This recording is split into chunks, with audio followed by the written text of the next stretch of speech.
None of what we're doing matters. This is something that most likely you are going to put this on in the background on a second monitor, or you're going to listen to this while falling asleep. So we could just do whatever we want here. So I'm just going to do Enchant Worldle, and I'm going to listen to some jazz music if that's okay with everybody. It's kind of the jam for today.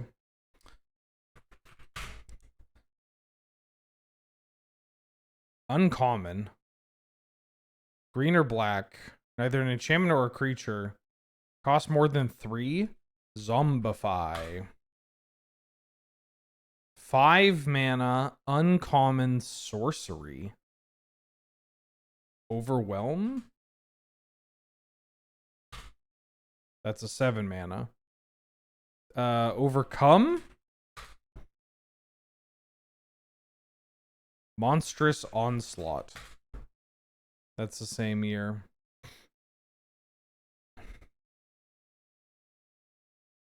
Nissa's Expedition?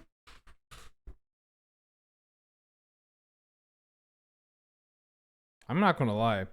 I'm kind of pissed that I haven't gotten it yet. I rattled off some bangers here. 5 mana uncommon sorcery in green? Incremental growth? Phosphorus Feast? Alright, or Phosphorescent Feast, excuse me. I mean, there are only so many sorceries at uncommon that cost 5 that are also green. I'm kind of curious now how many there are. Especially after, I guess they'd be modern legal too. Sorcery, green, uncommon, legal in modern. Oh,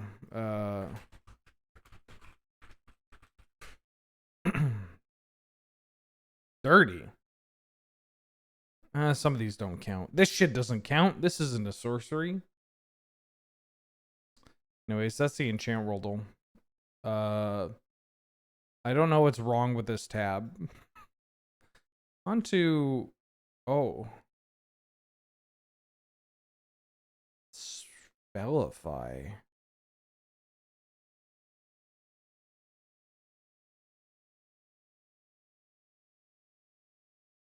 A 1-drop blue creature.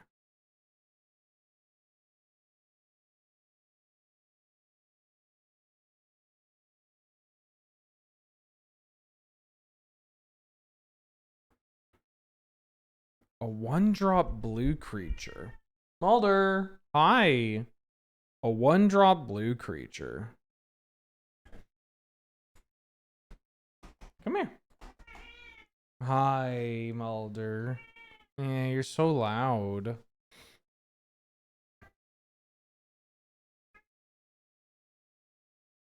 A 1-drop blue creature. With creature type that is only 4. It's got to be a bird, right?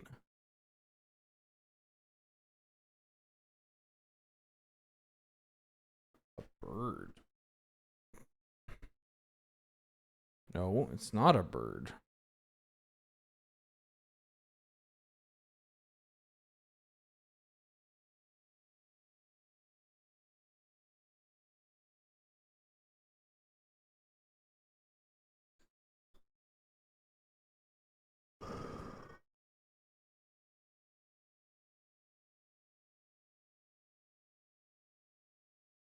Whenever you control...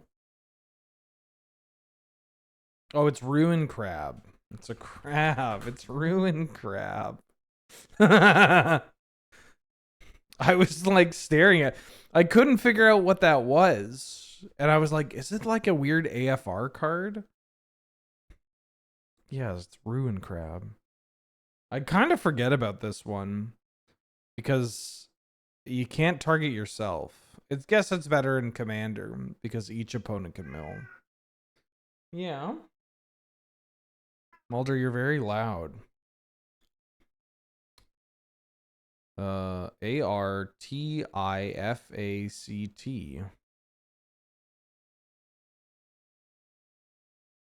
At the beginning of your upkeep, you draw a card.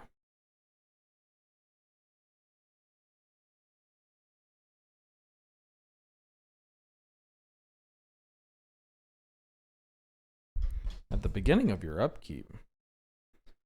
Cosmos Elixir. No, Cosmo. Nope. At the beginning of your... Wait, no, of course this is an upkeep.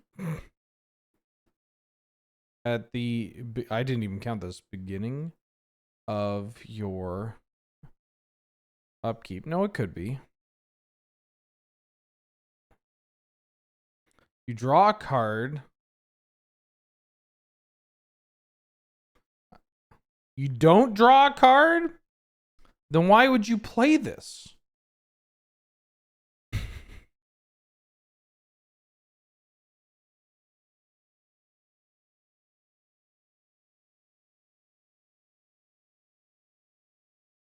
You gain a life.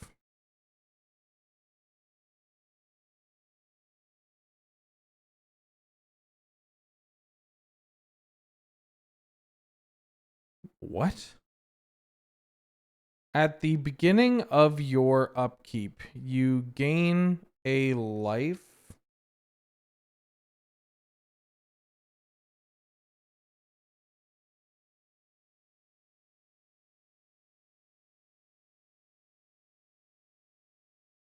You gain X life, where X is the number of cards in your hand.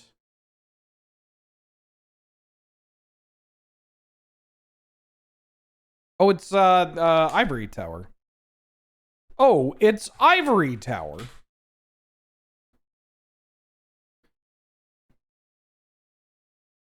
Now that just makes me wish we were playing like Pokemon Stadium or something. Good job, Spellify. Now, we go into the Scryfall Art Game. This is something that I've been playing. I might just play this for like an hour. This stream may not be for a lot of people, but that's fine. I'm just going to chill. Oh, fuck. Grafted Arm Guard? Grafted Armament? Grafted something. Not Skullcap. Grafted... Let me make the artwork bigger. Grafted... Arm Guard? What time is it right now? I'm going to set a timer to see how many I can get right in this amount of time. I think it's Grafted Implement. Stitcher's Graft. I'm so fucking bad. Stitcher's Graft. What was I thinking of? Please load. No. Scryfall, I'm begging you. A Bosium Strip. You know what? I'm going to do something I should have done a long time ago. I'm just going to make this a lot smaller and put you in the corner for now. I need to update. What should we do for the sub notifications? Also, what? What? Oh, I didn't type strip. Fuck. That doesn't count. I'm restarting.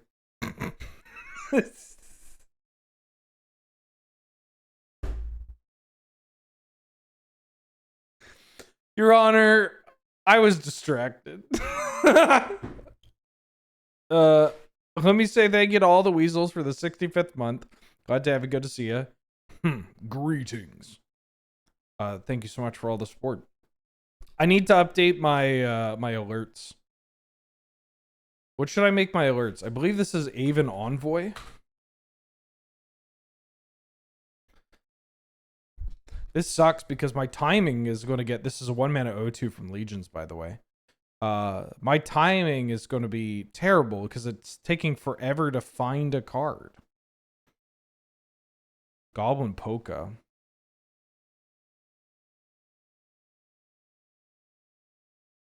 This is not a magic card. Did I put the... So I have default, legal, and vintage is first printing. Oh, I didn't do minus UB. Hold on, I gotta restart. I don't know what this one is. Electro Duplicate? That's a real card. I fucked up. Okay, hold on. Now I should have I should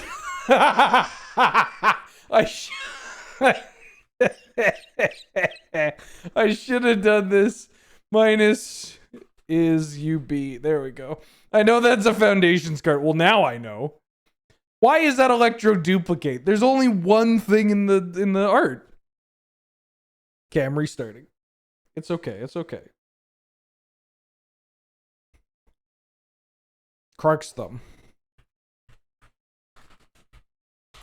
See, we're on a roll. This card has got to be worth like $50 now, right? I have no clue. I have no clue. This is from LCI. Maybe I should have put is default, legal, vintage, is first printing, minus is UB, and then also not from like LCI or MKM, because I don't know what this is going to be. I have no idea. Ghost Bastard. Ghost Bastard. Another Chance. Natural State? No. Nature's Stance? Nature's Stance. This is 3 mana AVR. Destroy an artifact, gain 3 life. Natural End. This sucks. This sucks. Oh, here we go. Sunstrike Legionnaire. This card's dope. 2 mana, 1/2, doesn't untap during your turn. Whenever another creature enters, untap it, and has tapped target creature with mana value 3 or less. This can go infinite. It's like a Midnight Guard, but also, I mean, maybe Midnight Guard untaps when your opponent plays things. I have no idea. I think this is like Thundering Brute or something. Thunder Brute. And they gave it to me? You don't have to give that to me. This is Burning Earth. Krark's Thumb is $16? Krark's Thumb is $16? Jesus. I mean, I guess you only need one. Well, Krark needed 2. This is Burning Earth. This card was so funny because people are like, this is going to be so good in Standard. This is going to be a slam dunk. Then it wasn't. It was just like, yeah, I guess you could play this. I don't know. Norn's Attendant?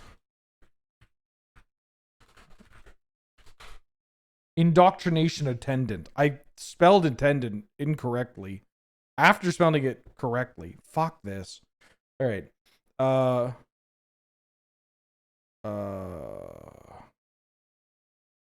Red Scarves Armada? Because this isn't the, wait, no. Red Scarves. This isn't the Woo Armada. Surely. Well, maybe it is. Oh, it's Woo Admiral. Fuck.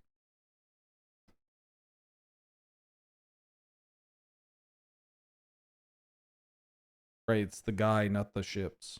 This is Persistent Specimen.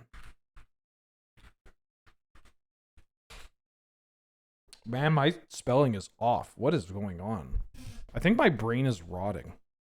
Scroll Rack. Banger of a Magic card. This is one that I'm going to actually double check to see the price on these cards. Oh, this one's not that bad. I guess it's been reprinted a couple times. I mean, it's still $20. This is Gold Hound.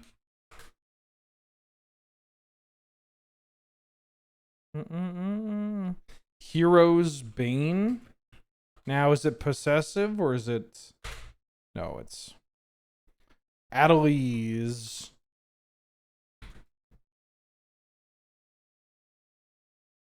You think they'll just give it to me? What is your name? Adelies Sky Cinder?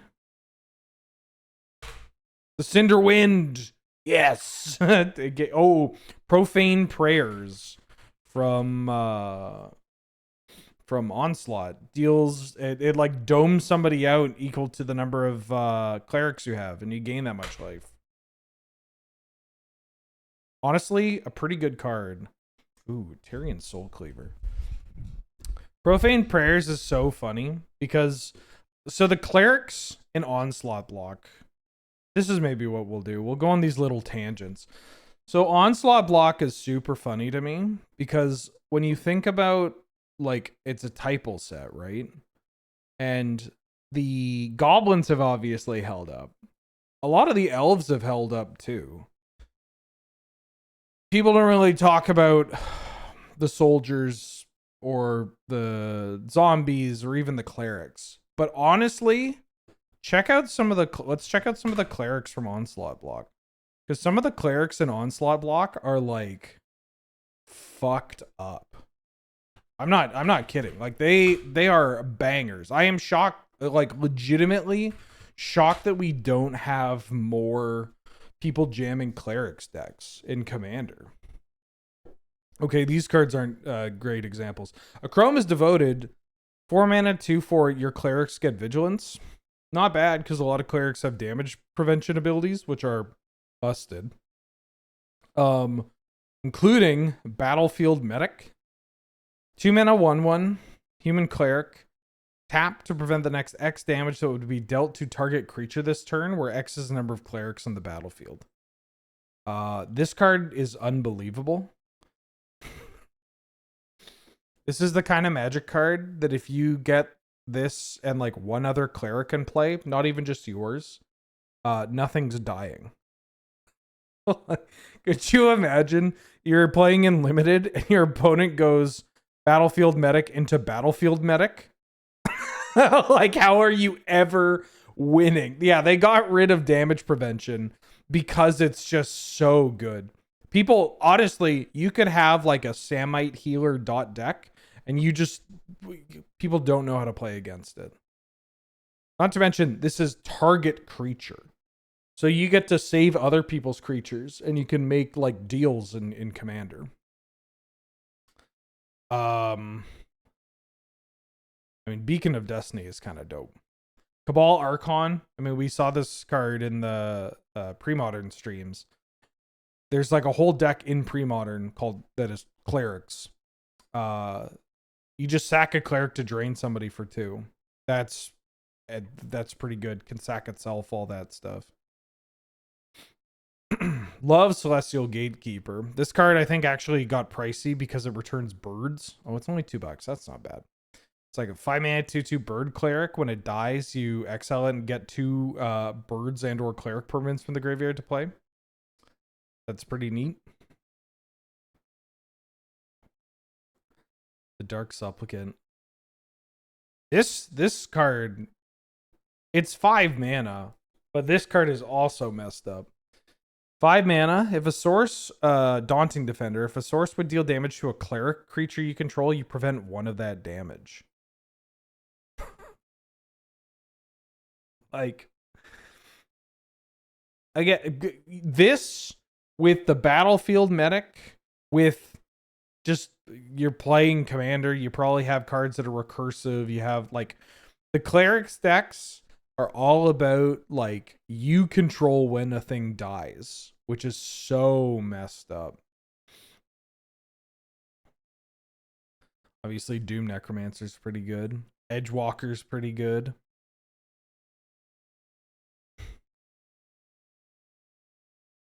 I used to carry a Nova Cleric around in my wallet.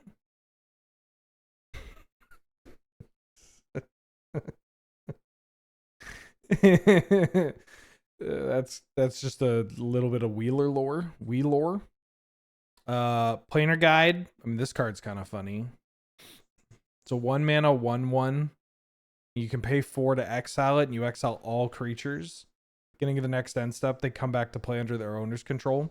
Another card that I'm kind of shocked doesn't see too much play in Blink decks.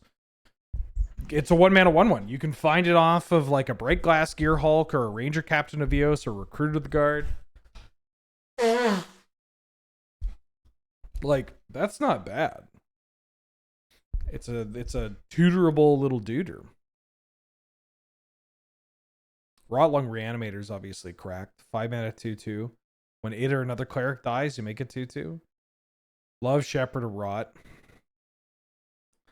Shield Mage Elder is one of my like favorite cards from this block because Onslaught just has so many like terrible creatures that you either don't know exist or you forget about them.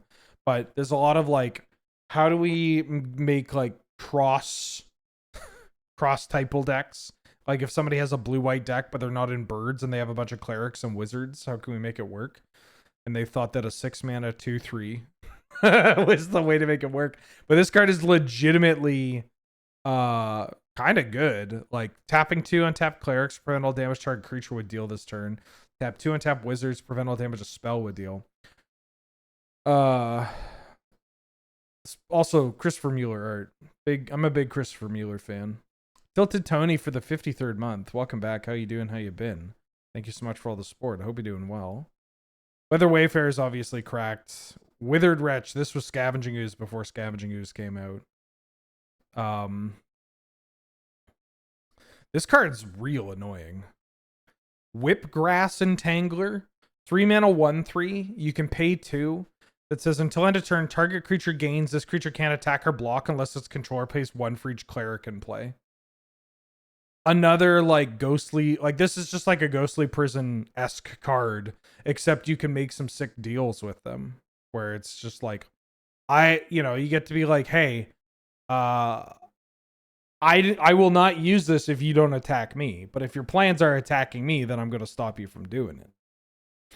Right? And then you can go on the offensive with it. Just be like, your thing can't block unless it pays like 4. Busted. Like this card can take over games. And it's just a very goofy common from Legions. Yeah, I love the art direction on the clerics in this set. All the weird armor.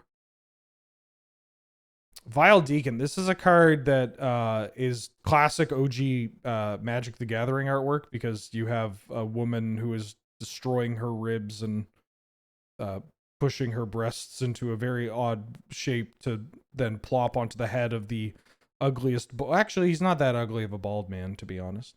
I mean, he is kind of a cabal monster. Anyways, Vile Deacon, format 2/2. Whenever it attacks, it gets +X/+X for X is the number of clerics in play. This card actually attacks for a lot more than you'd expect. Probably not too playable in a lot of commander decks nowadays, but like, I don't know. Like it's a 4 mana 2/2 for sure. But this thing can attack as like a 7/7 6/6 pretty easily. Also, all these old typo cards, they just say like in play. And so you just get a whole bunch of like splash damage. Cleric's a bit of a weird creature type, but it pops up, especially if you're playing against like a white deck, a black deck, or even like some green decks. Anyways, that's my cleric side tangent. Thanks for listening. I wish they brought the Daru back.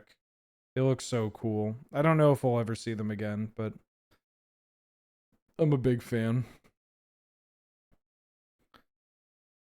This is Tarian Soul Cleaver. This card is messed up. Card is messed up in Commander. I think this is Isolation Chamber. No, this is like this is an AFR card, right? Or right? Isn't this the bad guy from the Baldur's Gate?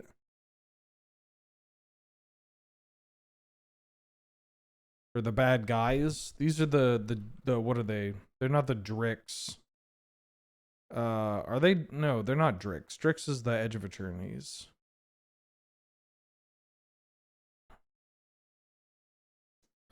The Illithids. Illithid Jailer. Endless Evil. Well, you know. Ooh. This is Sphere of Grace. These cards are messed up. 4-mana enchantments that 4-mana enchantments that just say if a source of one of the 5 colors would deal damage to you, prevent 2 of that damage. Real disgusting. This is Inner Chamber. Inner Chamber something. I don't know the term. It's like a term. It's like the term for the guard of like a daimyo. Inner Chamber something. It is just Inner Chamber guard. I thought it was something else. No, I'm thinking of Konda's Hadamoto. Inner Chamber guard. This one's funny. It's just a 2-mana O2 with Bushido 2. 2-mana blocks as a 2/4. Carries equipment pretty well. Banging Brian Snowdy art. And you got Masako flavor text. Damn, I love the Kamigawa flavor text. I love it. I can't think of that many instances where Magic the Gathering has made it very clear that the white-centered creatures or the white-centered like story pieces are evil. Or evil's not the right term. The bad guy. I mean, Konda's not entirely evil, but the spirit inhabiting his body is, and there's a big, yeah. I mean, antagonist. You could probably say it's the antagonist. Mulder. Speaking of, I don't know if you can call them evil. This is like the 3-mana black spell. Ulamog's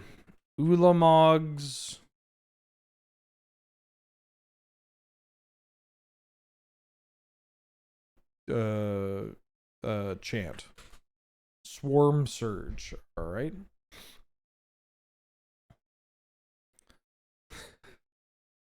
Cat Warrior. Cat Warriors. Cat Warriors counts as a Cat Warriors. I love Cat Warriors. Because if you search the title Cat Warrior through Scryfall, you're going to get a couple of cards. You get Cat Warriors, which is 1 green for a 2/2. That's a summon Cat Warriors. Then you get Elite Cat Warrior, which is 3 mana for a 2/3 Forest Walk, which I believe would have been a Cat Warriors. And in fact, if we click on it, it's creature type Cat Warrior. It's elite because it has an extra toughness. And then you get my favorite line of text on any Magic card ever. You get Miri Cat Warrior, who counts as a Cat Warrior.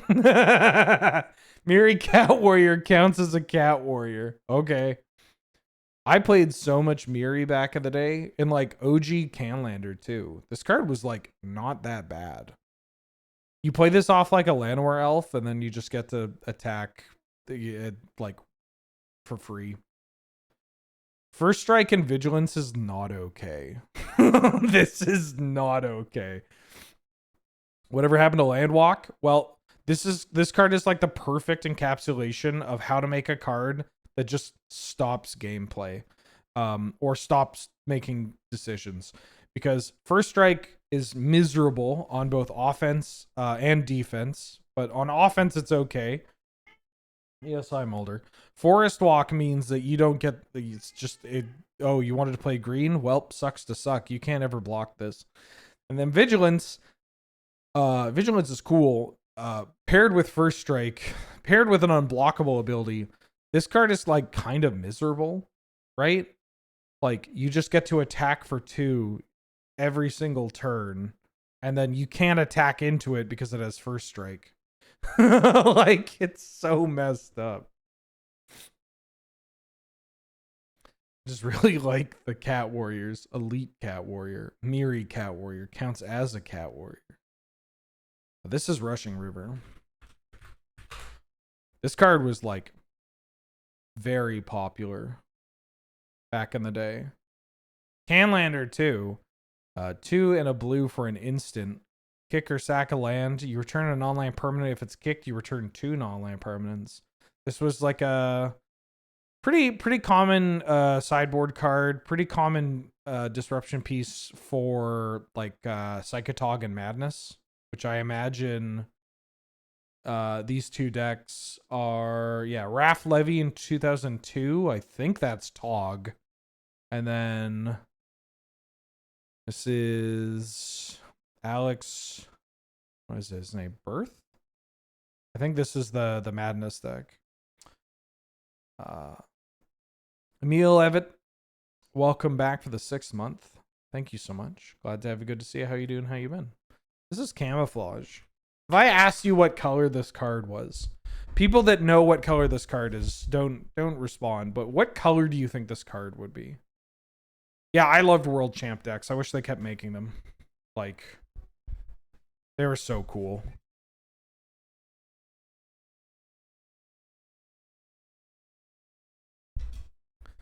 Well, so far we've had guesses of every color except for red. It's green. Oh, I misspelled camouflage. Excuse me. Wow, my spelling is terrible. I feel, has my spelling eroded so much? I used to be something I took pride in. I blame the internet. False prophet. Banging card. This is a card that I'm shocked doesn't see more commander play. I think it's because it's just really annoying. Like, it just sits on the table and you're like, what are you gonna do? What are you gonna do? What are you gonna do? They should bring back the World Champs decks. I think they, maybe either A, they didn't sell that well, or B, they were just like, no, this doesn't work out because people are going to buy these and use them as proxies. And like, yeah, that happens, but also that just happens already. People print stuff off the computer all the time. It's just a cool thing to have. I think this is Avenging Angel. Oh, fuck. Skargan.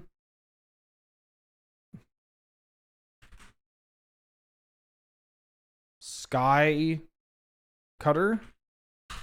Skybreaker. Skybreaker. Ooh. Contamination. I never realized this weirdo in the background. What? What is this? Is this a witch engine? Mods? Is this a witch engine? Or kind of a witch engine?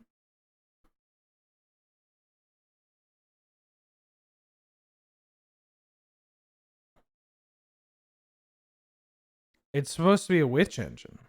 Which makes sense because Witch Engine adds a bunch of black. Swamp Walker and Contamination turns everything into black. Damn. This is the kind of deep cut that you won't get from any other Magic the Gathering stream. We just have a game element added to it. Contamination. I wonder if they're done by the same artist. Steph and Danielle, and that was... Which engine is who? Kev Walker? What are you? Conclave Aerophant? I think. It's like a 1-mana 1/1 with regenerate for 3. Votary of the Conclave. Well, I got the card right. Okay.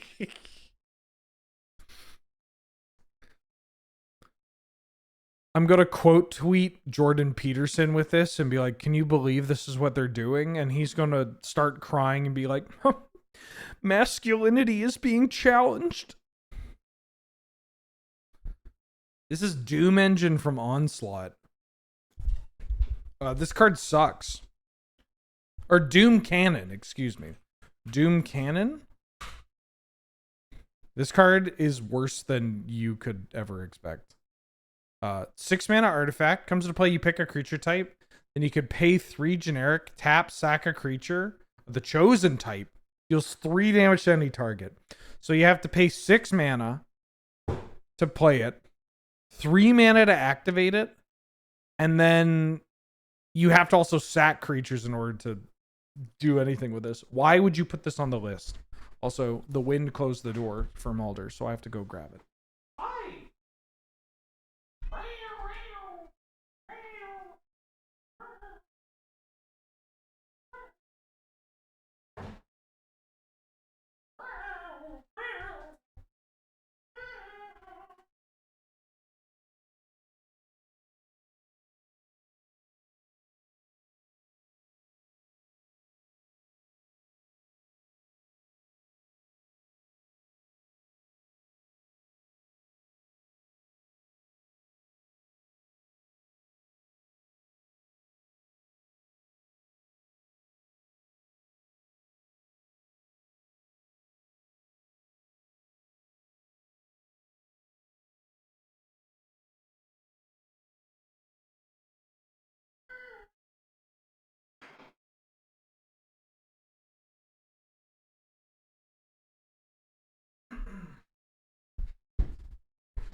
Anywho. Reads a lot like Slate of Ancestry. Yeah. Same set. Chaotic Strike.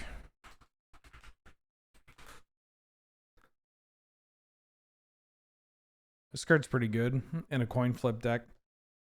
It gets you to flip a coin, but no matter what, you draw a card. There's a Witch Engine on Invasion of Alara.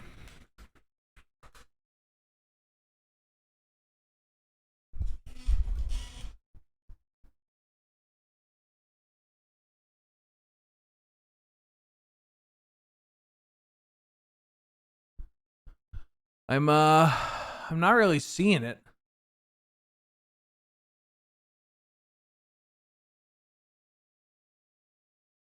Is there a bad or horrible card I include in my decks just because the art is so good?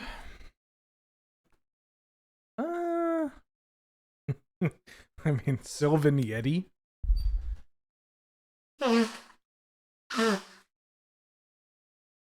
Maybe there's like extended art of this. Copperleaf Angel, yeah. Well, hold on. I'll show Sylvan Yeti, then I'll show Copperleaf Angel.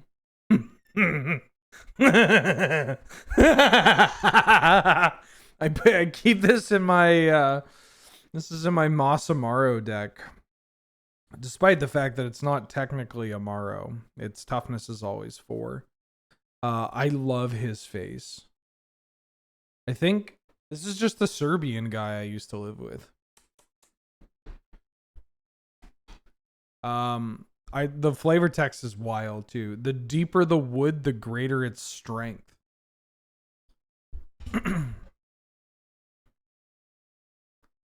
Copperleaf Angel. Speak on this, Angel. I mean, Angel and I were talking about Copperleaf Angel.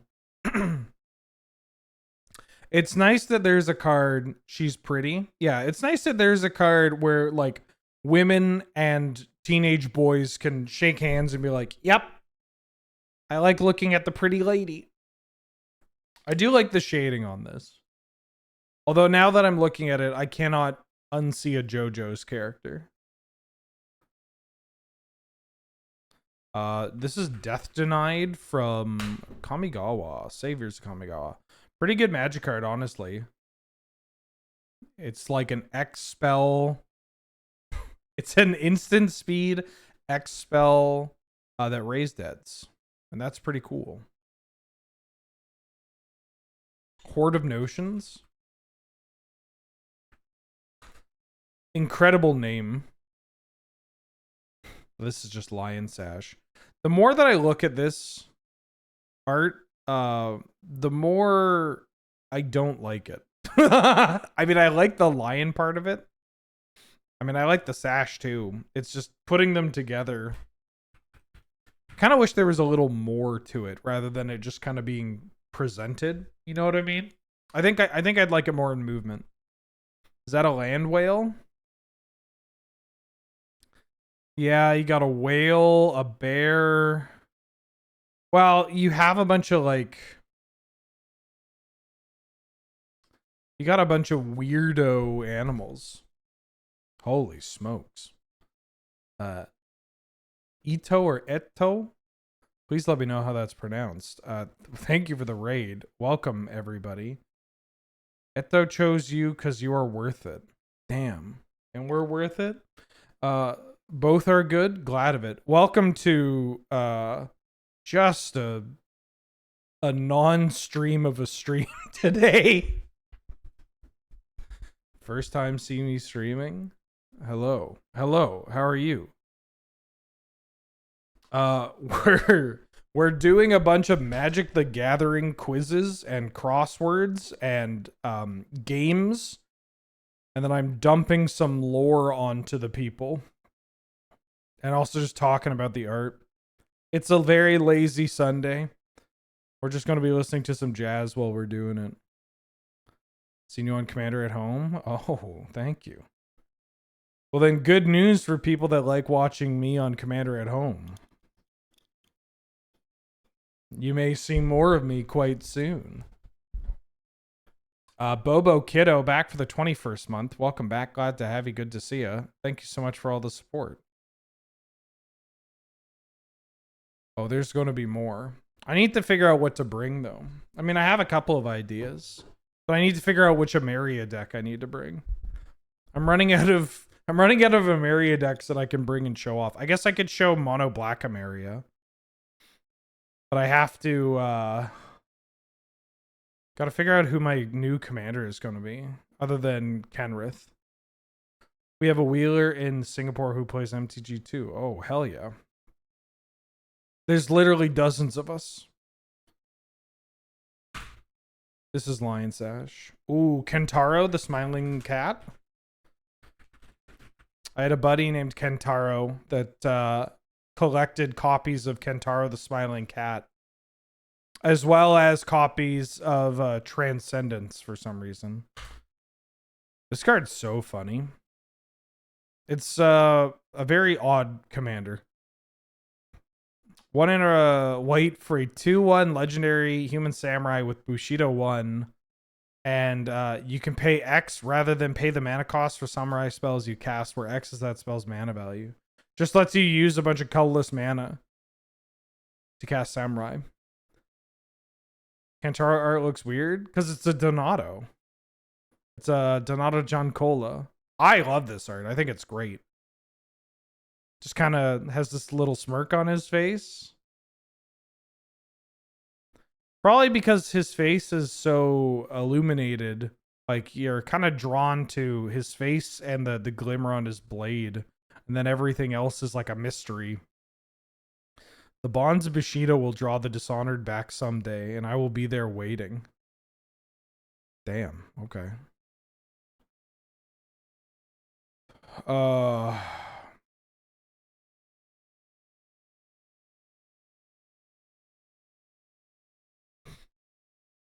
Is this benevolent guest? No, belligerent guest. No, what is it? Is this Olivia's attendance? No, there's no Olivia.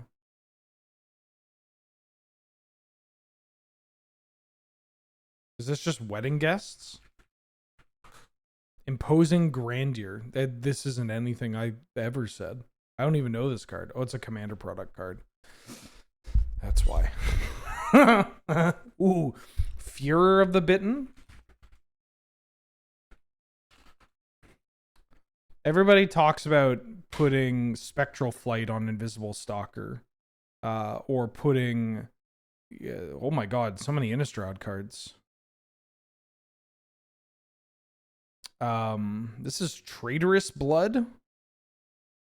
I've never actually looked at this card art. What the hell is this? Why is it's the Balefire Dragon.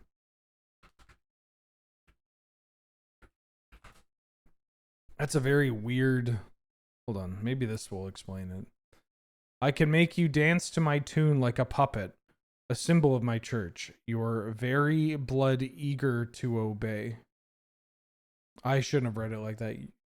I can make you dance to my tune like a puppet. You're very blood eager to obey. It's a dragon turning around. Huh? Yeah, this is a Swanland. Raymond Swanland and Wayne England just drawing the same card over and over again and people still loving it. Have I pulled any Spider-Man? Yeah. I did a Spider-Man draft and I opened a pre-release kit. We did a draft on stream and then I got a pre-release kit from the not pre-release that we did. And that's it. I haven't opened that much more because I was at the Wizards headquarters when we were doing a lot of our Spider-Man content. And so sorry, I got a collector booster as well. But that was a part of the draft that we did. I opened a foil Altart Multiversal Passage.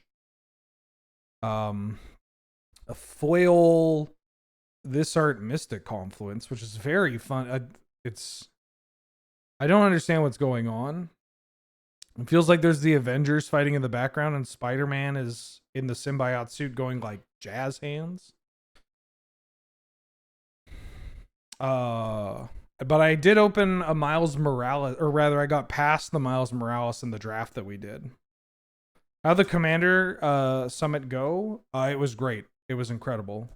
I really appreciate not just, that Wizards genuinely cares. I can't talk about what we did, obviously, but I can say with complete sincerity, like, they care. They genuinely care. And they wanted to set up the panel and the programs we have for success. And it was productive, frankly. Treetop Scout.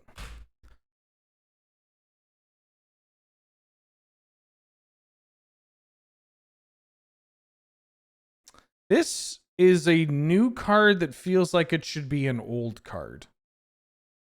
What is this? It's like Harrier.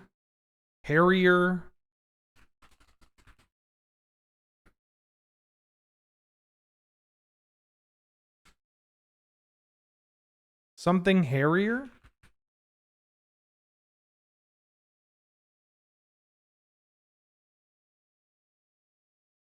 Yeah, it does have big torment energy.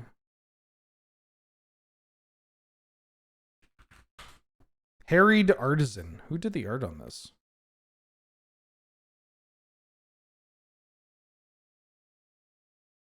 Kyle Montiero. I don't know who that is.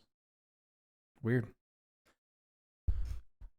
Unrelated question. I watched the LRR Pokemon Base Fossil video and Ben did. Any chance you'd personally stream Base Fossil or return to Is This Your Card? We're going to do some... I think this is Filgia?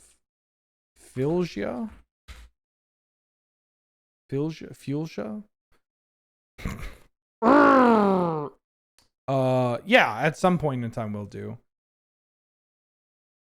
I like retro Pokemon quite a bit, and I actually picked up some more cards for that.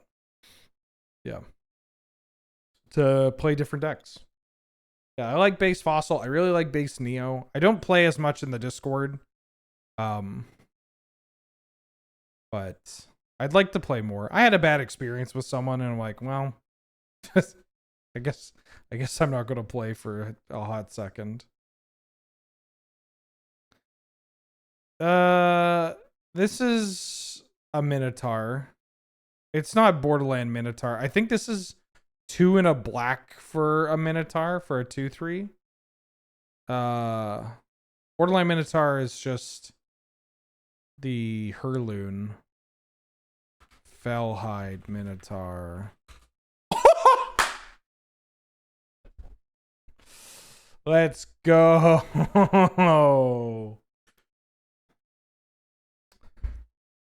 I mean, it happens very rarely, I will say. It was just very funny. I don't want to put this person on blast because, you know, they're just some random. But basically, I signed up for a league and then found out that through personal things and having to go for filming and having to leave the country, I was like, hey, I hate to do this. I got to drop out of the league. I'm so sorry. And then they're like, you shouldn't do this, man. Like, this is so bad. Like, this is the kind of shit that gets people to not play. And I'm like, yeah, I apologized. And he's like, this, like, whatever, man. You're not, like, I can't believe you do this. You're going to get, like, you are getting people to not, like, join the format or something. And I didn't want to, buddy, I'm that guy, him, so I didn't. This was a while ago, but it was just like a, all right. I believe this is Pierce Strider. 4 mana, 3/3 ETB. They lose 3 life. This used to see play in Canlander occasionally. Mono black and mono red decks that wanted more 4-drops that could go to the dome. Oh. This is the black-white legend from Neon Dynasty. I think their name is Naomi. Pillar of Order. This one's kind of cool. It makes 2/2s, right? If you... When ETBs are attacks... Come on, Scryfall. When ETBs are attacks, if you control an artifact and a enchantment, you make it 2/2. That's kind of cool. I like uncommon legends. I think they're neat. I wish there were more people playing around uncommon legends. That aren't like Cardor and stuff. This is a white enchantment from the MKM Precon Proofed Reading. Armed with Proof. It's something like that, yeah. Turns clues into equipment. Diabeto back for the 48th month. Woo, 4 years of Wheeler. Let's go. Here's to at least 4 more. I thought I was supposed to retire after I do 8 years, but maybe I have to retire after Diabeto has been subbed for 8 years. My friend and I have been stalking my Pokemon Card IO page for deck ideas. The cleaner. Yeah. There's some fun decks on there. I remember 1 month for base fossil, I decided to mess around and I did a role-playing deck. I built bugs and I was like, it's Bug Catcher Benny, and it had the Weedle evolutionary line plus pincers and scythers. And I went like 3-in-1 with it. It was so funny. I just like, yeah, you just load up a Beedrill and sometimes you can just like demolish people. It was, I got really lucky with my matchups though, because I think I played a Rain Dance player. Or not a, yeah, was it a Rain Dance player? I think I played a Golduck player. Like somebody was on like Golduck Dragonair, and that was like a pretty good matchup for me. This is like a cage. It's despite all my rage, it's like a 4 mana enchant creature Oblivion Ring. Cow Mad. Aeromancer's Cage. Yeah, I knew it had something to do with Gideon or something.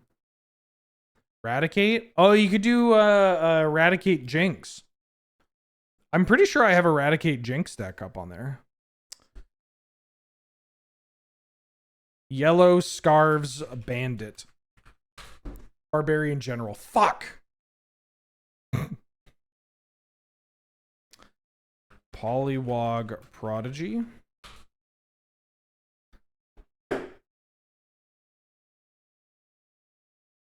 I thought I said is default. This is Tameo Collector of Tales. This is definitely not the default art.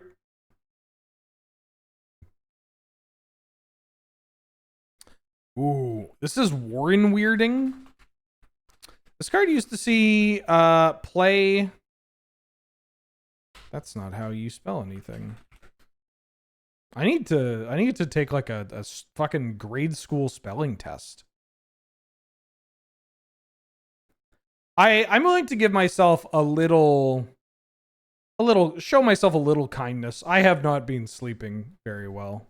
That has not that's not been great for my my mental capabilities. Although I gotta say this, I have any Street Fighter fans in chat, because I swapped mains. I made a conscious decision to swap mains to playing Geef, and last night I hit master with Geef. This is Warren Weirding. Yeah, this card used to be sideboard in Legacy Goblins, because it is a kindred spell, so you could Goblin Matron for it, and you can use it to deal with their Dark Depths, or you could use it to turn one of your goblins into two other goblins, and those goblins have haste. Very cool. Yeah, I think it like something unlocked in my brain when I was playing Geef. Probably when I was watching a lot of Kobayan play, where I was like, oh my god, I don't have to SPD. I do not have to command grab. I get to command grab. I get to SPD. Sometimes as a treat. If I play enough neutral, I get to SPD them and I win the round. It's so nice. It's great. It's great. This is Fledgling Griffin from Worldwake. I used to play this card in Canlander. 2-mana 2/2, landfall gains flying. As silly as that sounds, there was a version of White Weenie I played where having landfall creatures, or not landfall creatures, excuse me, evasive creatures was huge. I just wanted every 2-power flyer. This happened to be a 2-power flyer. This is Aki Raider. 2-mana 2/1 when a land is put into your graveyard. Sorry, into a graveyard. Whenever a land is put into a graveyard from play, this creature gets +1/+0. There was a sub theme of the Aki in Kamigawa, which was sacrificing your own lands or, you know, killing somebody's lands. So like Aki Raider got bigger when lands hit the bin. One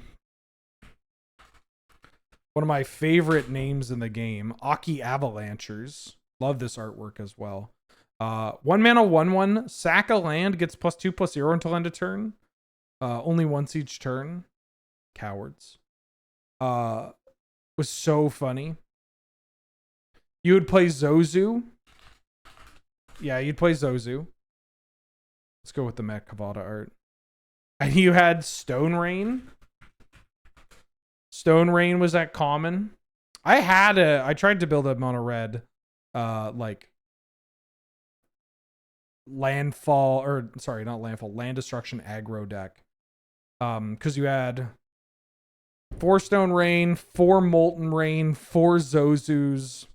And then instead of adding good cards alongside those, I added the Aki because I love them. I think this is Sandstone Bridge. Sandstone Deadfall, excuse me. This card sucks. I want to talk about sacking lands. 3-mana artifact, tap, sack 2 lands, and this artifact, destroy target attacking creature. Well, the thing about Sowing Salt is that it never destroys, it exiles. So you didn't even get to trigger your Aki, but it was pretty good because Tron was running around and Cloudpost was running around at the time. So, you know, you win some, you lose some.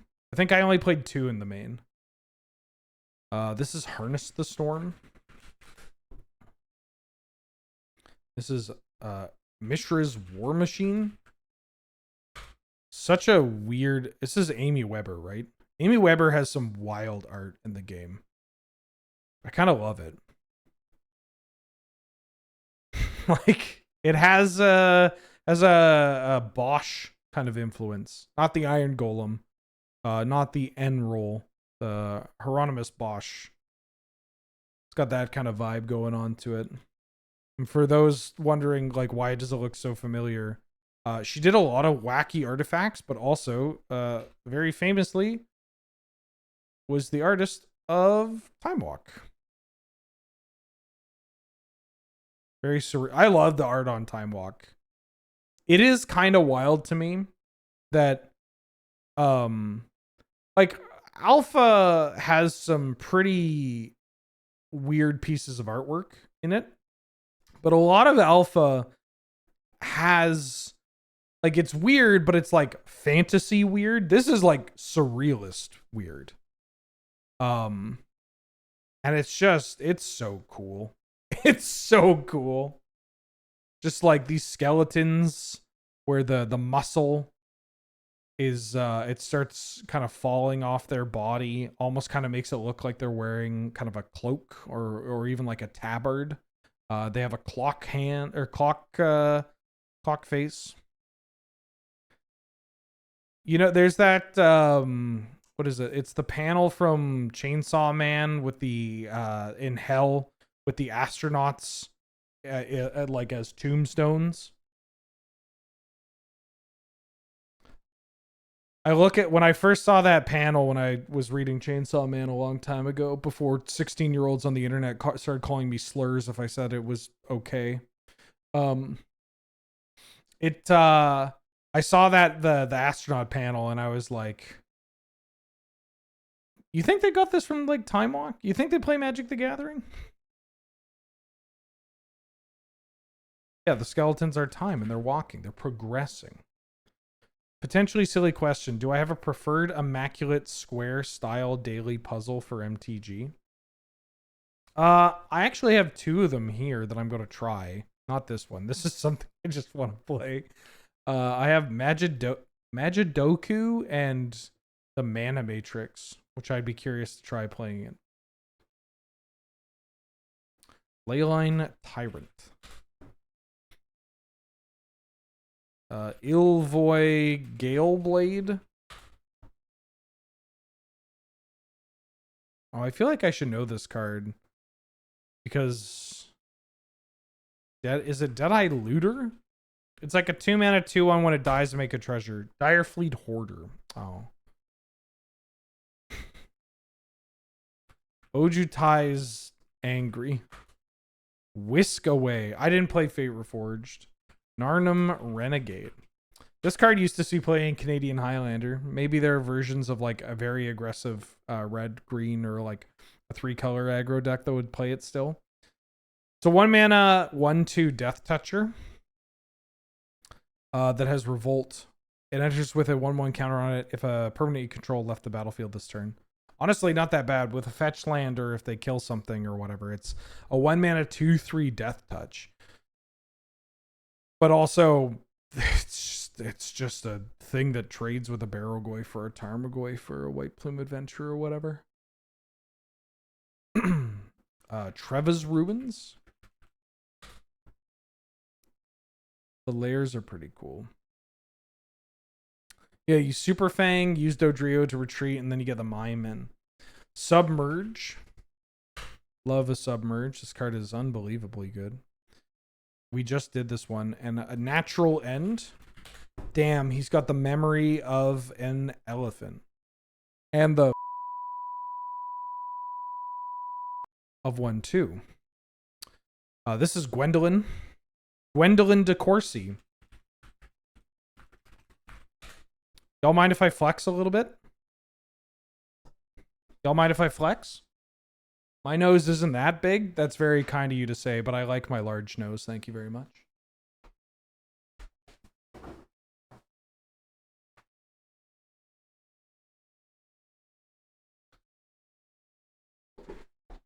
It's not actually that big of a flex. It's just, here's my copy of Gwendolyn DeCourcy that is signed by Julie Barrow. I got very lucky to go to one of the Magicons in the Pacific, not a Magicon even. It was a Puget Sound Battleground. Pacific Northwest Magic Convention, smaller, but not so small. And because so many of the early artists of Magic the Gathering are in the Pacific Northwest, managed to get some sick signatures from some of the early ones. It's where I got my Volk signed by Brian Snowdy. It's where I got all my Julie Barrow cards signed. I got a lot of my Anson cards there. Angel just sent me a text that says, I also like your large nose. Thank you. Sorry for blowing up your spot.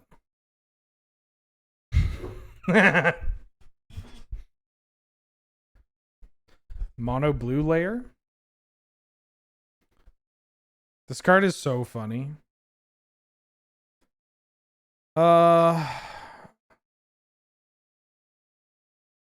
I think that it's either the puppeteer or is it dramatist?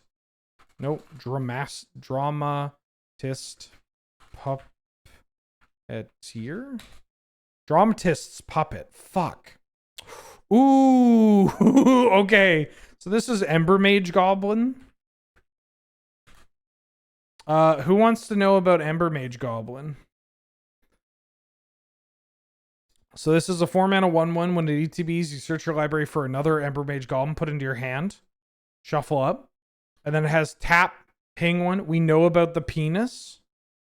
Well, apparently some people don't. Is that there's a version of this called the Anatomical Ember Mage Goblin. The foil printing of Ember Mage Goblin featured a version of its artwork that included an anatomical detail that was removed from the non-foil version. Basically, it has a thing in front of it that people thought it was a penis when it's more likely just it's like a rope just holding something up. Yeah. Oh, Justin, thank you for the raid. Welcome everybody. How you doing? How you been? I hope you had a good stream. Yeah, great timing for the raid. Welcome folks. It's a lazy Sunday here, and so we're just playing a bunch of dulls, puzzles, art game, Spellify, Enchant, Worldle, and then going on side tangents if a cool card pops up, or a not so cool card. And then we're going to listen to some jazz music in the background. That sound good? This is Woodland Acolyte. Or Woodland Liege. Fuck! It's a... Acolyte is the other one. Not the other version of this. I love this card because it's a... it fixes a couple of things. So this is Woodland Liege, 2 and a green for a 2/2. Whenever a beast you control enters, draw a card. That is a functional, I mean, not a functional reprint, kind of functional, of Wirewood Savage. Wirewood Savage does a couple of things different from this card. So this is beast you control, always draw. So no chance of missing it. This is any beast you may draw, and it also removes a card that uses the word savage from it, which, when used in this context, maybe doesn't have the best optics. It's pretty bad. Tarfire. I love the art on this. Just hawking the big fireball. This is Vizkopa Guildmage.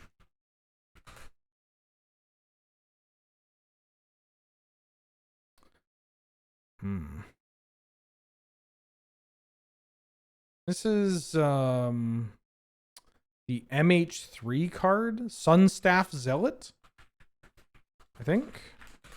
Solstice Zealot, shit. Drafna. What is Drafna's title? Founder of Latnam. Okay. There's a cool Drafna card that, this is Bombard. There's a cool Drafna card that I'm surprised doesn't see more play in Commander. Drafna's Restoration. Another Amy Weber. Look at this. It's just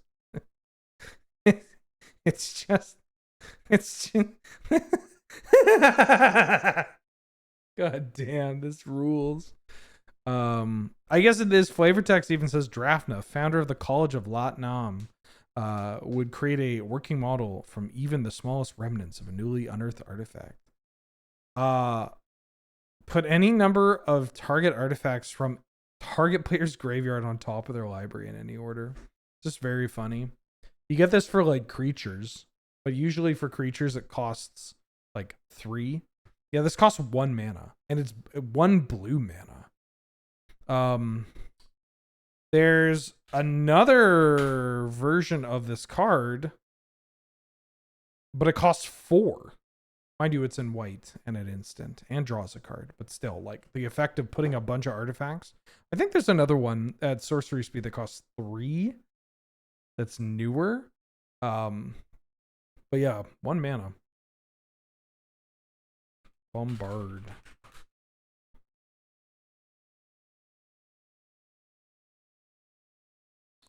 Oh, this is the soot one.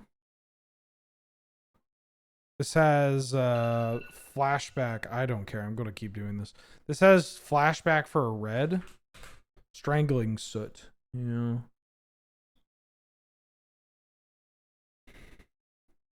Is this Aberrant Mage? Aberrant Mind Sorcerer. Mind Sorcerer? Drakewing Krasis. I've drafted that card. Angel's Feather. Quick. Can anybody anybody know the names of the other charms in this cycle?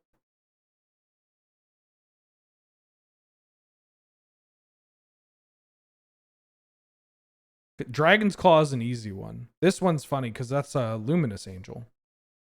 Bull's Horn? No, it's Angel's Feather, Kraken's Eye, which is so gross. Demon's Horn, which is pretty self-explanatory. Dragon's Claw. This card actually saw a ton of play in standard, block, modern, extended. Basically, when there was a red deck that saw play. At standard and type 2, actually. And then Worm's Tooth. And then, later on, they came out with Golem's Heart for artifacts. Which is so funny, because the original cycle, right? It's a callback to the cycle from Alpha. Throne of Bone being the coolest one, of course. But then there was one from the cycle in Alpha had all the 5 colors, and then later they did what is it called? Urza's something? Or no, yeah, Urza's Chalice. Later they did the artifact one. So there's the original cycle in Alpha, and then at a later date they finished the cycle, air quotes, with one that cares about artifacts. And then they went back and did a new set of these Throne of Bones and the Dragon's Claw and Worm's Tooth and Angel's Feather. And then also went back later to do Golem's Heart. I just think that's kind of funny. This is some mobilized card from Tarkir. Awkward religious reference. What are you? Butcher? Bone Horde Butcher? Bone Cairn Butcher. Ooh, Lord of the Unreal. This card was unfair. Not in power level, but this card was so good. And in fact was so good that they just couldn't really make additional illusions. Like, very weird that we got an Illusion Lord. We got an Illusion Lord, and then we had a couple of illusions. Illusions was a deck that you could play in Standard at the time. It was just a mono blue Delver deck that played Lord of the Unreal and Phantasmal Bears. And I think had another illusion. Trying to think of what other illusion saw play at the time. I think there was one more. The point that I'm trying to set up, though, is that where this guy also saw some niche play was in a format called Classic. Who remembers Classic on Modo? I mean, maybe if some people from Justin's channel are still here, they might remember Classic. So Classic was an old school format that had a it's kind of vintage, but not vintage. It was pre-vintage. There were some restricted cards, but also you didn't have Power 9 on Modo yet. Yeah, Modo Timeless is a great way of wording it. So it was, a placeholder for vintage as they kept adding cards to Magic Online, because not everything was on Magic Online back then. And that include Power 9. Like Power 9 wasn't really introduced until Vintage Masters. I think that you could get it a different way, but not a thing that I really, tried to follow. Anyways, the point being, there was a deck in Classic that used Lord of the Unreal. It was basically, you know how Merfolk occasionally pops up in Vintage? Or that there was Merfolk in like Legacy, right? Like you played your Lord of Atlantises and friends, and then had Force of Wills and whatnot. There was a version of Illusions that showed up in Classic. It ended up winning like pretty regularly, winning some of the Classic dailies or Classic weeklies or whatever they were at the time. And it played this card, which is kind of messed up. Krovikan Mist. 2 mana, star, flying illusion, power and toughness equal to number of illusions in play. So this thing just getting hexproof and getting huge and just kind of ing people over and over again in a format where you could play a bunch of pretty busted Magic cards, which was kind of fun. This is an LCI card. I don't know. LCI card. I don't know. Boo fandom wiki. There's a wiki run by Scryfall I should use. I just put it in Google. Please don't cancel me. I just Googled and clicked on the thing that said the thing. Please don't cancel me. I don't need to use Magic wikis. I use this. Oh, what the hell are you called? Balduvian something. Are you Balduvian Cutpurse? No. Balduvian. Nope. Partick Collaborator. What the fuck?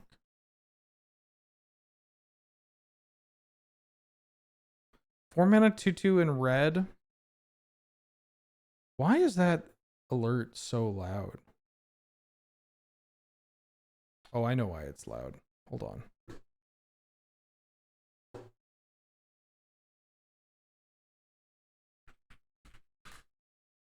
Finally, I've given you ammunition to cancel me. Actually, there's a card. Is it Partick Arsonist?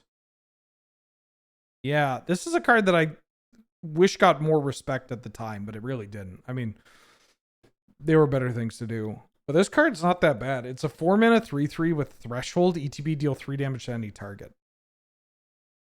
So if you had Threshold, which, you know, a red deck could achieve, especially red X, I think this card saw some block play. If you're playing like Frog in a Blender.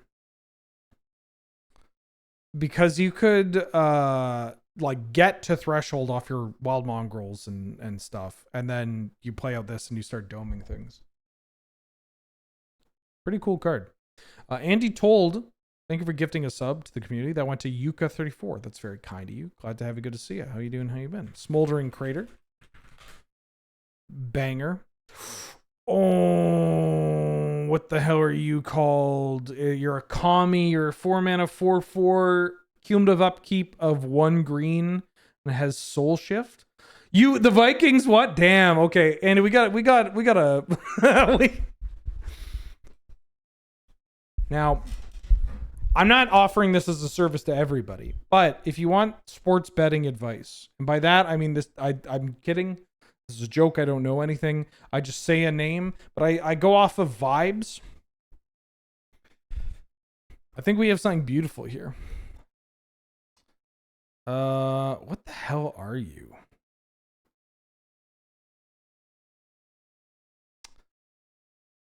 I know that there is...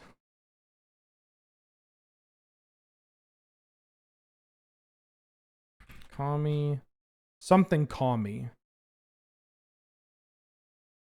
Tended Garden. Kami of the Tended Garden?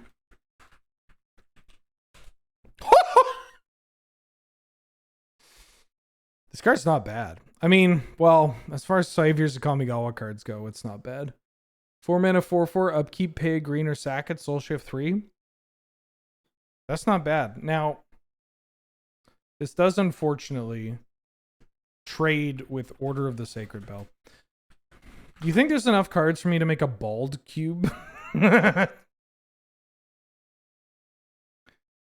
I think I paid $3 for a German foil version of this from a shop that had ludicrous prices, but I wanted to splurge on vacation. This isn't a card. This is the backside of a card. This is something It's Granny Sengir. Yeah, Grandmother Ravi Sengir. Ooh, Landbind Ritual. This card sucks. This card, I mean, well, it sucks, especially when you compare it to the other cards in the cycle. But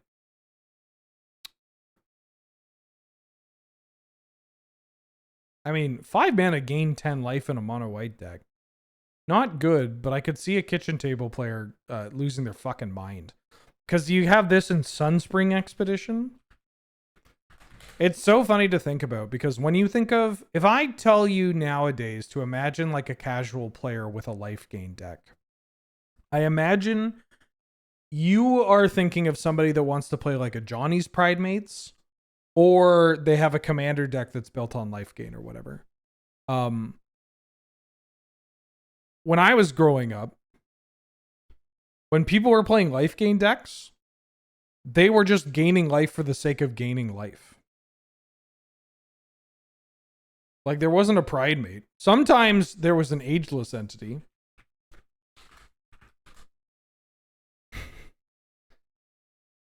Four mana, 4/4. Whenever you gain life, put that many counters on it. This card was a rare, by the way. 5 mana, 4/4. Yeah, Congregate. Just like playing Sacred Nectar. My favorite. You know, I don't need to show you Isochron Scepter. You know what we're putting under an Isochron Scepter? Nourish. Fun fact, this was actual sideboard tech. There was a deck, post-banning, there was a deck in Type 2. Or, oh no, what's this? Yeah, it was post-banning. I think it was Type 2. It was a blue-white deck that played Isochron Scepters. And they would side in like 4 copies of Nourish to help with the red matchup. They just put Nourish under their Isochron Scepter and then gain 6, gain 6, gain 6. Oh, different game. This is Spiketail Hatchling. Banger of a Magic card.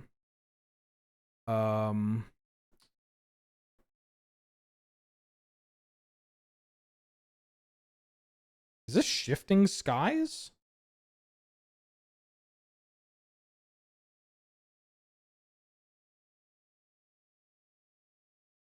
Is this Shifting Borders? No. Why do I know what this is? The answer is autism. This is a blue card. It's either from Saviors of Kamigawa or it's... No, Shifting Borders. The Saviors one looks a little different. I'm trying to parse what world this is. I don't think it's Kamigawa. I think it's Ikoria. But I don't think it's Crystalline Resonance, right? Oh, is it? Decoy Gambit. Oh, it's from the Ikoria Commander product. What world has balloons? Us? This is Endling. A great example of why you don't actually need to finish cycles. Endling's kind of cool. I will give them that. But, like, I don't know. Endling has big sort of, we've just got to finish the cycle. Sort of X and Y. I like some of them. Like,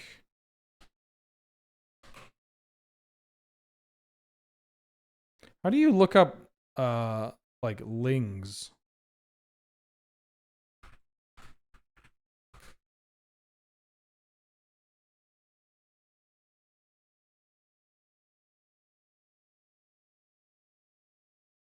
See, I don't like, is this gonna do it?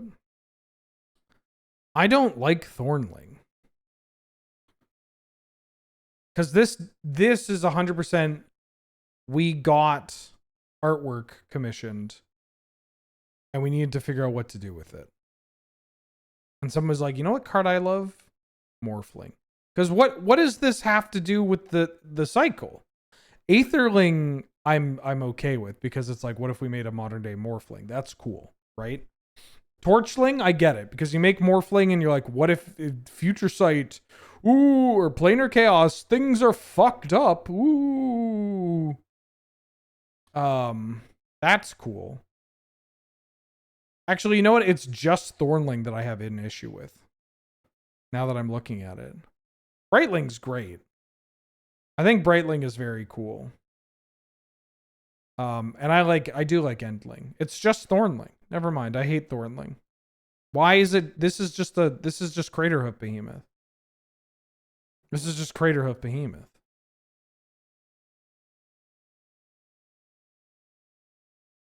This is Pollen Bright Wings. This card kills people.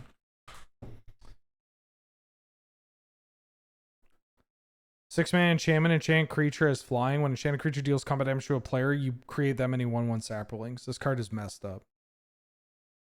You slap this on anything. You put this on a Bramble Elemental. It's a sick curve out. Bramble Elemental is a... No, not from Salvat. No, please. No, please. 5 mana 4/4. Whenever an aura comes attached to it, you make 2 1/1s. So you play this on 5. Turn 6, you put the Pollen Bright Wings on it. You make 2 1/1s. You hit them for 4 in the air. You make 4 1/1s. Whew! You then convoke out, I don't know, anything. Pretty good. Nether Shadow. I love Nether Shadow. Ah. No idea. It's from... This is from Legends or the Dark.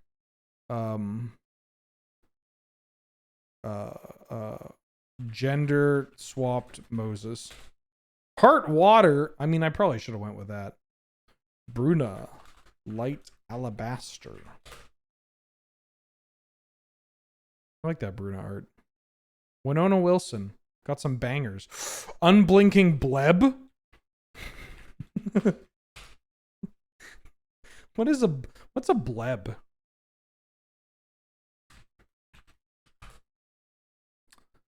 A small bubble in gas or a fluid. Okay. Cool. This card is pretty popular for the morph. Like, it's, well, I say it's popular, but it's one of those cards where it's like, if you're playing a morph deck and you have blue, honey, you're probably playing the Unblinking Bleb. No idea.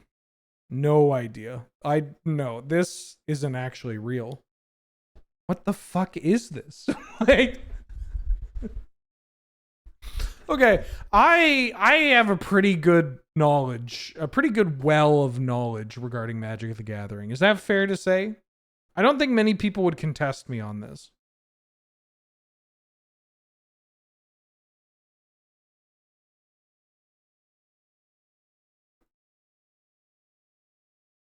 I don't think many people would contest me on this, but what the fuck is this?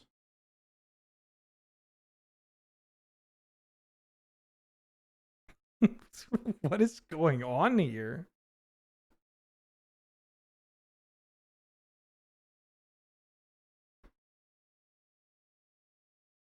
I don't even know what this is. See, do we have an idea? Clam jam, benthic gin. All right, that's kind of dope. I can't believe this is Mirage. In all my years, I've only met one mage who successfully trapped a djinn, and none who tried and failed. Oh yeah, you're paying money for this card. I think I might own this magic card. Let me put my Gwendolyn back.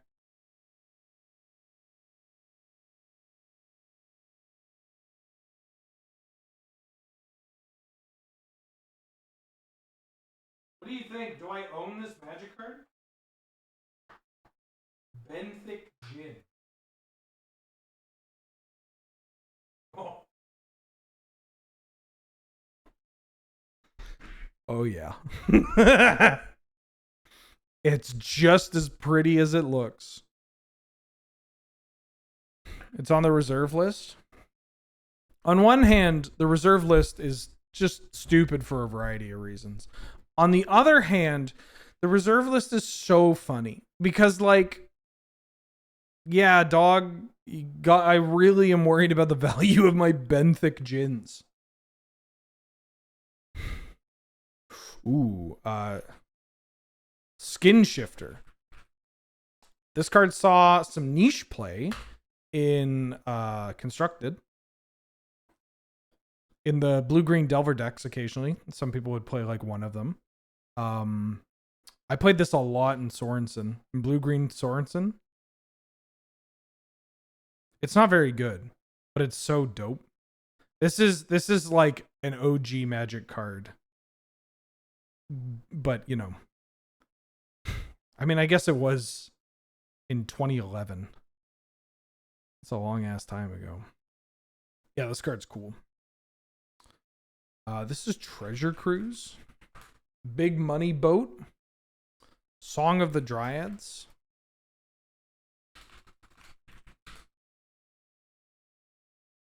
Ooh, Salvage Titan. This card is so cool. I tried to crack Salvage Titan. There was a Salvage Titan deck that I remember Greg Hatch was trying to play at a Legacy event. And actually, this is kind of a funny story. This was at SCG Portland, the Legacy event. And I had a bunch of Mox Opals that I was trying to sell before it got banned in Modern, because the writing was on the wall. And I just so happened to have a bunch of Mox Opals on me. And Greg Hatch was there. And he was looking for Mox Opals to borrow to play a deck in the Legacy Open. And it was some like Salvage Titan, Locket of Lost Tomorrows. I don't even remember how this deck worked. Locket of Yesterdays. It was a Locket of Yesterday's Salvage Titan deck. And Manny Devuti, or Zapgaze, who does coverage for the Pro Tour, who is a Vancouver and Victoria player, was like, I ran into him and he's like, hey, do you know anybody with a playset of Mox Opals? I was like, well, I have my Mox Opals on me. And he was like, great, this is Greg Hatch. Can Greg borrow your Mox Opals so that he can play this Salvage Titan deck? And that was up my alley, obviously. But I don't think he ended up playing it. So I remember kind of being like, fuck, I can't find Greg anywhere. I don't see him in the standings. Like, I want these mox opals so I could sell them before the weekend is over. And turns out that he just like wasn't able to play. Yeah, it used Artificer's Intuition. That's what it was. Anyways, that's my Salvage Titan. This is Corpse Barricade. Corpse Blockade. Same thing.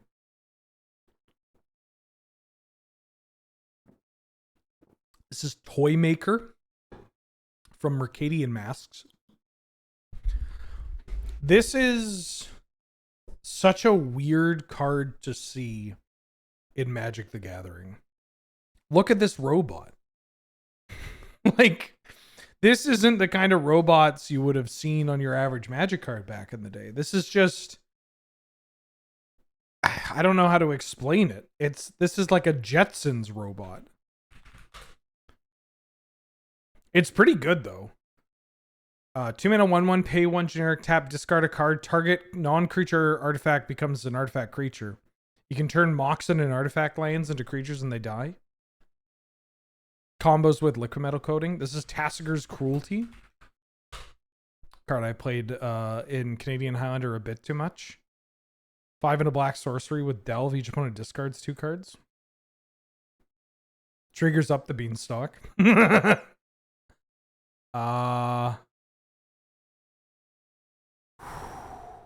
What are you?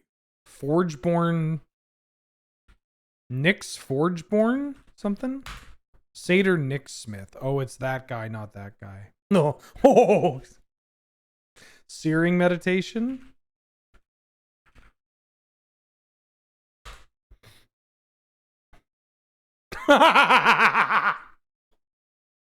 You're laughing. The tree folk's burning and you're laughing.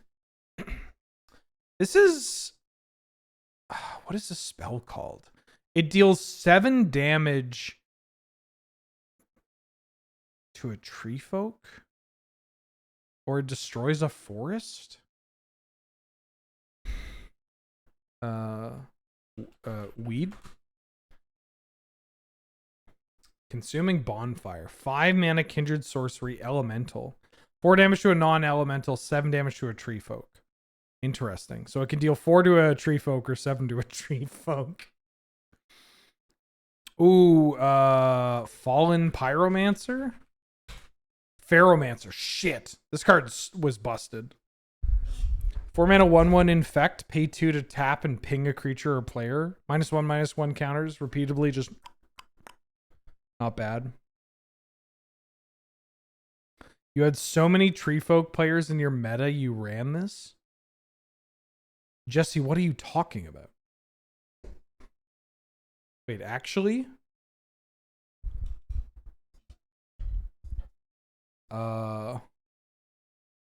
This is an OTJ card, so I don't know. Wait, like, were you playing like Lorwyn block constructed, or was this standard? I think this is Bovine Intervention. Yeah. Why did OTJ have such a like millennial meme lordy kind of naming convention?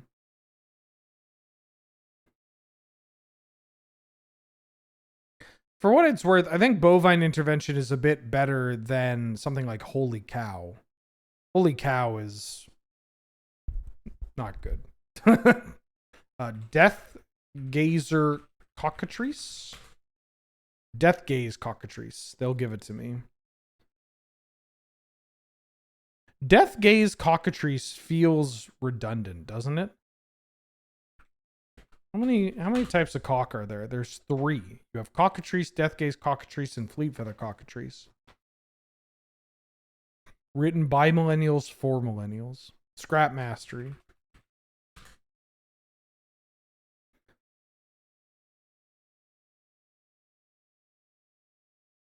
What is this?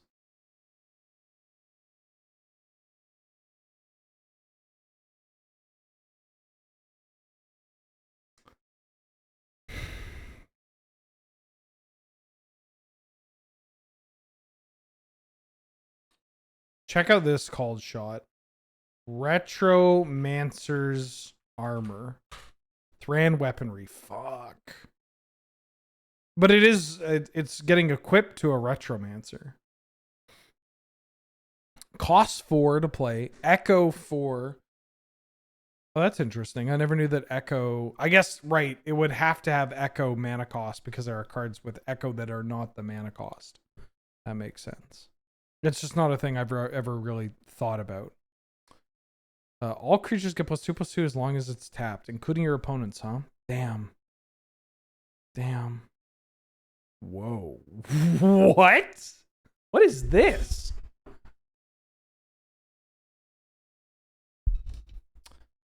I need to figure out how I can play Bloodborne above 30 FPS.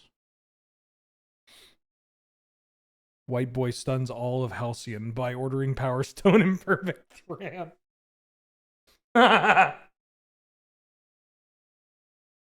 do you think Glaceon ended up winning over Rebecca's heart?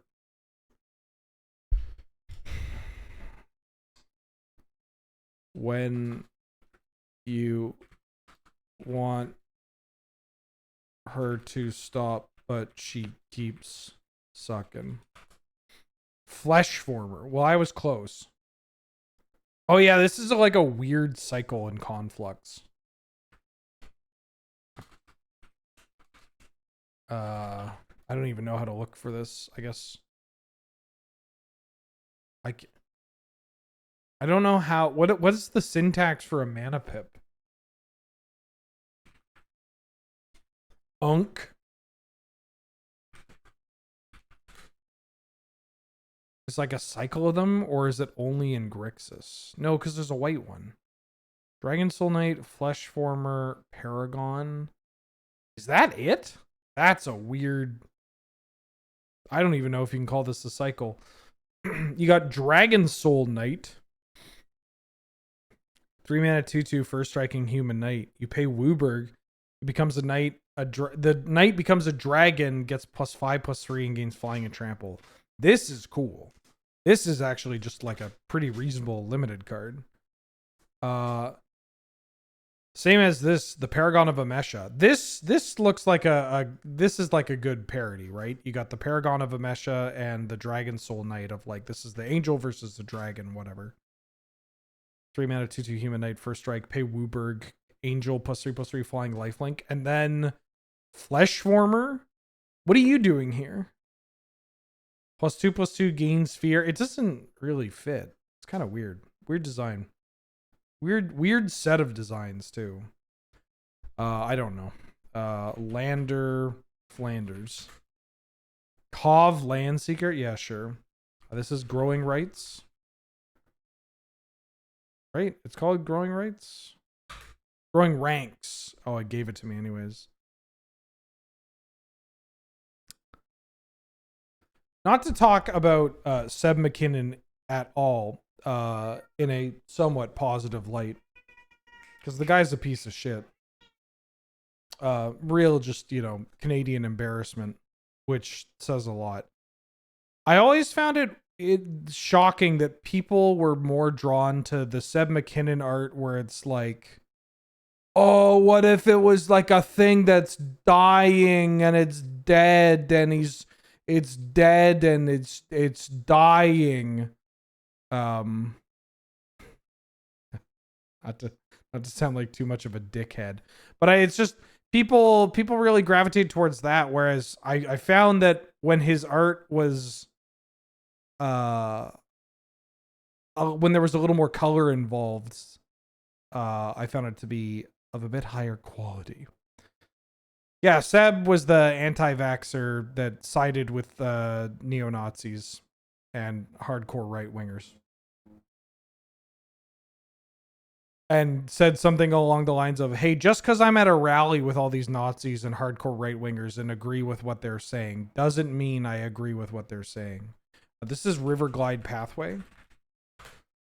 I can't believe this game made me learn all of the names of the pathways. This is Eyeless Watcher. This is a sick pick. 4 mana 1/1 makes 2/1/1 scions. Oh god. Death Knell Berserker.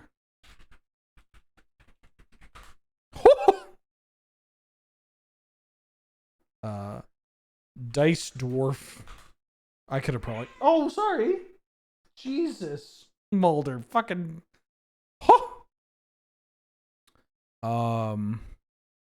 So this is a funny one. Because you look at this card and you go, oh, this must be OTJ. I'm pretty sure this is Marchise's emissary?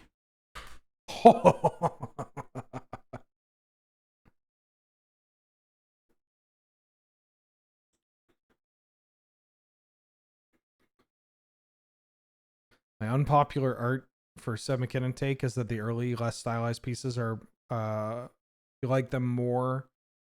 Oh, you like the earlier, less stylized pieces more than the later pieces. Yeah, I'm in that camp.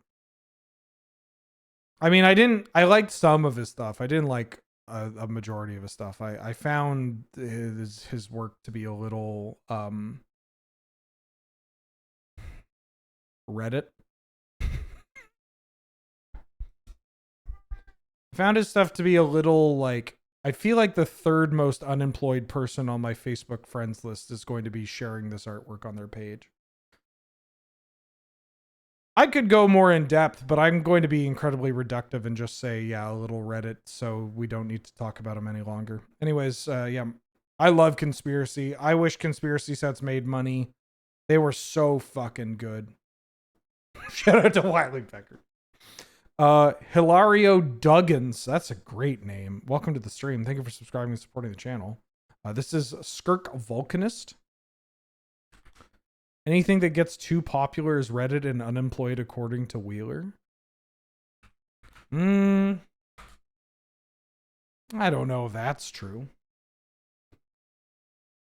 I think there are just very specific art styles and like trends in artwork that capture the eye of a larger group of people while lacking in, like, I don't know, variety, substance, technique, that kind of thing. But because it's like, oh my god, look at that card, there's so much natural light. Oh, it's creepy. Wow. You know, subversive and marketably edgy. Like Donato Giancola. Love Donato. Incredibly popular artist in the game. I got nothing bad to say about the guy. Don't Google his name plus controversy. Oh, I don't know if that's real. But yeah. I'm not contrarian. I just have better taste than most people. While we're on the subject of canceled artists, what do I do with the cards specifically I have signed? What do you do with the cards? Specifically, I have signed Noah Bradley cards that before anything came out. And I have an Altar of the Therese Nielsen card, but like History of Benalia is still a good card. What do I do personally? Are you asking me for advice on what you should do? Personally, I just, they're cards I own that I play with. And that's it. I think it's okay to get rid of some of them. Get rid of all of them. But also, the camp of people that are like, you need to burn these or buy brand new cards of everything is really tough to back it like 100% of the time, because it's really easy to say until you're the one that has to buy, you know, new copies of like a Force Will or whatever. Strebenerts, welcome back for the 11th month. How you doing? How you been? Thank you so much for all the support. Sub goes Burr. So does what? I don't know what this card is. This is a red instant from OTJ. Caleb, thank you for the raid. Welcome, folks. We're having a very laid back, lazy Sunday stream, where we're just talking about Magic cards. I'm playing the Scryfall Art Game. I have some other games that we can play. But I'm just listening to some jazz music and we're talking shop, I guess. I put a trans pride flag on the Artemite Nielsen Force of Will. Yeah, I have a damaged 5th Dawn German foil Eternal Witness that has Turfs Can Rot written on it by a trans community member. And that's a cool way, I think, to deal with it. But also, I don't know, whatever you feel like doing. I would recommend not seeing. It would be nice to not have to look at that artwork ever again, you know. But it's not an easy one trick way of getting rid of it. I think it's not called monstrify. I'm pretty sure this is a fake word. Beaver's Rage. Yeah, ferocification. Is this Sigarda's imprisonment? This is just a 2-mana 2/2 that does something. It's either a 2-mana 1/1 where ETBs puts a counter on it, or it's a is it Hardy Outlander? Dauntless Survivor. I knew it was something like that. Sounds delightful. Has a pleasant Sunday. You too. This is Consult the Star Charts. Yeah, my Echo of Eons. Well, I have an Echo of Eons that the artwork got blacked out by Jerry T. But I swapped that to the Mystery Booster version. The Misty Boosty foil. And I think I still have the blacked out Echo of Eon somewhere. No, I gave it to somebody. I gave it to somebody in the community. I don't remember who. I think I think it got brought up when I got the Misty Boosty one and I gave it away. Oh, this is Fire and Brimstone. Wild magic card. 3 white for an instant. Fire and Brimstone deals 4 damage to target player who attacked you this turn and 4 damage to you. Not a very good magic card, but what are you going to do? Ooh, Slumbering Tora. Tora means tiger. I have a funny little story to talk about with this. It was actually alluded to by Angel on yesterday's stream when we were playing Old Bordered Canadian Highlander. Angel and I built some decks, some Type 2 decks. We had the idea of, wouldn't it be fun if we built some standard decks from like old Mirrodin and Kamigawa era. And it was a very fun idea. And Angel built a Slumbering Tora Goryo's Vengeance kind of deck. Where, yes, she would discard Aname as 1 and smack for 12. Or discard, a big, like a Kokusho or whatever and bring it back. I forget the specifics of it. And that's very cool. That was not a meta deck or anything, but it was a kind of a fun kitchen table, casual, like FNM level standard deck or whatever that you might run into at the time. And then I built Greater Good Gifts Ungiven. And in my head, I'm like, well, this is a weird kind of version of the deck where we weren't playing with Ravnica, so I didn't have shock lands. So I only had pain lands for fixing. And I'm like a 4-color deck. So I'm like, oh, this will be fine. But it turns out, even without shock lands, being a 4-color deck that still has access to like 4 Sakura Tribe Elder, 4 Kodama's Reach, 4 Gifts Ungiven, too good. That deck was like 4 Sack Elder, 4 Kodama's Reach, 4 Gifts Ungiven, 4 Greater Good, and then 1 ofs. And it was still just too good. I was just Yosei locking her out of the game as early as like turn 4. I felt so bad. She put so much work into making them. And I feel like a dickhead. I need to figure out a new deck to kind of match the vibe of the Slumbering Tora deck. Respectfully, how have I not been murdered by Angel? She's an incredibly patient woman. And I think she finds a bit of what I'm doing charming, even if it's God, these MKM or not MKM. This is a one card, right? This is another Harrier. Gold's I doesn't matter. Spread the sickness. And what I did yesterday, yeah. Scrounging Bundar. I wrote it incorrectly. I wrote it the way it's pronounced, phonetically. I'm pretty sure it's Bundar. I know that a lot of the A, I don't know how consistent it is or if it's every A in the language, but it's I think it's pronounced so like Rushmi, not Rashmi, and Ragavan, not Ragavan. Anyways, this is another Kaladesh card. This is the like tap something down. Cost 4 mana. I forget what it's called. Bad Frozen Solid Malfunction. Ooh, Anger of the Gods. Powerful magic card. I haven't looked at this art up close. Look at that face. That's so funny.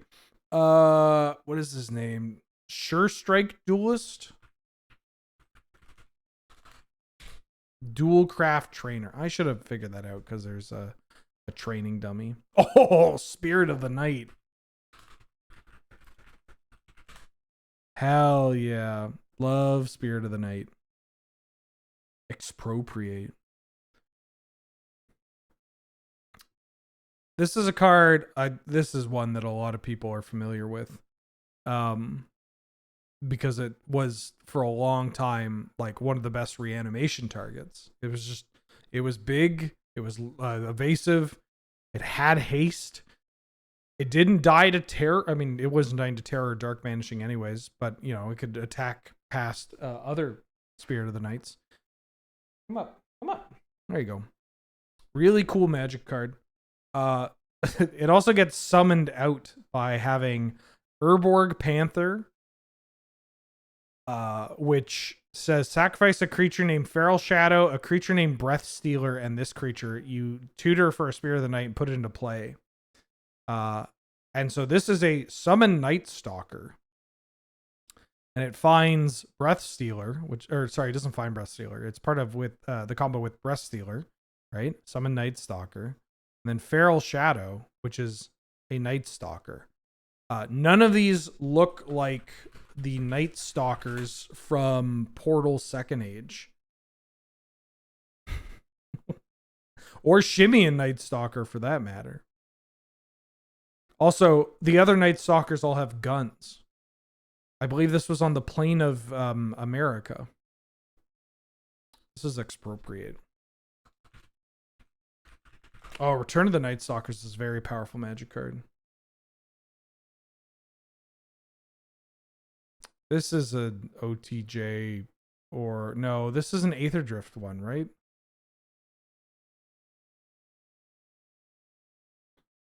Draft common. Oh, it is OTJ. I didn't really draft that. Merfolk of the Pearl Trident. Damn. This card looks so good in paper. If you can get a beta copy of it or an alpha copy, I mean, the beta copy is $5. It's honestly worth just paying $5 or less because, you know, this isn't going to be entirely accurate for older cards just to look at this card. The blues are so deep. It's kind of hypnotic. Most human scholars believe that merfolk are the survivors of sunken Atlantis. Humans adapted to water. Merfolk, however, believe that humans sprang forth from merfolk who adapted themselves in order to explore their last frontier. Whoa. This is one of those flavor texts that make that like there's a certain type of person, parentheses, teenager, that reads it and goes like, canonically Atlantis is in Magic the Gathering. It's like, why is that? I'm like, because it was on the flavor text of a single card from the very first set of the game that also quoted the Bible. And you're like, oh, okay, well. What's this guy's called? The Jolly Balloon Man? Is that his name?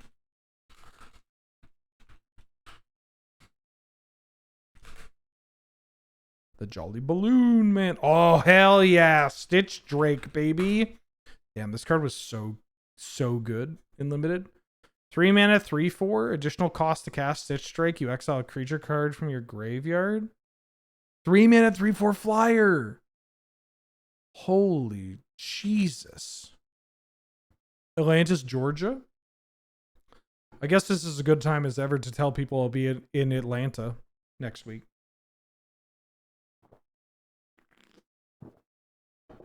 I will be at MagicCon Atlanta. I will have Canadian Highlander. I will have not enough time to play Magic the Gathering and do all the fun stuff as I initially thought. Ogre Warlord? Oh, Vengeful War Chief. I know it had a generic name. Tempting Witch. This artwork is very weird. I assume that these hands are supposed to be like the hands of the souls of like the children that she has eaten or killed, which is kind of creepy. Oh, Chameleon Colossus, also known as Vince McMahon, because he's doing the Vince McMahon walk. And you don't want to Google Chameleon Colossus controversy. This card is a banger. It's called Shadow Rift. Underrated card in Canadian Highlander, although maybe not so much nowadays. 1 blue instant. Target creature gains shadow until end of turn. You draw a card. You target your own creature. Unblockable. You target their creature. That can't block. Busted. Banger. Also, Mulder's whining. I need to change something. 1 second. This is Petrified Field. Underrated magic card. I don't... Oh, they printed an Edge of Eternity's good. This card was like $30 for the longest time. Brings back your Tellurian Academy.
You'll have to excuse me. My cat needed poop removed from the box.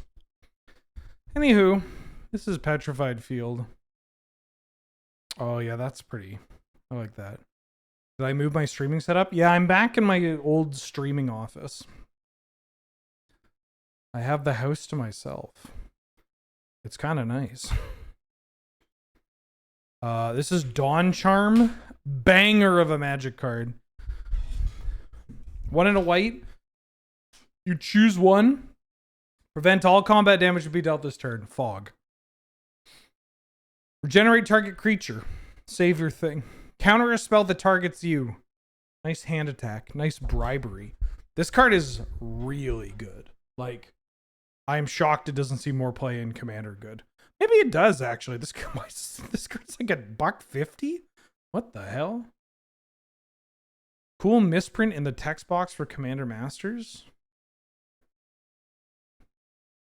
Commander Master? Ultimate Masters or Commander Legends? What's the... Oh. That would. Draw card.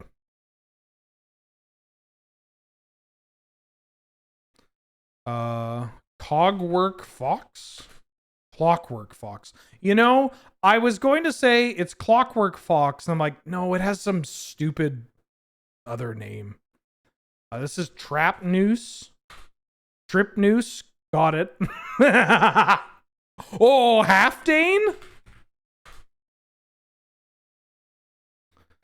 Hail from Teleria, the ever-changing Dane. Cool flavor text.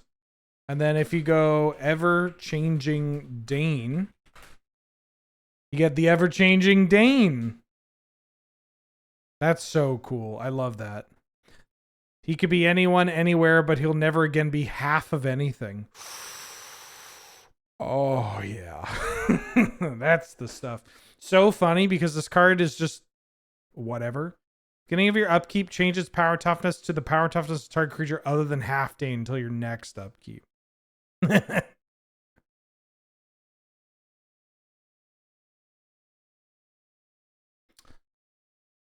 Rage Weaver? Skylasher? Is this vintage? I don't want to say staple, but is this card that appears in vintage Skylasher? It's a flash reach creature with pro blue. Nice psychic frog. And then they fatal push it, but you know. Nice psychic frog.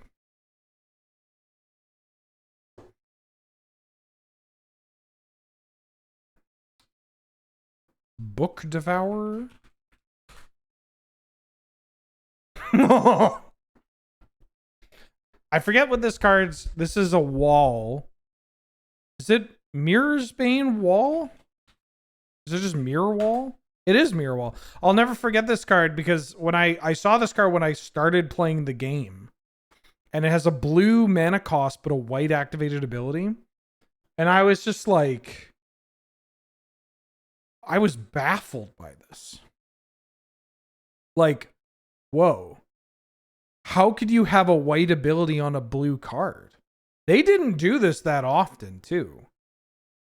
Like, you'd see it a couple of times in this block, an Odyssey block, but usually it was like a non-black card with a black ability, and it's because of Torment, right? Am I ever going to try to find a copy of Hurricane from Summer Magic or any cards from that run? No, I don't really care for Summer Magic. That doesn't do anything for me. I'd love a Beta Hurricane, though. I don't own one. I think I just have a... do I have an Ice Age one? I'm trying to think of which... No, I have a Portal one. I have a Portal one, but I'd like a Beta Hurricane. That's not much money. Holy shit. Never mind. I should just get a Beta Hurricane. Looks like I could trade some crap in for that. Eliminate the competition.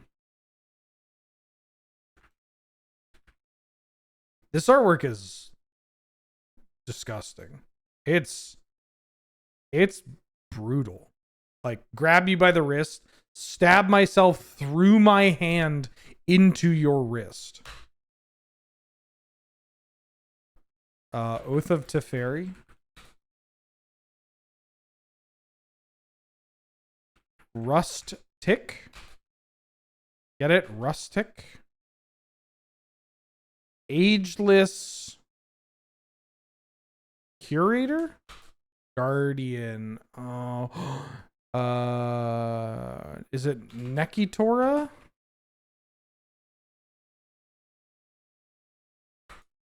Wasi Tora. What does Wasi mean? Because I assume the Tora is the tiger. This card is so cool. 5-mana 5/4 cat dragon. Is this card a popular commander? It says guy who gets paid to figure out what popular commanders are.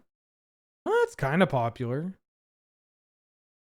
I mean, you know.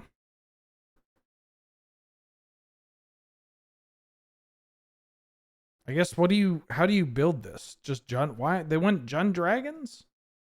You want to build Jund Dragons? You don't want to just build this as like a cool pooping out tokens? Yeah, the tokens are adorable. They're very cute.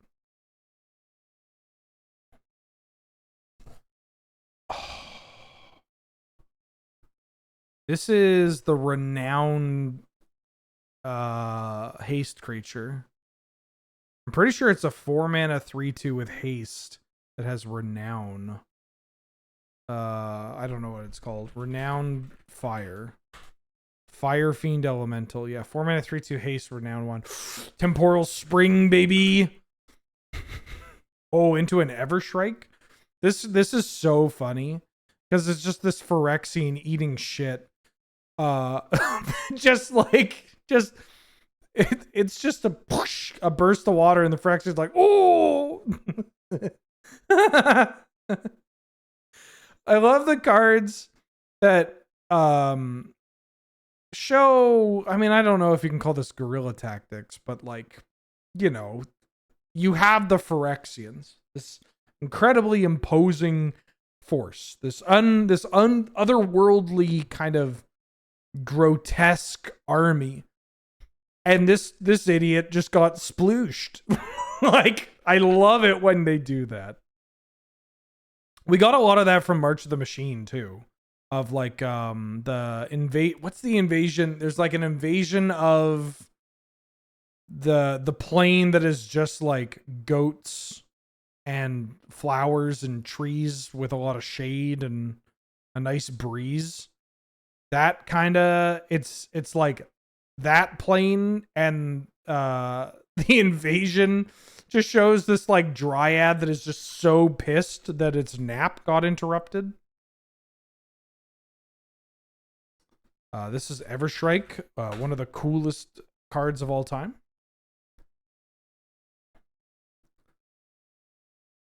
Just the sickest ever. Do it. Weird snake, dragon, bird, elemental.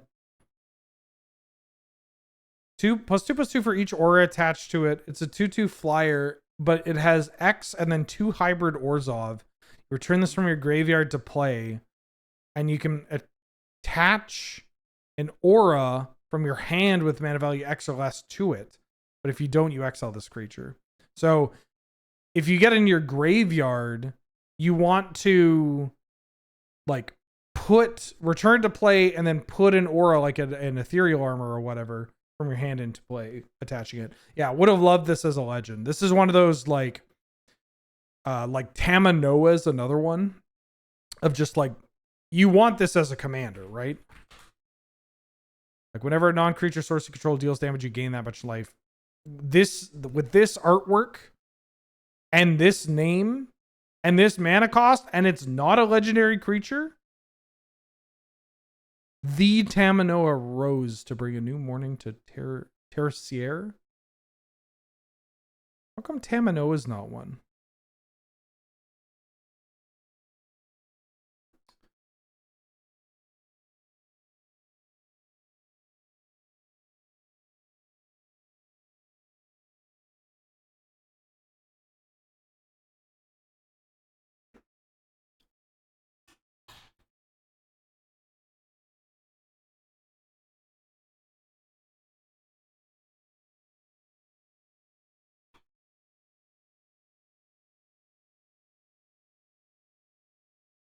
I forget what this card's called. Something officer? Impeding officer? Ozda officer. 3-mana 3/2 +1/+1. Kellen's Light Blades. Oh, finally some good food. Looteril Core. This card is so dope. Just one of the coolest. This is like a whole package card, you know? Like, you look at this and it does everything well. Just, it's a cheap, evasive creature that draws and discards cards. It's a rogue. It's a core. Like a blue core is very cool. The artwork is, it's so dope. It is so, like, the core is kind of like blending into the mists in the background. Also, even the flavor text, unable to touch items of value, he goes forth to steal secrets instead. It's a thief that doesn't take items. It doesn't, hell yeah. Hell yeah, and if I may say, fuck yeah. Yeah, fuck yeah. Yeah.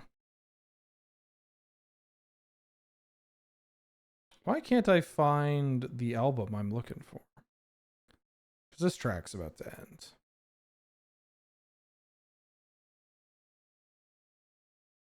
I'm gonna listen to some Cannonball Adderley. Anyways, I love Looter Ilcore. I love the other Ilcore too. Infiltrator Ilcore. Just these weirdos, they're so cool. I played this card in Canlander a lot. How goes the puzzles? Thraxmore, thank you for reminding me that I was going to do something other than the art game, but I don't know. I'm a little too far gone now. I mean, we could do the other ones. We've been doing this for about 2.5 hours. Infiltrator Core, really cool. You suspend this in a tempo deck, and when it comes off, you get to protect it. I forget. I know of this card. I think it's Undo. No, this isn't Undo. It's Unsomething.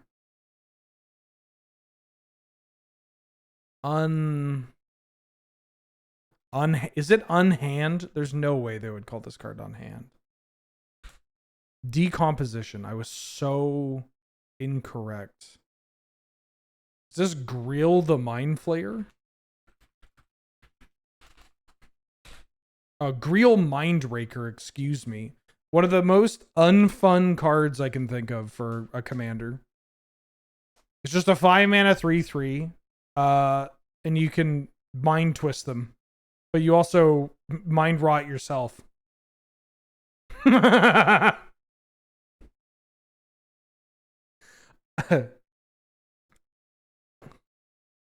Also, because, yeah, you just get to instant speed mind twist somebody on their draw step.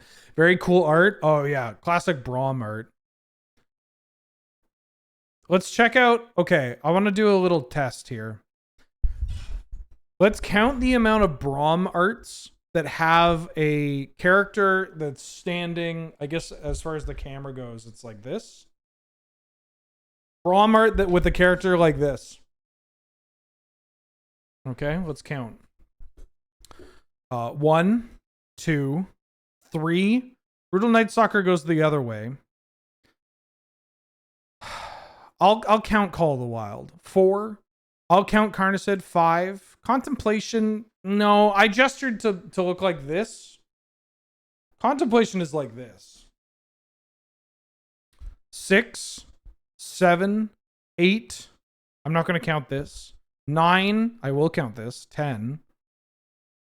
Ooh, Liliana going the other way. 11. Magita going the other way. Mog Funkies is 12. Reaver Demon is 13. Sawtooth Ogre is 14. Stronghold Taskmaster is 15. Oh, the Sylvan Yeti. I have never seen this Tasha. Yeah, you're never unseeing this. Also, look at Mirage Block. Next time you look at all the cards in Mirage Block, look at how many cards are doing this. Or doing this.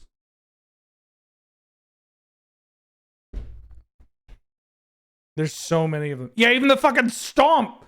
You want to see my impression of Swamp by Braum from Tempest?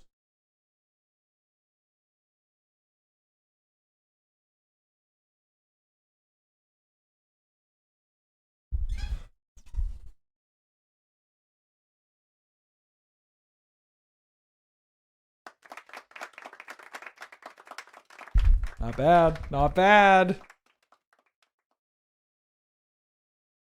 Damn, she's pissed. I mean, I like the Tasha, this Tasha, but I really like Martina Fakova's artwork. I kind of wish Martina, two things. One, Martina Fakova, how come people aren't glazing her artwork constantly? Because this is the thing that gets me. All right? I'm going to go back to the art discussion. Because there are certain, like, the artists that are quite good that don't get as much praise as the ones that get very Reddit coded. It's just, her fucking, like, this Angel of Suffering, the Herald of the Eternal Dawn, Grievous Wound. She did Elishnorn, she did Darcy. Have you looked at this Kazla? This Kazla goes insane. You get to see every individual strand of hair, every feather on the angel. Lose Focus is so good. She did the most casual Sorin, the Voldaren Epicure. This is like one of those pieces where you look at this and you notice something different every single time. I wish she did Chun-Li. I wish she had more. She's at most of the Magicons, by the way. Very nice woman. I've gotten her to sign basically every single card of mine that she's done that is even vaguely playable. And her Sig rules. Let me show you something.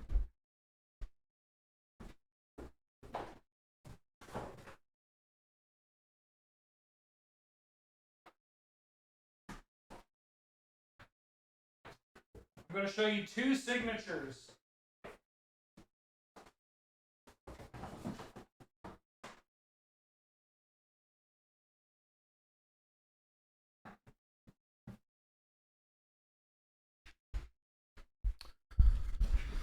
Now, other artists have started doing this more as well, but whenever I go to an artist and I ask for a shadow signature, because if it is printed after the dark, I get it with a shadow signature. My rule of thumb is if it's German, it gets a shadow signature. If it's English, it gets a normal signature. I asked for a shadow. She goes, "What colors do you want?" And I go, "Whatever you think looks best." The camera's not going to do it justice, but like this foil German Darcy. Ooh, yeah, you can see it with the gold and a red. It's a gold with red underneath, but the red it's not the red of the border. It's the red of her, like, of the Dragon Rage Channeler's, like, outfit. And so it kind of works with, like, the goldish tones of the sky in the background. It looks so fucking good. And she did this Lose Focus, which is a little more standard, but even then, this Lose Focus, it's got, like, a very rich blue with, like, a black, and I think it was a great call to do the blue and the black, because a lot of times when artists go for a sig and they'll do it with blue, they like to go blue and silver. But the black works well with the rest of the art for the Lose Focus, right? Such a dark black, such a dark background. And in my head, when I initially got this, I'm like, oh, that's interesting, blue and black. A lot of artists do blue and silver. And then I've rationalized it. Maybe that sounds bad, but I was like, wait a minute. Did she go with black because it matches the background and it leaves it so that the silver, like, pops? Like, it doesn't pull from this. Because instead of hitting the notes that the head and the little shards hit, it does its own thing. Like it ties in the background, which tracks with how she did the Dragon's Rage channeler. Woo! Woo! Mamma mia. Aboria for the 72nd month. Hello, Wheeler. Howdy, Wheeler. Hope you're doing well. If possible, can you hold a pose for a second so I can get a clean screenshot for sleeves? Yeah, sure. 1 second. What do you want?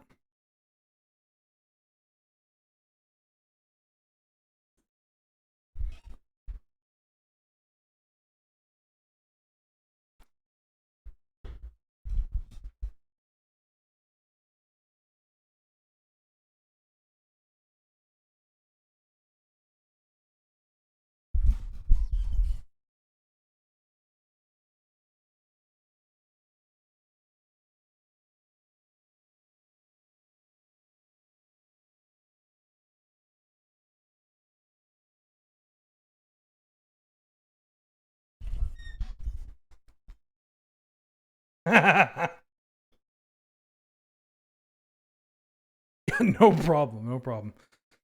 Thank you for the support. Oh, man with the mask. I saw you pop in, say how it's going. I have some news. This is Scarwood Goblins, by the way.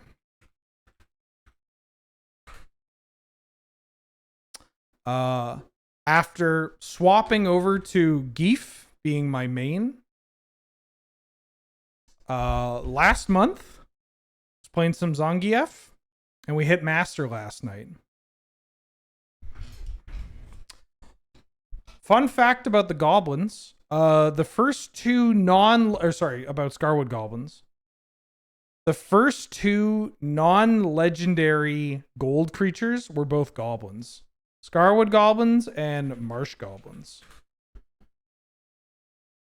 I forgot this show's ass. Ron Spencer and Quentin Hoover.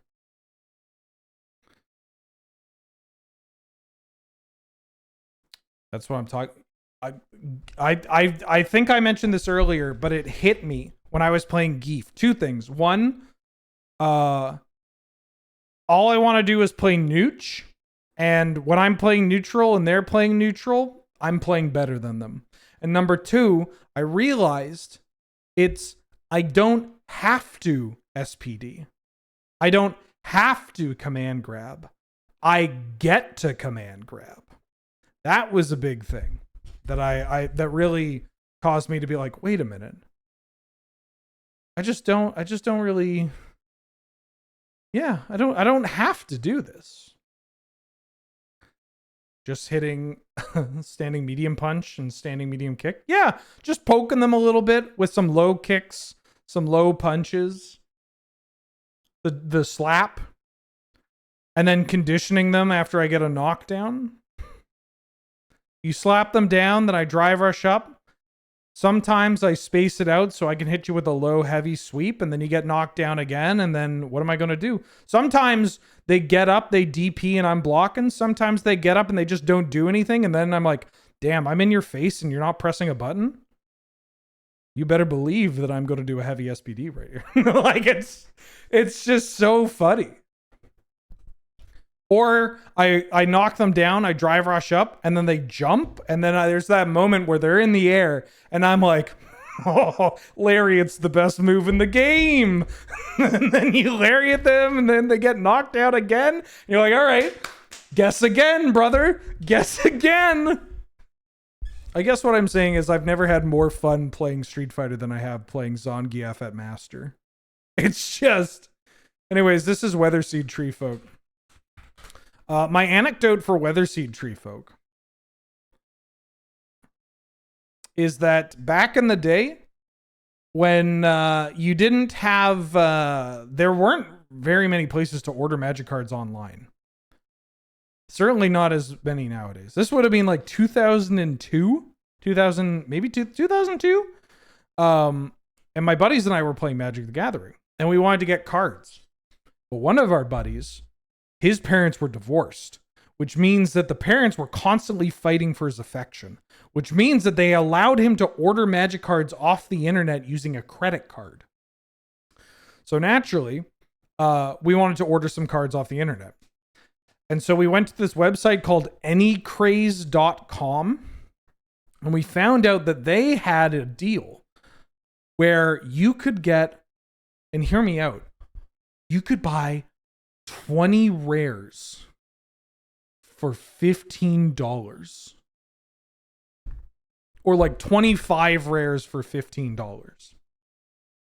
Push, push. Game breaking. Because we as kids were like, well, it's a rare, it's going to be expensive. And so we ordered from them the 20 rares or 25 rares or whatever, $15. And I'll never forget, my buddy's packet had nothing but mag something tree folk from Plane. Yeah, this one.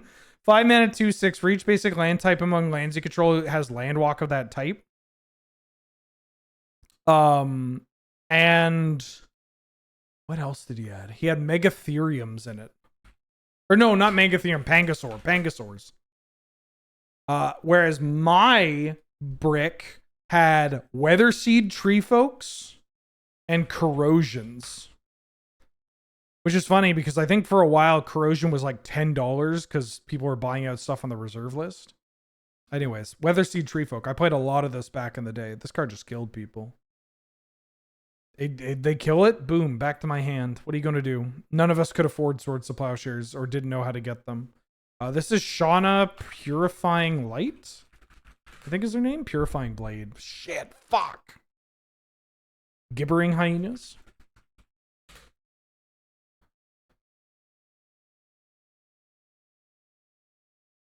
Outside of a few whiff punish SPDs, not as impactful as the fear of it. Yeah, exactly. One thing I'm trying to learn how to do, I can't figure out how to do the EX Borscht Dynamite like off the ground by this much. I need to get the timing down for it. I now have the like, I can now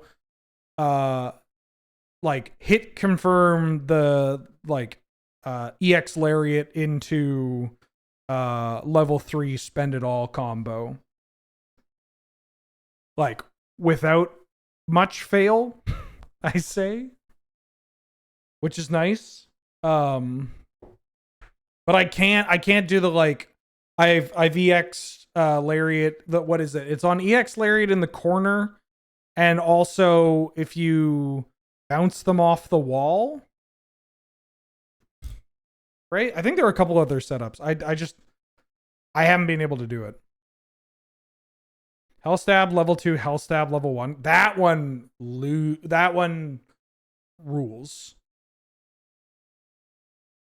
The level 2 into the level 1 rules. This is Clockwork Golem. Threefold Thunderhulk. It's a gnome golem, right? Ooh. Rivalry. Careful Study.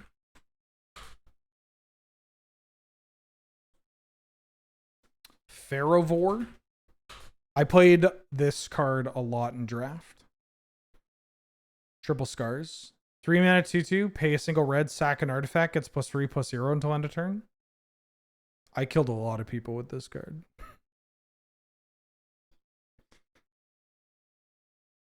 Any tips on how to shuffle a deck one-armed? Ask for assistance.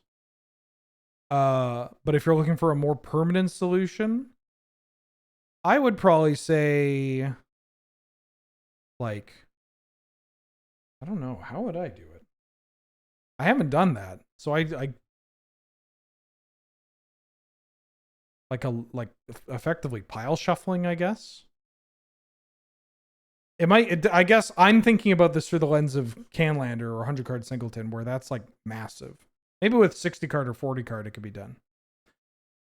Hellstab level 2, Hellstab level 1, and immediately lost to Ryu DP. Oh, I didn't read that part about your post. Man. Fuck. I do have a confession to make, though, because Angel's been playing Street Fighter, and she is getting a lot better. She gets better every time I play against her, or I watch her play. I was playing against her, and I asked what character she wanted me to play. And she asked for Chun, and I don't know how to play charge characters, and I didn't know any of Chun's inputs. But you know, I was mostly just doing lightning kicks and some of the like drive rush combos that I had seen people do against me. But then I switched to Ken, and I forgot how much fun Ken was. I like swapped over to Ken, and my Ken was like mid plat or something. I'm like, when did I play Ken? And it all came rushing back. I was like, oh yeah, I played Ken. This is Assassin's Inc., by the way.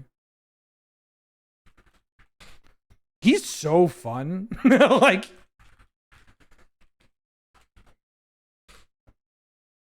yeah, he's just a lot of fun. This card has Discover. LCI card again, Lamau. Did I just not play any LCI? Desert of the True. Oh, okay, chat. I've got a couple of pieces of trivia about this card. Because this is Morning Tide. Which you're probably looking at that and wondering, why does this look so shitty? Oh, it says it on here. White cards in Torment were misprinted with low-resolution pixelated art. If you have a white card from Torment, grab it and look at the artwork. I bet it looks terrible. Mind you, there aren't many white cards from Torment that players would want to own. Except for maybe Militant Monk, because that card is great. What is the best white card from Torment? Vengeful Dreams? Stern Judge is hilarious. Stern Judge plus Urborg. Haven Trooper is pretty infamous as being one of the worst cards with one of the best pieces of artwork. Like, this artwork is so great. Greg Staples, one of the goats of the game.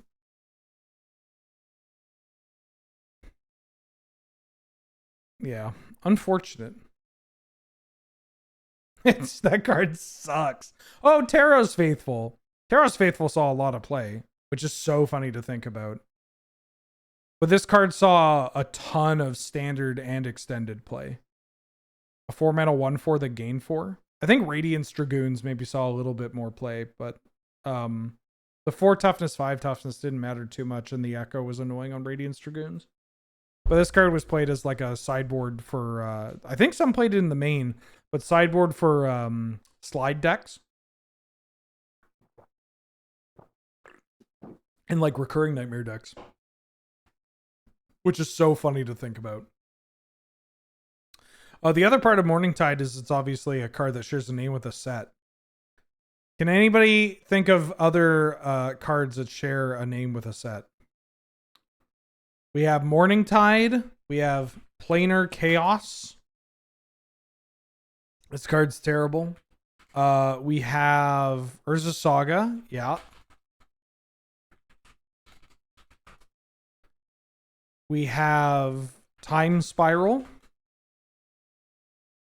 We got Future Sight. We have The Brothers' War.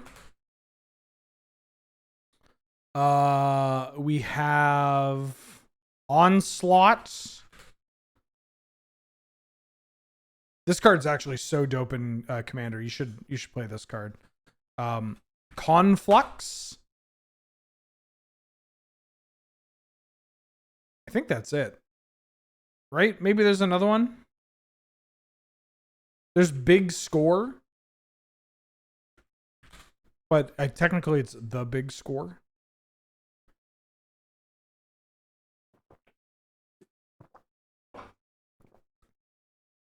March of the Machine doesn't count because that's March of the Machines. There's Apocalypse, yes, from Tempest.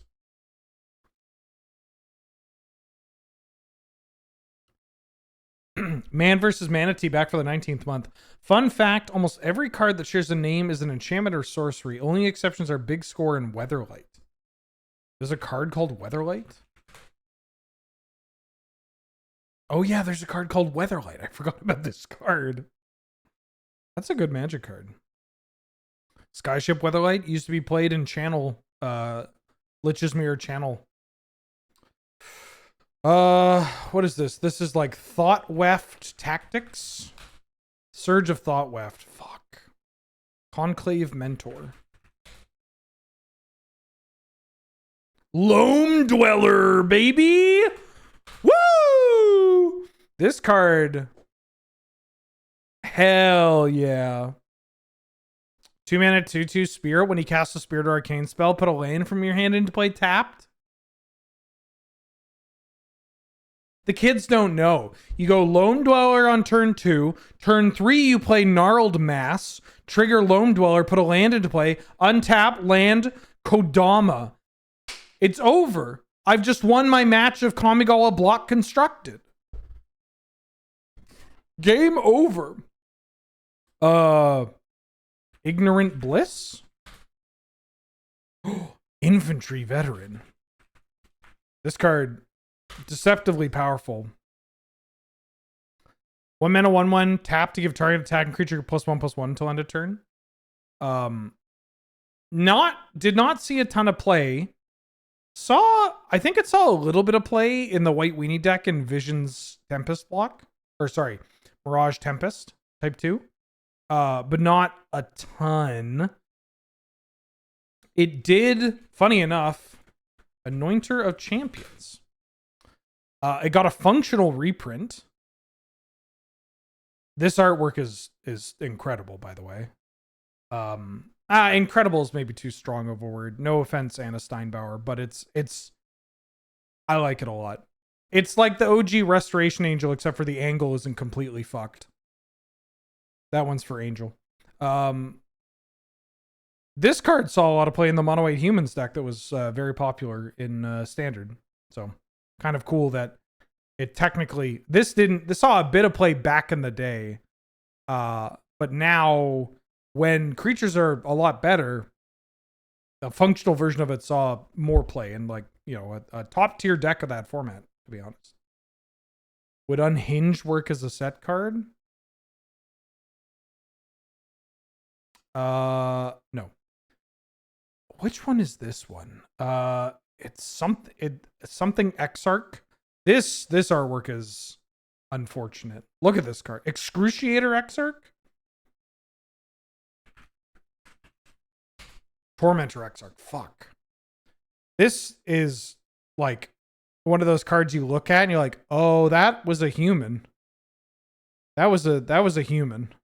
This card's great. 4 mana, 2/2 ETB. You either buff something +2/+0 or give something -0/-2. All the Exarchs were pretty cool. Everybody knows about Deceiver Exarch. Did we mention all will be one? But the set is called Phyrexia: all will be one. Unfortunately, that doesn't work. Everybody knows about Deceiver Exarch. But the other ones, Inquisitor Exarch. This card saw some Canadian Highlander play back in the day. We looked at Tormentor Exarch, Entomber Exarch. This card, legitimately a powerful Magic card. 4 mana, 2/2. You either raise dead or that you look at their hand and they discard a non-creature card, meaning that you can hit their lands. You can make them discard a land. And then, yeah, people are talking about it in chat, and I'm glad to hear people are into it. Is Brutalizer Exarch. 6 mana, 3/3. Put a non-creature permanent on the bottom of its owner's library. So muck their land or muck their enchantment or whatever. Or tutor for a creature, put it on top of your library. Love the art too. I gotta tell you, this one gives me like, what is it? All Tomorrows? I'm getting big All Tomorrows vibes from this.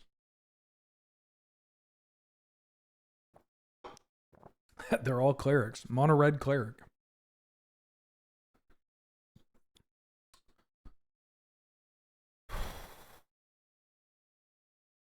Is this a Kavu? I think this is a Kavu, right? Lumpy Kavu. Stone Kavu. Oh. Happy Wolf. Bounding Wolf. Chain Warden. Warden of the Chained. Fuck! Oh, finally, some good food. Dragon Master Outcast. Love this magic card. Gemstone Array. This one's a funny one. Put a charge counter on it, and you can remove a charge counter, add 1 mana of any color. I was going to say, this card's like worth a couple of bucks. It's only got 1 printing. It calls out to the Moxen. And it, I think there are some combo applications with this card. If you can't handle me at my Stone Kavu, you can't handle me at my Hundrug. Shoutouts to Hundrug, by the way.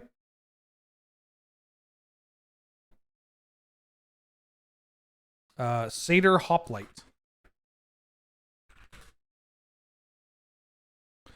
Treacherous Pit Dweller.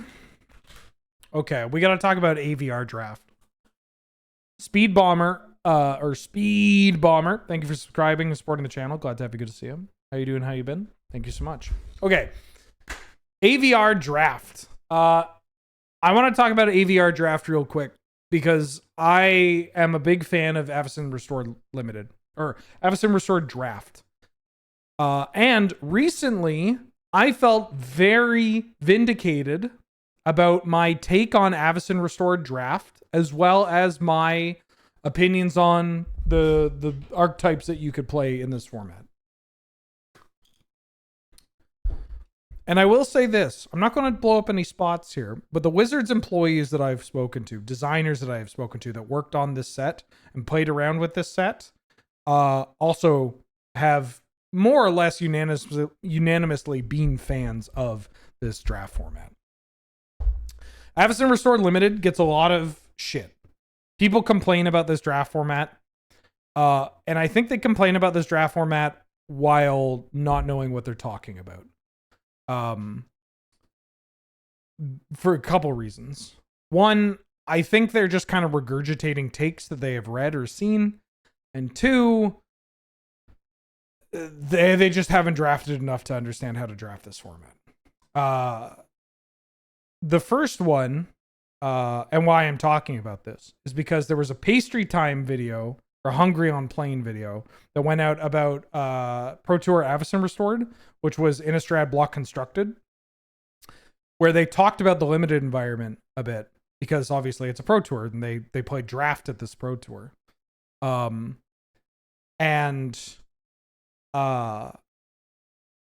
pros, a lot of the pros did not actually hate the draft format. The sealed format was terrible. The sealed format was dreadful. But also, sealed is always, well, it's not always dreadful, but sealed is dreadful quite frequently, especially at this point in time. The draft format had some archetypes that were quite good. Blue-green and green-red were pretty good. Right? You had blue-green, the big commons were Mist Raven. 4 mana 2/2 flyer that ETBs and blinks or bounces something. Gryff Vanguard, 5 mana 3/2 ETB draw a card. Ghostly Flicker as well, 3 mana, blink your Gryff Vanguard and whatever. And in green, you had Trusted Force Mage. 3 mana 2/2, as long as it's paired with another creature. Each of those creatures get +1/+1. Pretty good. And obviously had Wolfear Silverheart, which is like a fucked up rare. But again, fucked up rare is not that uncommon. Not that far out. Also, the pedal to the metal over here. Yes. Seraph of Dawn, very good. Don't get me wrong. 4 mana 2/4 flying lifelinker. But this also, you see what I'm saying? Is that it turns out that every color actually has some pretty good commons that we're talking about. In red, you get access to this idiot. Fervent Cathar, the 3 mana 2/1 haste when ETB something can't block. That's pushing so much damage in this format. And you get Thatcher Revolt. Where'd you go? Thatcher Revolt, the 3-mana make 3/1/1s. They all have haste. You had Thunderbolt at common, which could deal with the Seraph of Dawn. You had Pillar Flame and Mad Prophet. Like, you got this draw engine. You got this cheap removal spell. If you draft the white-red humans deck, which was also quite good, where you could do some goofy Cloud Shift on your Kessig Malcontents, or on your creatures that care about the ETBs, or resetting your soul bonds. And then mono black. Black-green was also quite good. You could do black-green. I love drafting black-green. But mono black, very powerful. People talked about how bad black was. No, black was fucked up. Well, it was pretty fucked up.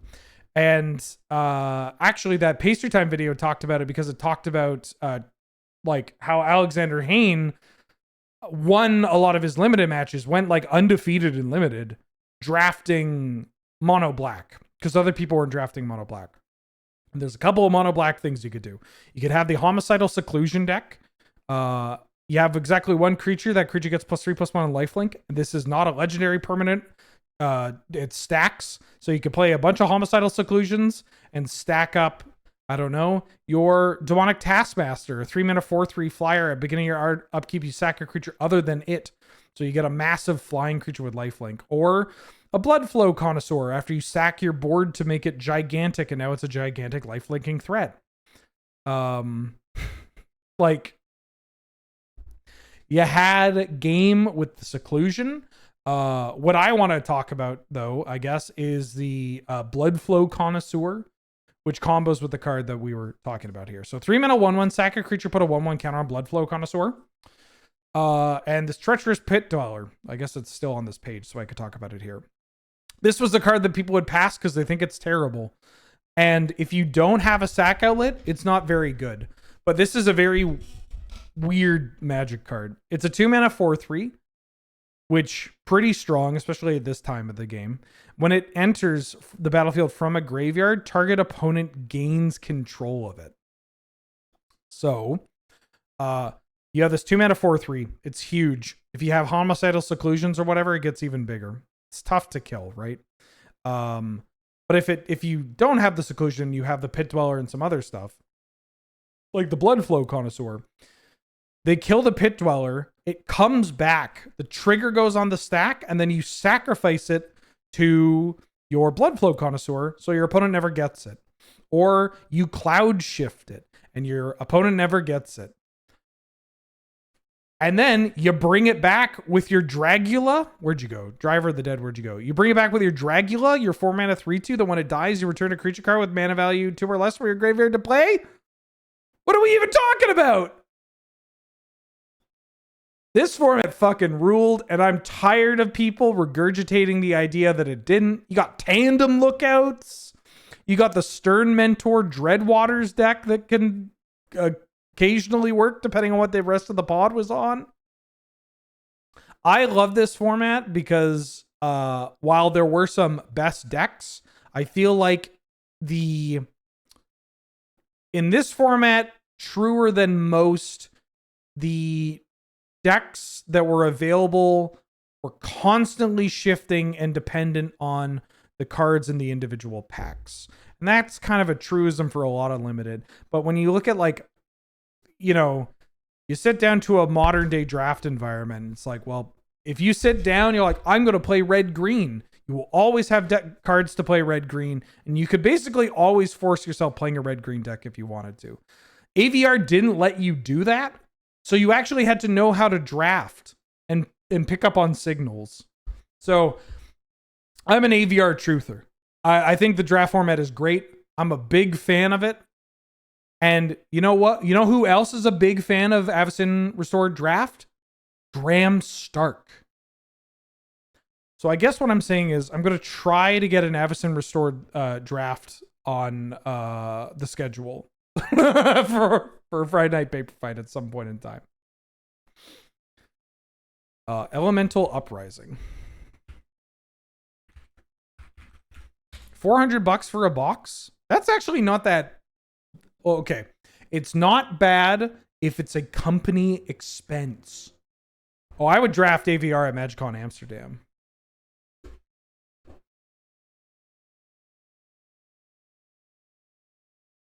$400 for product that we're going to end up showing on a Friday night paper fight. It's pretty good. Consider making a kind of a draft guide. My problem with that, and the answer is yes. I've kind of done impromptu versions of that back in the day, but mostly for like locals. My problem is that I either love a draft environment and I draft it a lot, or I don't care about it and I don't play it. Which is probably a healthy way of having, a relationship with your hobby, viscerous here. But like, ooh, Hydromorph Gull.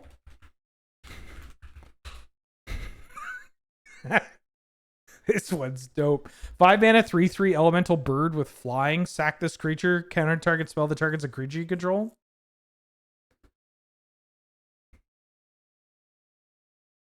I don't know. Like, I could probably write a guide for like SOI Eldritch Moon Limited. Right here, you say learn to fucking draft so often. When I say learn to draft, I mostly mean you have to learn how to like pay attention to signals and know when you need to draft by numbers and when you need to draft by this card is going to be what my deck needs, or when to like, go outside your comfort zone. Maybe draft something that isn't an established archetype or whatever. Hana Ship's Navigator.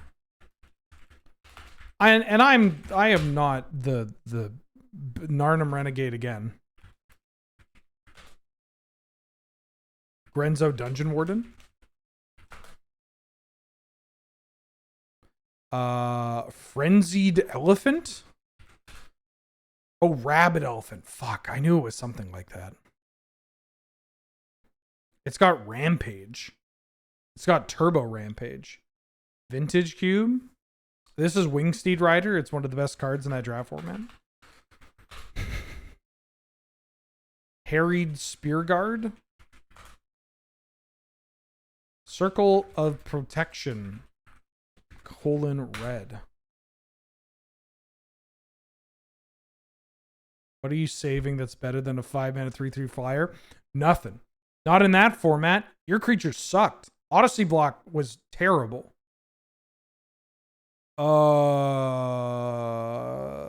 Somebody help me cheat. This is the one with Overload.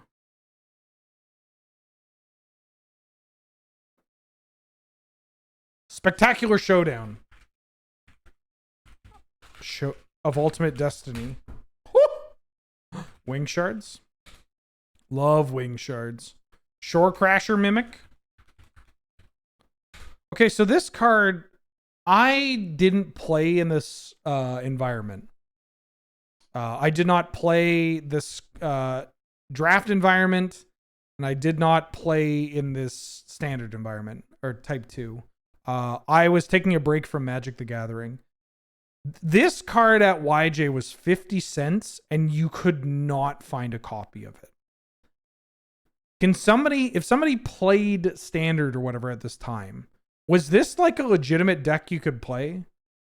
Like, I don't even mean, I know fairies and whatnot, but like,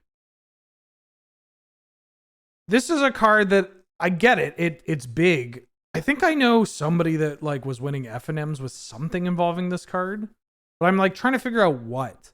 I guess curving this card into Rock's Warmonk is pretty good. This into Rock's Warmonk into Rafik. Actually, never mind. I'm convinced you could ban people with this.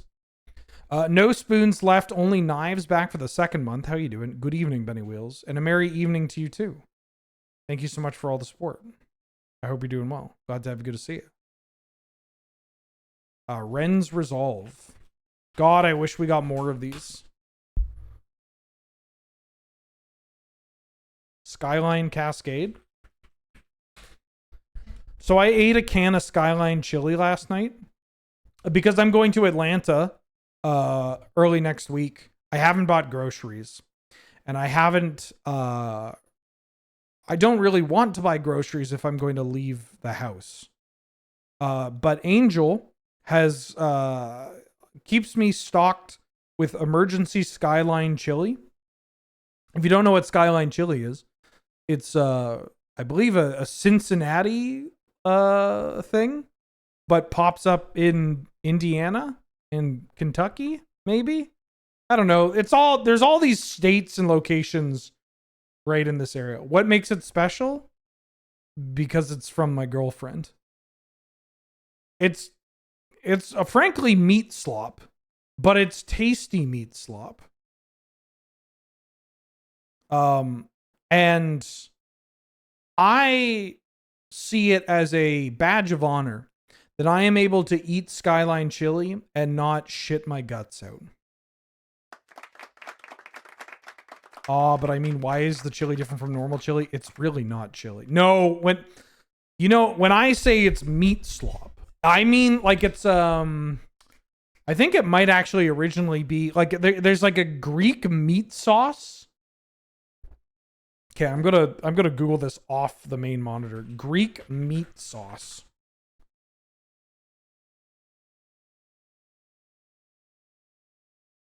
Popular.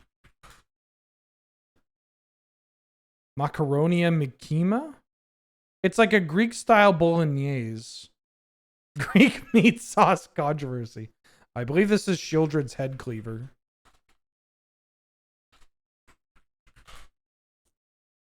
Anyways, yeah, and they put it on top of spaghetti.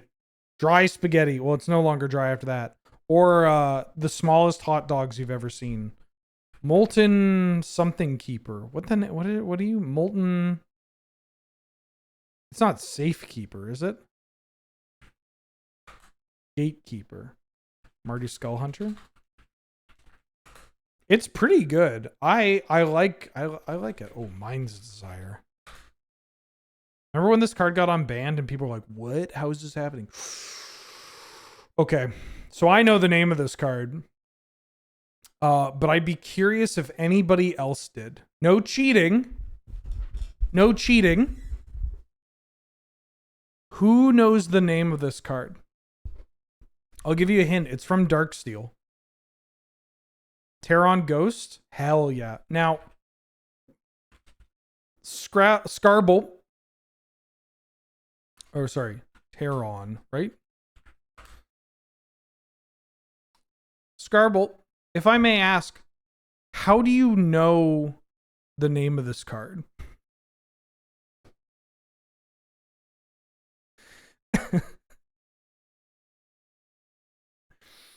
Because, you know, with modern technology, it's so easy to just find magic cards.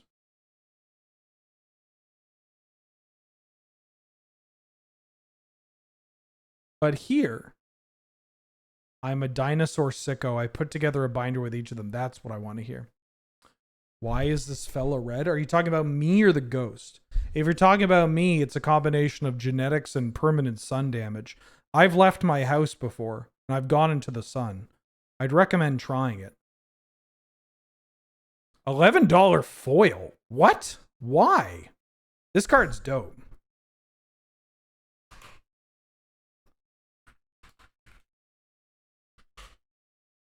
Sounds like a scam. Trust me, it's great. This card's just not, I mean, I guess because it's a dinosaur and it's pretty and it's a spirit.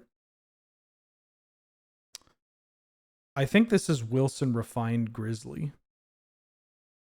I mean, it also probably doesn't help that I've been talking for 3 hours straight.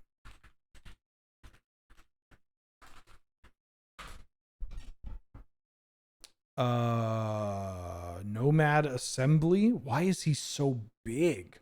What the fuck? How tall is this guy? Look at those legs!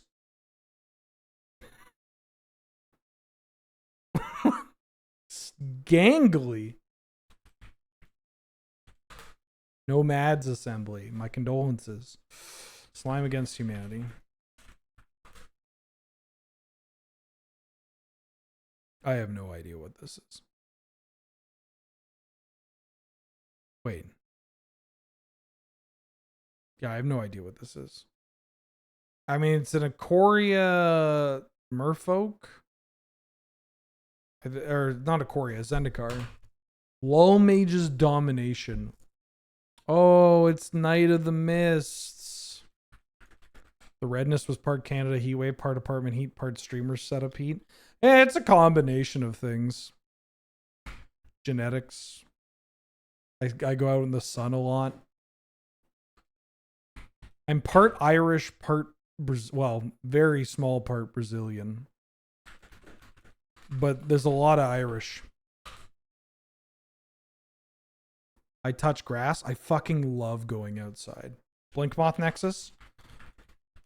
This card rips worship. No idea.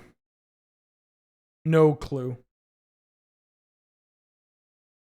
No clue. I don't look red to you. I mean, core blind me when I can't find the beers at the function.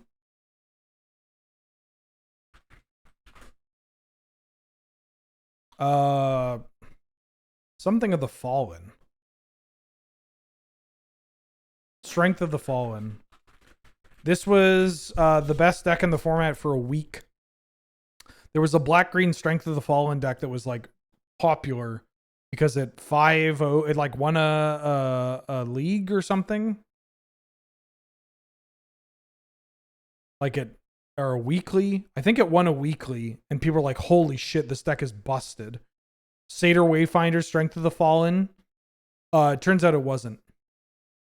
This is a 4-mana March of the Machine, not March of the Machine. I think this is a 4-mana Brothers War Mishra's Onslaught. No way, if he gets this. He's so good. He's so good. This is Bloodhall Priest.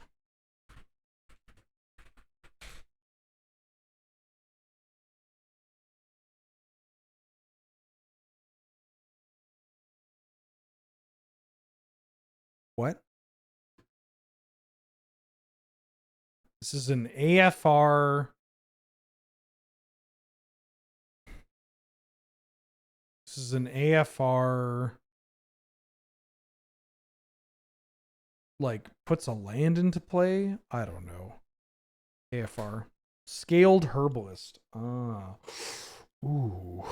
Monstrous Growth?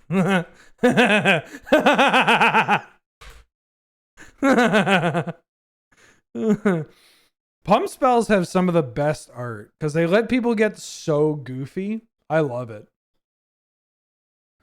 Like, this is Dan Frazier. I mean, Dan Frazier has some goofy pieces of art, but, you know, Berserk. I mean, Dwarven Song. What's the art from? Portal. But the art on this card is always pretty good. This is the one that I use. The Night Stalker's little game of tease the squirrel suddenly took an unexpected turn.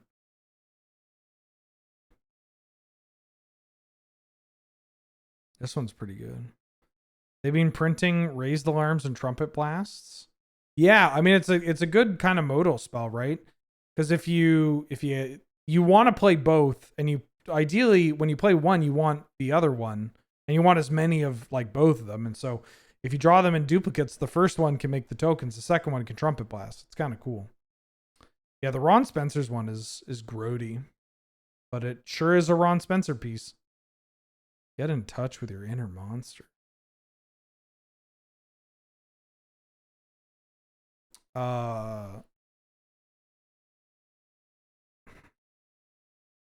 Flood of Ideas? This is either Flow of Ideas or Flood of Ideas. It's the Brothers War version of Flow of Ideas, so I think it's Flood. Flow of Knowledge. Motherfucker. Jalen Sphinx. Jelen Sphinx. Oh, it gave it to me. Thank you. Gadul Lurker. Face Fetters. Nyxborn Courser. Fuck. Kethik. The Dog.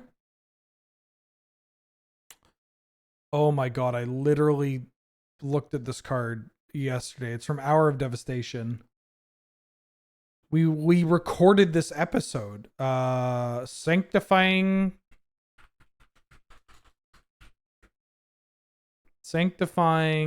something. Saving Grace. Shit. Siege Smash.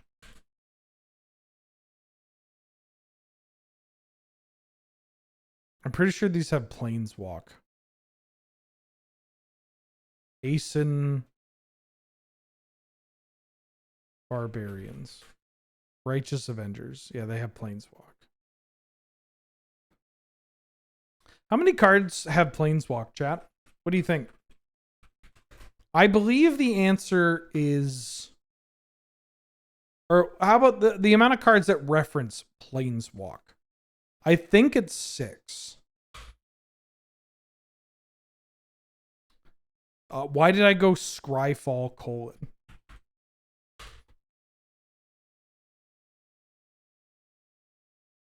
Please hold. I'm bad at this.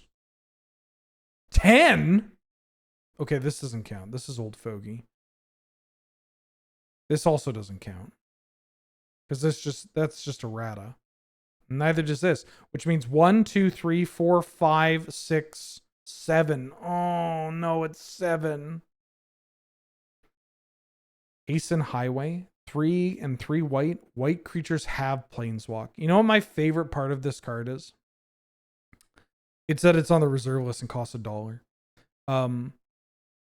It's a triple white card. So you're incentivized to be heavy and white. Likely even mono white.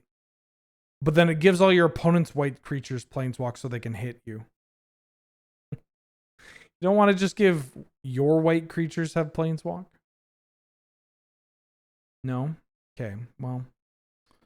Bogart Arsonist. This one's funny because I think this one's actually there's a mirrored pair of this. I think there's a version of this that can blow up forests.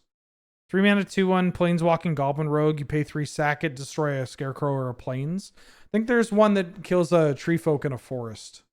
But this one gets a lot of attention because, well, it has Planeswalk in the block where they introduce Planeswalkers.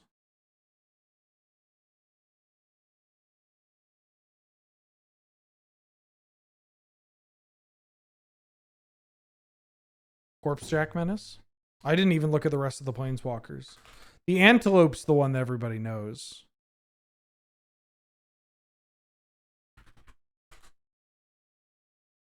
The Graceful Antelope. 4 mana, 1/4. I was going to say, I wonder if the foil of this card is like $10, but it's not. 4 mana, 1/4 Planeswalker. When this creature deals combat damage to a player, you can have target land become a Plains until this leaves play. Great Wall. 3 mana enchantment. Creatures with Planeswalk can be blocked as though they didn't have Planeswalk. Thank God. Now, granted, at this time, the only creature with Planeswalk was Righteous Avengers. And Lord Magnus, I guess. Well, no, Lord Magnus doesn't have Planeswalk. Lord Magnus just says creatures with Planeswalk or Forest Walk can be blocked. Okay, so when at this time in Magic the Gathering, there were more cards that say creatures with Planeswalk can be blocked as though they didn't have Planeswalk than there were creatures with Planeswalk.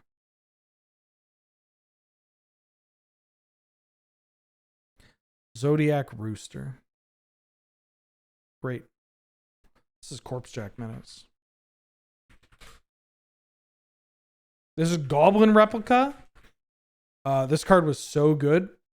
And well, it was reasonable in MD5. It's a 3 mana 2/2 that you can block and damage on the stack because damage stacked back then.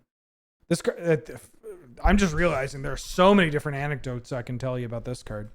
Damage stacked back then, so you could block, have it trade with something with 2 toughness, and also pay 4 to sack it to blow up another artifact. So you get to effectively kill 2 creatures with this.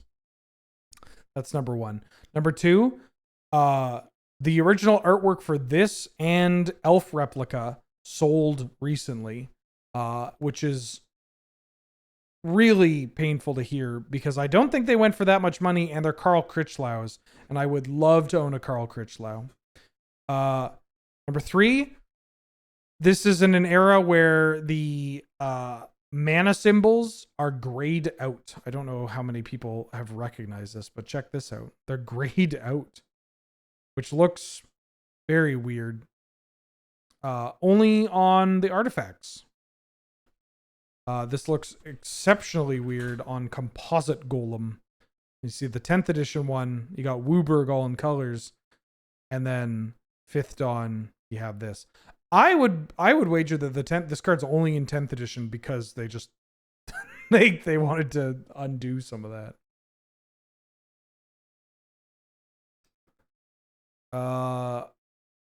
And then I guess they did this cycle again, but they updated it.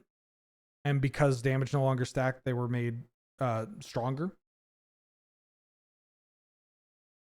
This is Voldalian something. Voldalian Mystic. Shit. Keldon Warlord.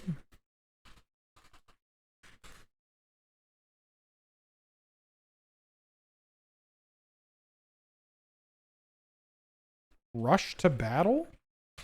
Flanking troops. Inversion Behemoth. I can't believe I know this. It's a new card. Ooh, the pervert herself. Hazaret the Fervent.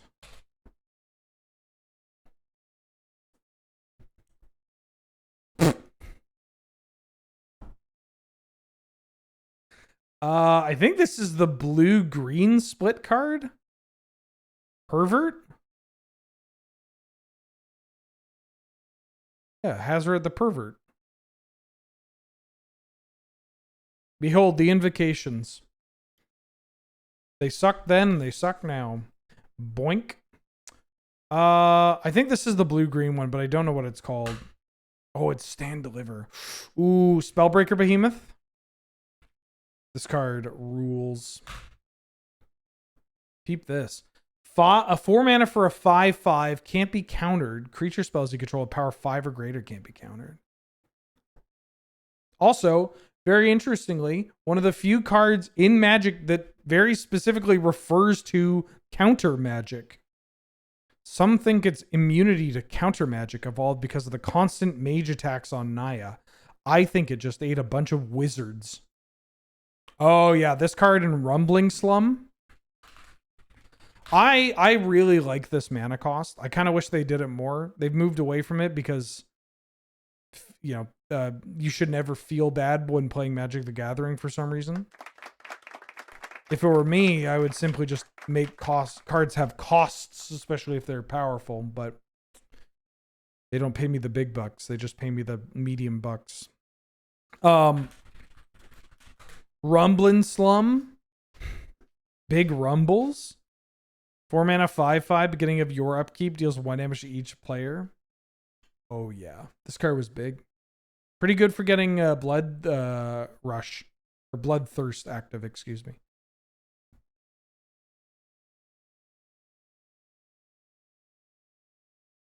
Standing Troops. I always thought this card was very funny because it's called Standing Troops. And one of them is squatting. That's it. This is Twisted Reflection. Lava Burst. For some reason, back in the day, they made so many fireballs. Like, this doesn't have the split version of Fireball, but, you know, the X and a red damage spell. They're just like, yep, here you go. Here's one every single set. This is a Wilds of Eldraine card. Hopeless Vigil? Hopeful Vigil. Fuck. Ooh, Soul Tithe. Functional reprint of a blue card from Urza's block called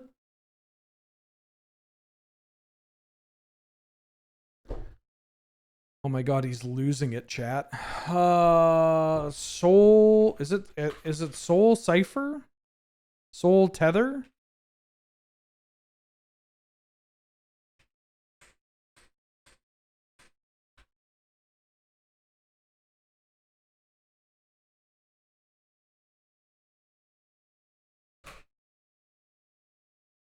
Fuck, what are you called?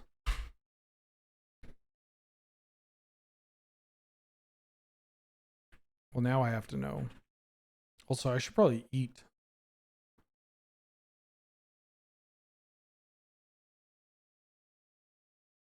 Pendril Flux.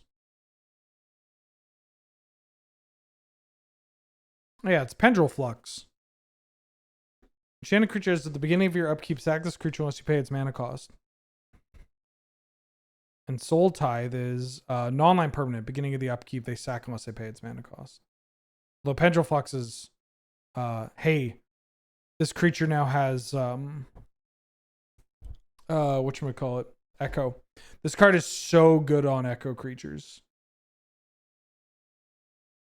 Also, shout out to Power Taint. What is this? Cathartic Pyre? This card was pretty good for like a week. Boria, thank you for the 100 bits. Going down the rabbit hole of looking for Carl Critchlow pieces right now on eBay is a signed artist proof of high market. Ooh. Crib swap. This is what you call it? There's like a Celtic fairy tale about these little duders replacing babies. They're like those birds that lay their eggs in other birds' nests. Basically, excavated wall. Very, very nice piece of artwork here. Who did this? How do I pronounce this name? Jade Joe? I'm thinking of this through my P3K streams. Because ZHOU is usually like Joe, right?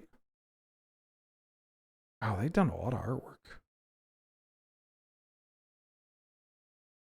This Aerophance goes hard.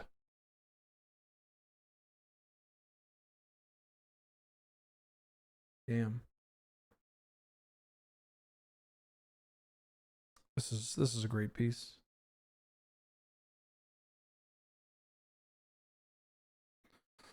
Trollhide.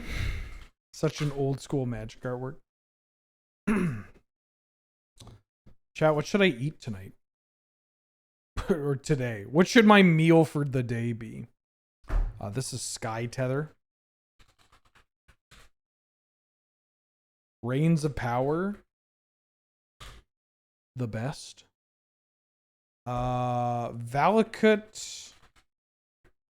Is it Valakut Brute? This is like a 3-mana 2/2 landfall, gets +2/+2. Valakut Predator. Dream Shacklegeist. Canadian A&W. Oh. How much cooking am I looking to do? 0, because I'm going to Atlanta and I don't want to buy groceries and I don't have groceries in the house.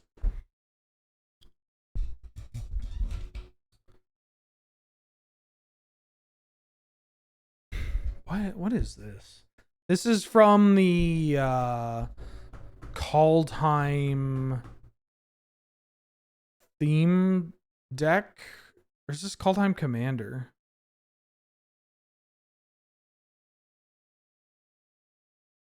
Something Serpent.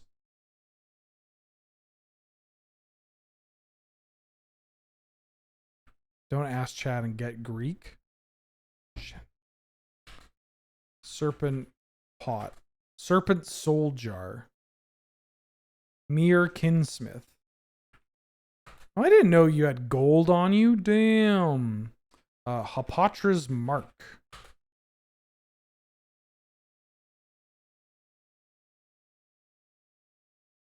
Is this the Aetherdrift Ovia? Automech artisan. Gnarled professor.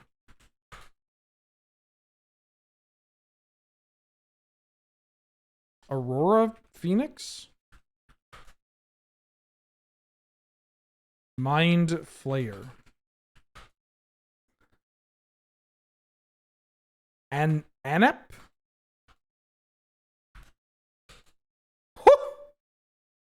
Oh.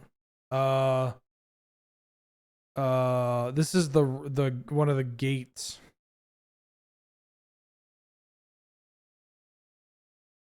Cliff Gate? If this is Cliff Gate, he's so fucking good. He's so fucking good.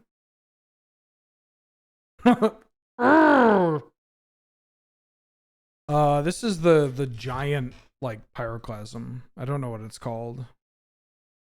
Big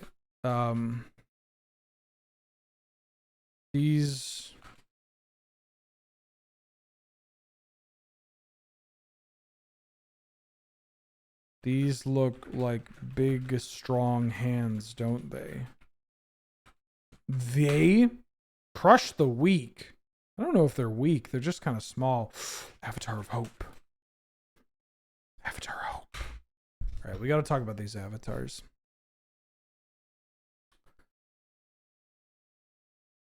So in Prophecy, we got a set of avatars. Got Avatar of Hope that we talked about.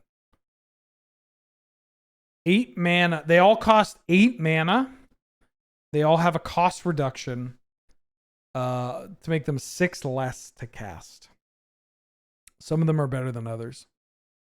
But there's 5 of them. Most people only know about 1 of them, maybe 2, because this one got reprinted.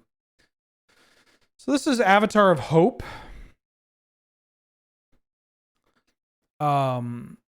Costs 6 less to cast if you have 3 or less life, and you get a 4/9 flyer that can block any number of creatures.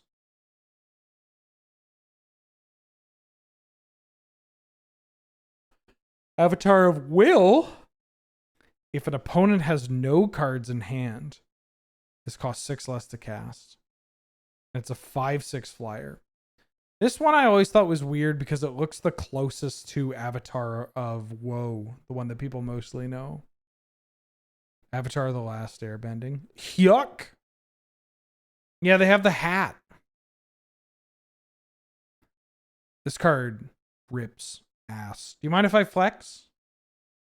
Chad, do you mind if I flex a little bit? Also, who am I kidding? I'm probably just going to get Thai food.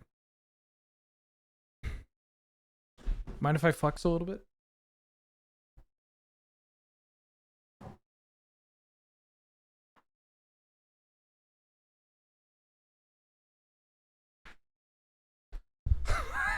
Yeah, I'm good. Oh.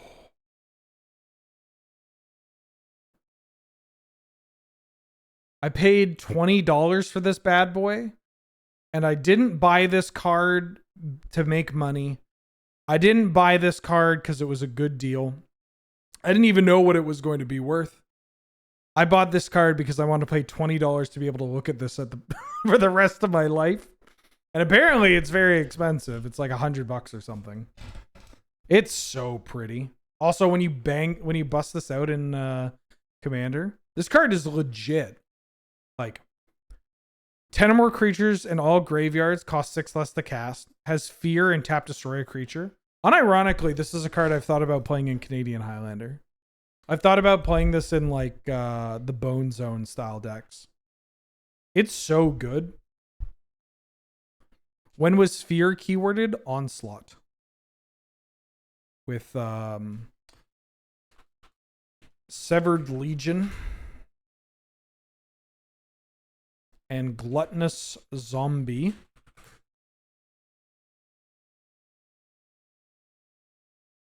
Was there a rare that had fear?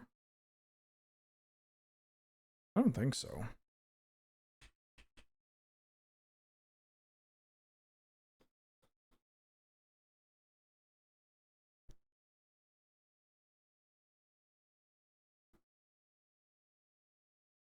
Grinning Demon.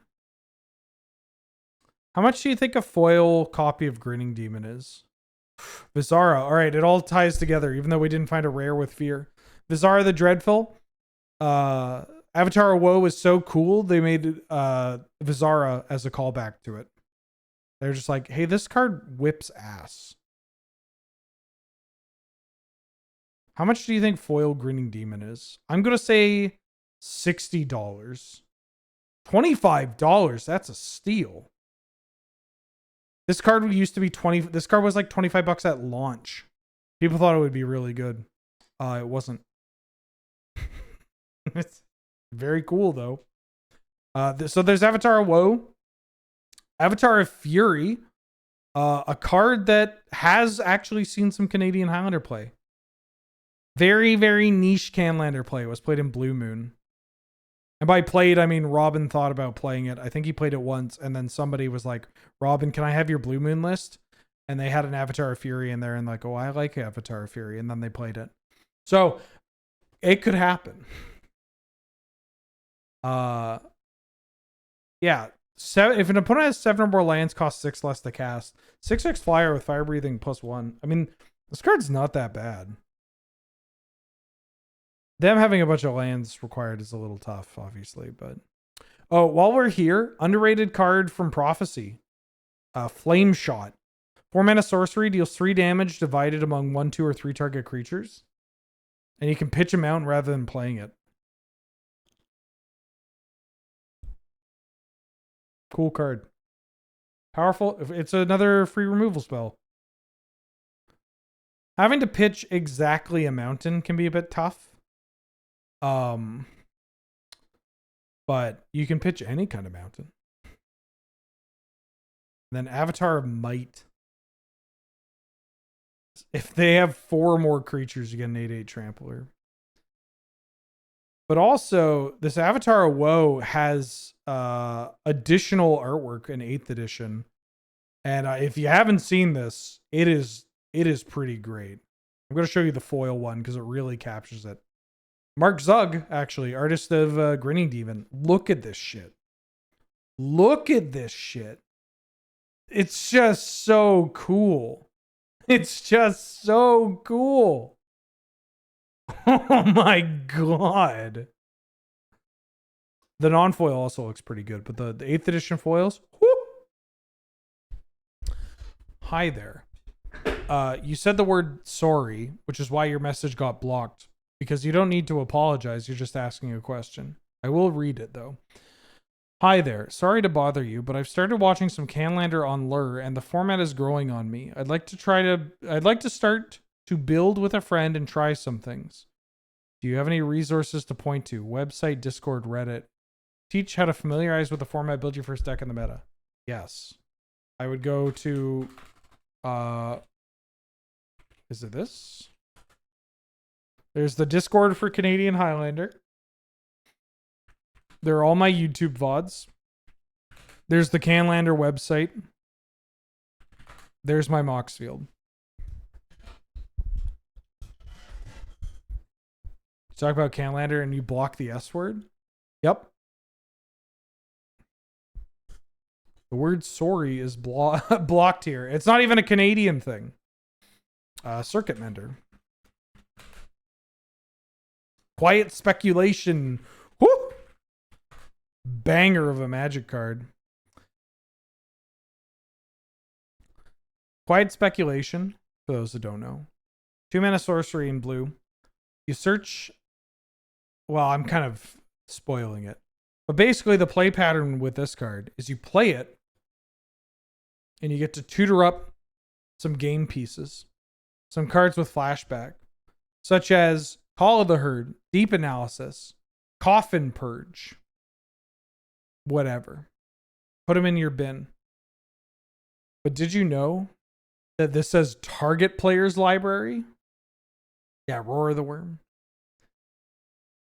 So you could target your opponent and look through their deck for card to either just figure out what their deck is, or this happened occasionally, is that you could quiet spec yourself and get like a Coffin Purge, which is a flashback exile a card.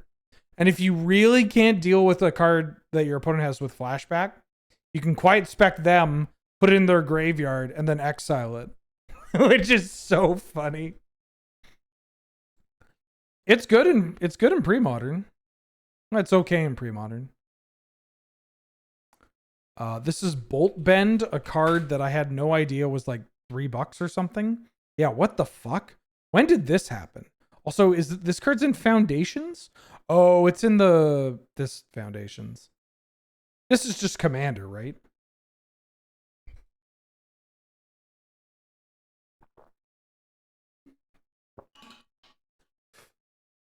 Give them something you've got. Give them everything you've got and some things you don't. Yeah, fuck that bird. I hate that Kefnet. Ooh, Shepherd of the Cosmos. I love this card. I love the Kaldheim Angels. They're so nice. Look, I'm an angel enjoyer. But the Kaldheim Angels are pretty great. Snow Angels. Real good.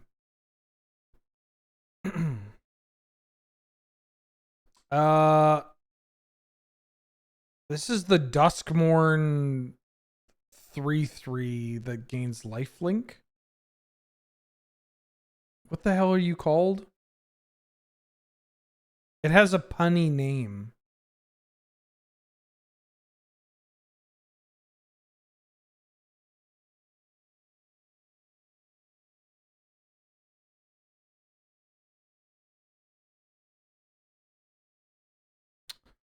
Cult Healer, that's what it is.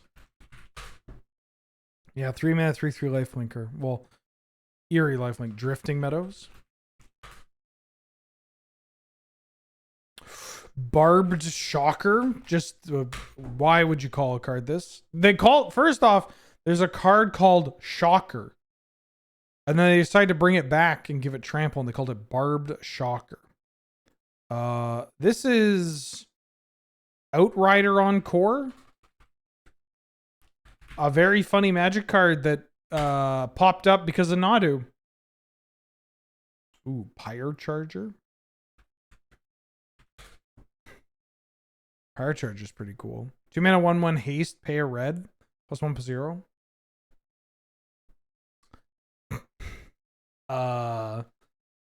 This is like a, if you draw your second card, you make a bird.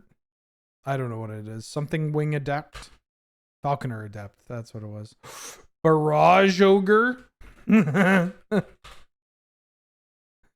Old Berry. This card, I'm pretty sure, is from a core set. It's like a 3 mana 2/2 first strike. Or 3 mana 2/2 when it attacks, everything gets +1/+1. Dauntless Veteran. Yeah, it's Foundations. Wait, this is the card for... Is this Lightning Reaver? Lightning Runner. Oh, that's why it makes sense. I thought this card was called Lightning Reaver. And I knew the artwork when I saw it. But then I'm like, what? What part of this is reaving? And it's like, no, it's just running. Thank God that they changed the energy to 8 energy instead of whatever this catastrophe is. Yeah, Lightning Reaver is the Alara Reborn black-red one, right? This is Victory Envoy from the Theros theme deck pack. Victory's Envoy. Censor. I miss playing this card. This card was great. Port of Three Kingdoms card. I don't know which one it is. They keep all the P3K cards that we've had to deal with are they're like the bad spells. Is this Stone Rain because they're throwing stones at them? This isn't P3K Stone Rain. Surely it isn't. Eightfold Maze? What the fuck are you talking about? Warp World? Nurturer Initiate. I've never seen the artwork on that. Oh! This is a new card.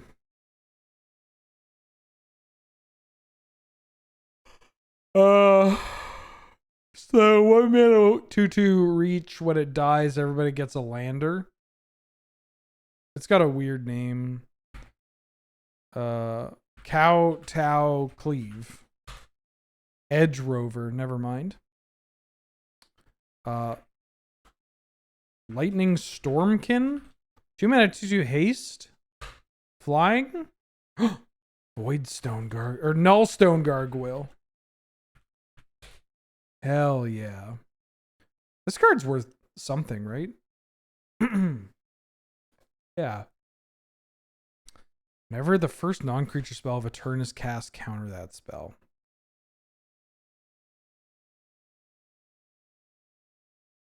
All right. Doorkeeper Thrall. Is this multi-format staple Doorkeeper Thrall? Played in Modern, Legacy, and Vintage, which will never not be funny to me. I still haven't ordered food. I need to figure out what I'm doing. Can I tell you something that was fucked up? So, I now live alone. And it's, on one hand, it's kind of nice. On the second hand, prefer if, Angel was here. But what are you going to do? Secondly, because of that, I was doing a bunch of cleaning and moving around. And I was exhausted. Like, I felt like I had moved, but I was doing it all by myself. And you know what you do when you move? You get some pizza. So I was thinking, I'm going to get some pizza. And wouldn't you know it, I had a coupon from Domino's Pizza. And I know that you're probably saying, Domino's, Ben, you got to love yourself a little bit more. And I do. But I was kind of craving some dog shit pizza. And I don't actually hate Domino's that much. But Domino's Pizza was in my inbox and they're like, hey, we're giving you a free pizza. And so I thought, great, I'll get a free medium 2-topping pizza and call it a day. And I looked it up. And I was getting ready to order. And you wouldn't believe it. It told me that Domino's was closed. And I was like, what do you mean? It was like, yeah, you can't order delivery from this Domino's pizza. And I was like, okay, well then I guess I'll look at the other Domino's pizzas. It was the only Domino's that had delivery available. Every other place was pickup. Every other location it listed in my fucking city was pickup. The only delivery place was closed. And I was like, hold on. I wasn't like upset or anything. I was just more taken aback. I was like, wait a minute. Can nobody order Domino's pizza in this city? And that felt wild. I don't live in a big city, but I don't live in a small city. It was just kind of like Anyways, this card is like spectral something. Spectral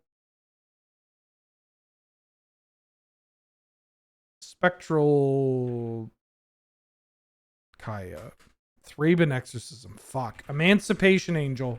Finally some good food. Jesus Christ. This character was drawn without a waste. Eater of Hope? Of Hopes? Eater of Hope. Justice Strike. Really good against Phyrexian Obliterator. Saw. Thanks, Duskmorn. Path of Peril? Path to Peril. I didn't play Path of Peril. Alright, got it.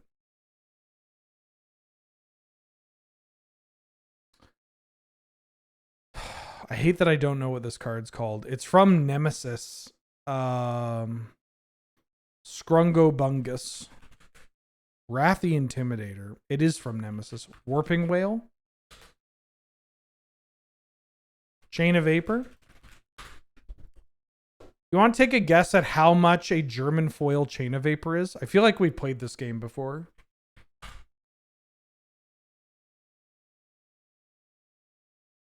$150. I'm actually kind of curious.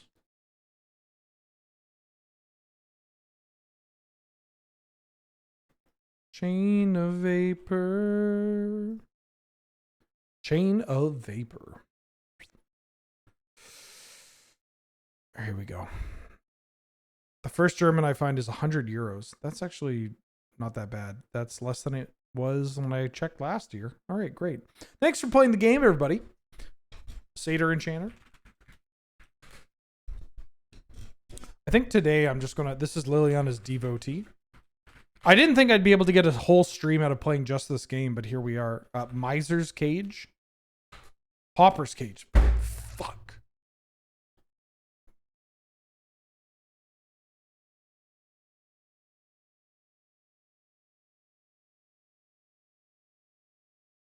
$2024 Magic was a mistake. Oh, of course. Ramotion Rally. No, I haven't ordered food yet. Chrome Hound. I'm still trying to figure out Sterling Hound. Oh, it's the OTJ one. Celebra 8. Celebrate 1,000. Order food, you clown. Don't tell me what to do.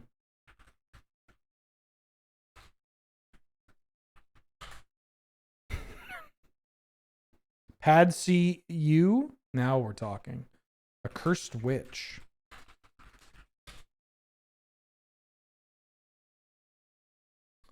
Glimmer Baron.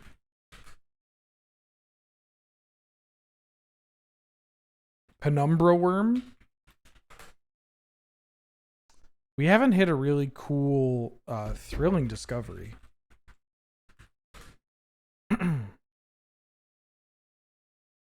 Black Carriage?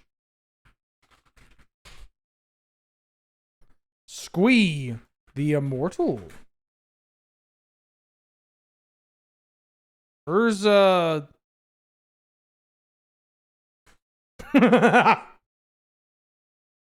Oh, it's Urza.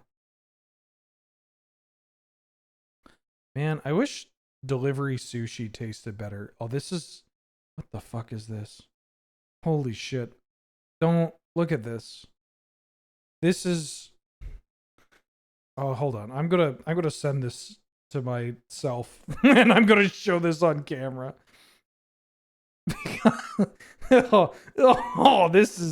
This is Raging Gorilla?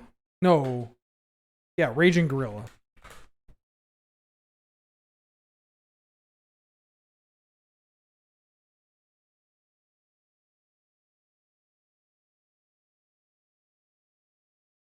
I promise the sushi will be worth it.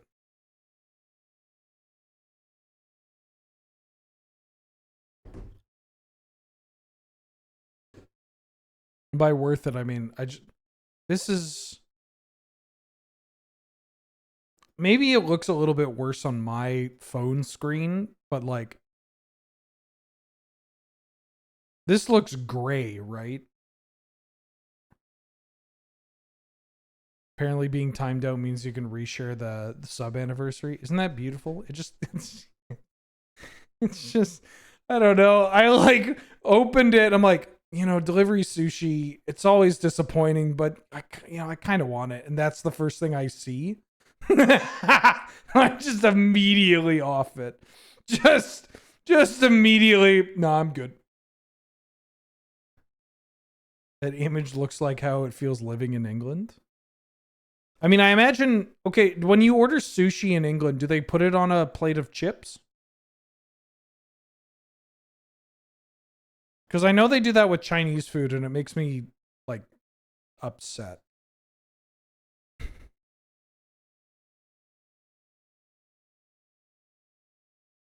What if I just got pie? Wait, no, don't say that, Ben.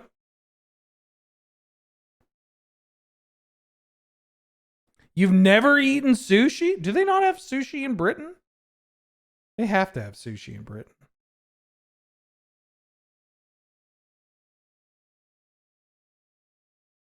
I'm getting this off the screen.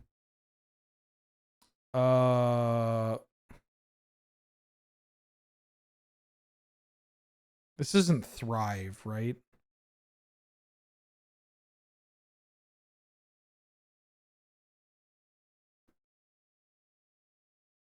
I don't know what card this is.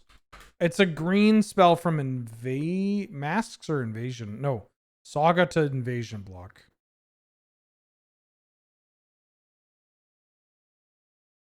What the hell is it called? I think it's the Saga Enchantment, right?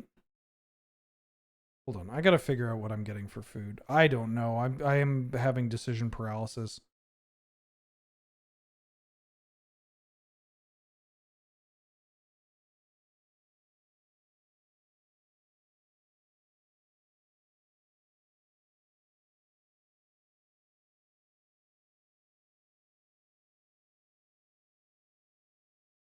What if I got pizza?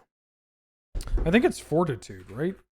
It's like a Saga returns to the thing, to the hand. Yeah, Saga returns to hand. Brazen Dwarf. No, Angel, I'm okay, but thank you. Stone Seeker Shaman. Stone Shaker. Fuck. Supreme Inquisitor. Why are your nipples present? Why?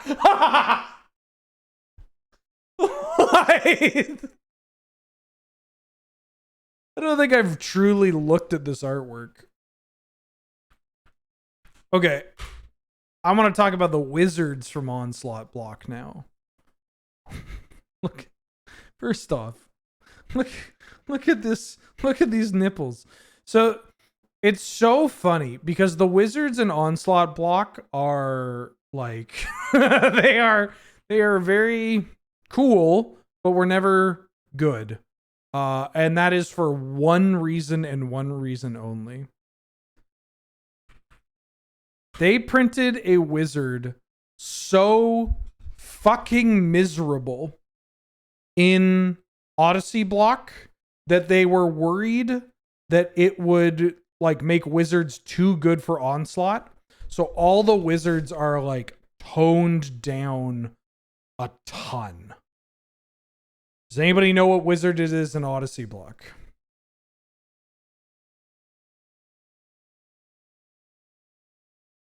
There are some good-ish wizards here, I will say. I mean, technically there's two. Void Mage Prodigy is kind of one of them. And this card got toned down. And some terribly unflattering art. Although I always found that this artwork was less flattering than this one. Arcanus? No. Patron Wizard. Look at this fucker. I mean, incredible Donato Giancola art, but 3 mana 2/2, tap and untap wizard you control, counter target spell unless its controller pays 1. Could you just imagine a format where wizards is viable and people are running 4 copies of this card? Like, just imagine on turn 2 you play some wizard, doesn't matter. Turn 3 you play Patron Wizard.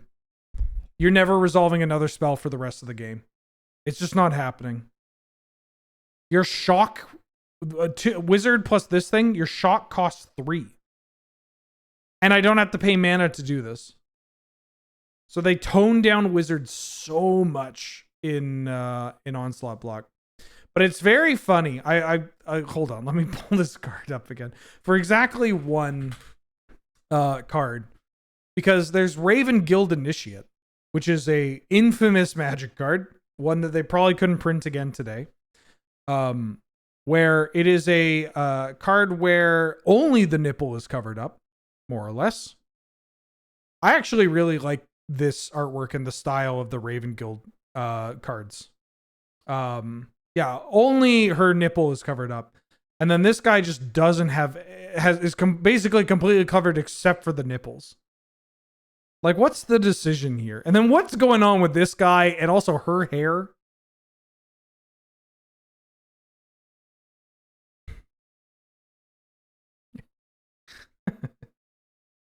It's so funny to me. It's so good.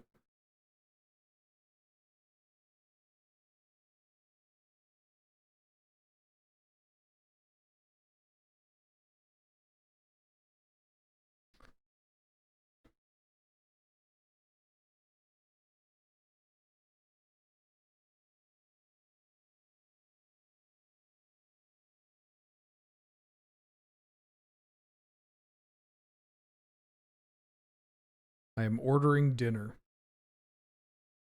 Everybody can calm down. I am ordering dinner.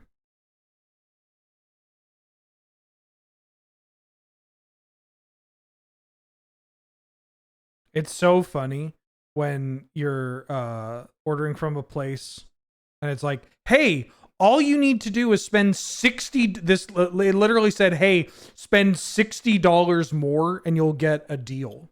And the deal is like, you get $5 off. Dinner. I wonder what's for dinner. Your Majesty.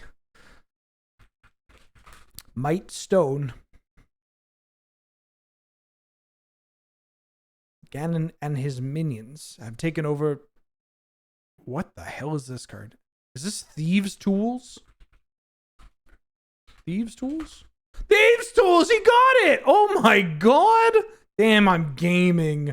Wailing Ghoul. Time for the Wheeler Power Hour. Wailing Ghoul. Tanglepool Bridge. Can't Stay Away.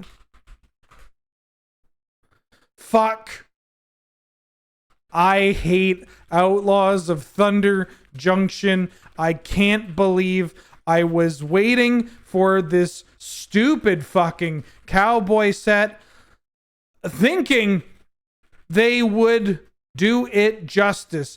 Any amount of justice. Maybe even some positive representation of the indigenous peoples of the plane.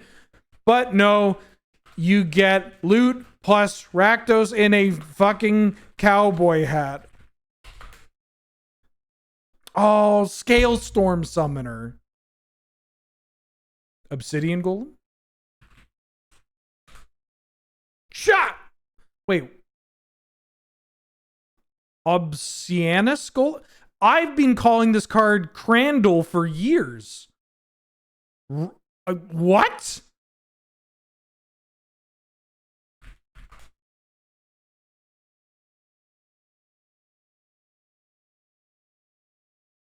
Oh, you motherfucker. You motherfucker. Oh my.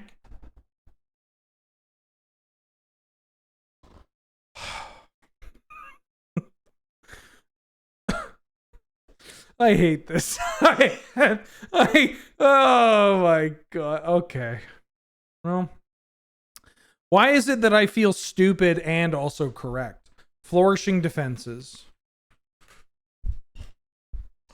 Honden of Infinite Rage. Can we talk about the Hondens real quick? This may come as a surprise to some of you. I love shrines. Although, I will say, I don't like that these shrines are creatures. I don't like the creature shrines. I like the original shrines, obviously. Near and dear to my heart. I played them in Standard. I played them in Old Canadian Highlander. Some of them. Played them in we had a format fuck, now I can't remember. It was like uncommon. It was, we called it, was it Peasant Lander? We had a format where it was commons only, except for 5 uncommons you can include, and you had to include at least 1 card of every color. That's it. Like, you had to have at least 1 white card, 1 red card, 1 blue card, 1 black card, 1 green card. But also you could only have 5 uncommons. And you could build whatever. It was a very weird format that we played around YJ. I don't know if you've noticed, we played a lot of weird cards around YJ. Or a lot of weird formats around YJ. Nelson had a 5-color control deck with shrines. I had a Like his was actually like split between, I think, mostly 4 colors, but his 5 uncommons were the shrines. It was very cool. I had a deck with like Bomberman. It was like a trinkets artifact deck. That was really cool. That deck got so much better when Scars came out. That deck was mostly Jeskai, but then you had black for Executioner's Capsule. And I think I just played green for Regrowth. That's my uncommon. Anyways, I like the shrines. I even like these shrines. Don't like this shrine, unless they do a full set of them.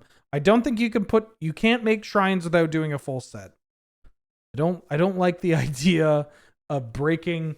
I think Magic players get a little too obsessed with cycles and having, exactly, if you're doing it if you're doing one of these, you have to do 5 of them, or you're doing a multicolored one, you have to do one for every kind. But for the shrines, it just feels so ingrained. You got to make them legendary. You got to do one of every color. You can do the Wooburg or whatever. And frankly, I think that you need to have them not be creatures. Or if they were going to be creatures, I would have loved to have seen them just have Defender. Or just not. Like, you can make them creatures if you need them creatures for the sake of limited, or like wanting people to have them in their command zone or whatever. But just don't let them attack. Just like make them do some stuff. Yeah, Shintai of Lost Wisdom is incredible. It's real good. Cleansing Fire looks so good. Oh god, they all look so good, and they're pretty powerful. My favorite part about playing these is that when you get all 5 of them, you sometimes just lose to your Honden of Seeing Winds. Like sometimes you could just lose to the Honden. The 5-color commander, I don't know how I feel about this one. It's a little too, I like that there is a shrine commander. That's kind of cool. I feel like the type shrine is a little weird. And this card is just way too strong. Like it's too good. It kind of takes the fun out of the shrine for me personally. I know a lot of other Kamigawa aficionados do not feel that way, but it's a little too, you don't go playing shrines because you want to be the best deck at the table. You play the shrines because they're dope and because they have gorgeous artwork and because you want to play shrines. And I think this is the kind of card where it's like, maybe you play it as your commander, but you just never have it in play. Because the fact that it's a shrine and makes shrines means that now your Honden of Night's Reach says, I'm going to Mind Twist you. Or your Honden of Seeing Winds draws a bajillion cards. Like it gets out of hand and kind of loses its appeal, honestly. This is Soothsayer Adept.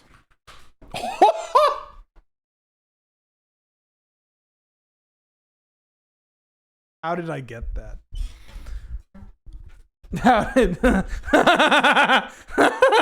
It's like a terrible Strixhaven card. Oh fuck, what is this card called? Inspiring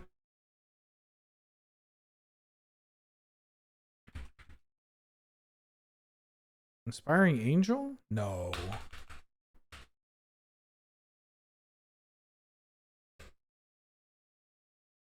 What the hell is this card called? I didn't play this limited environment, but I've cast this card a bunch. Inspiring. Somebody help me. Can I cheat as a treat? Overseer? Great. Thank you. Oh, yeah. Okay. People that don't know the name of this card, I want you to take a guess.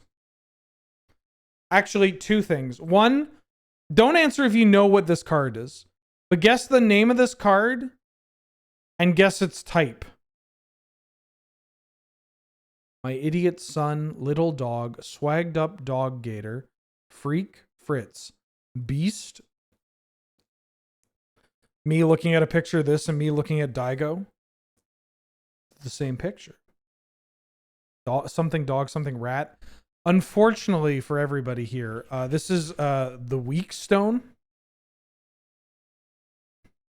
So so so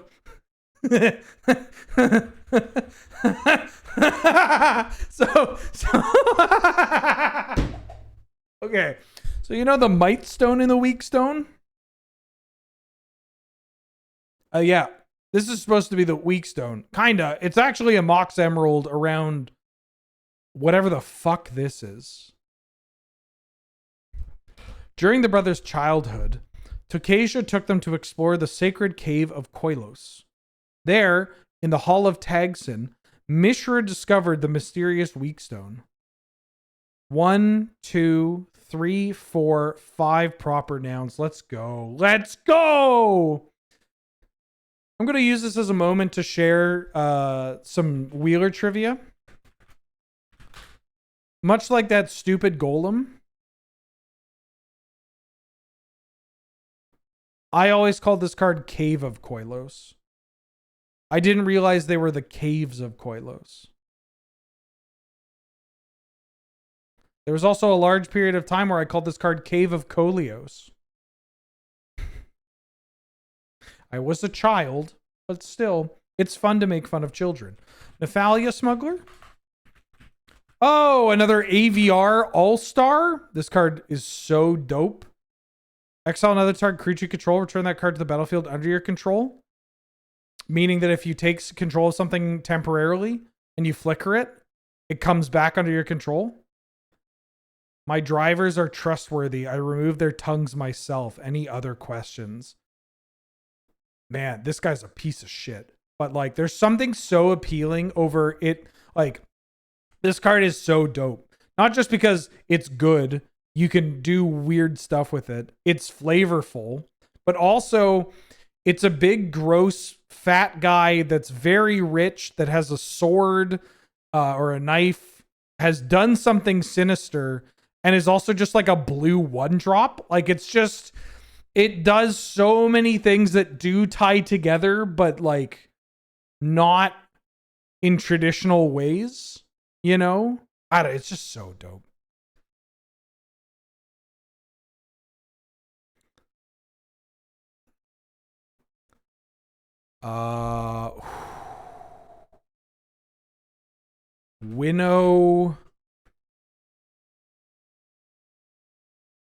Winnower Elf?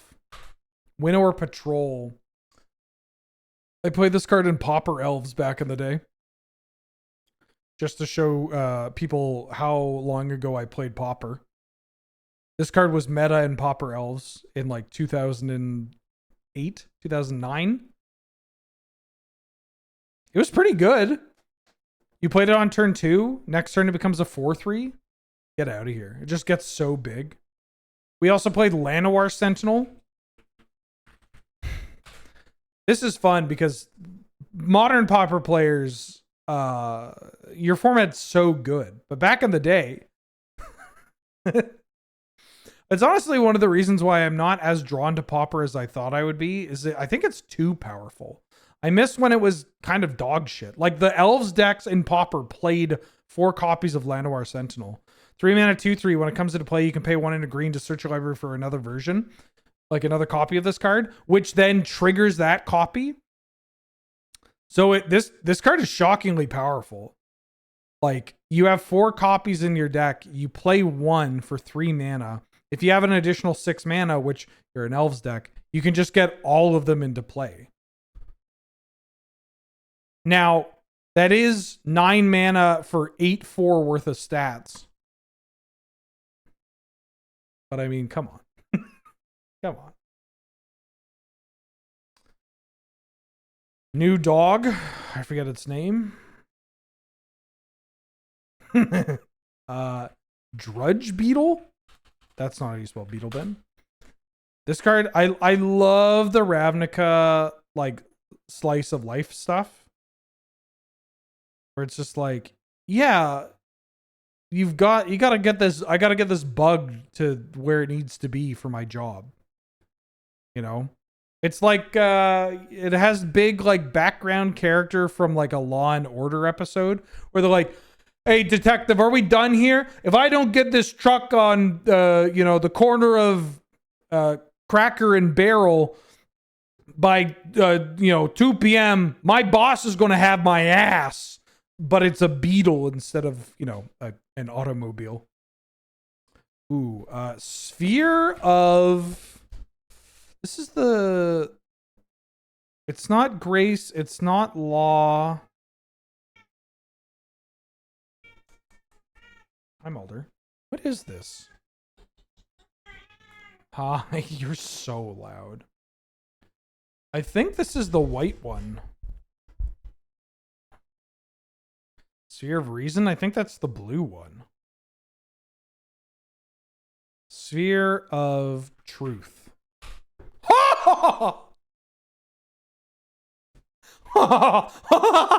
He's too good. He's too good.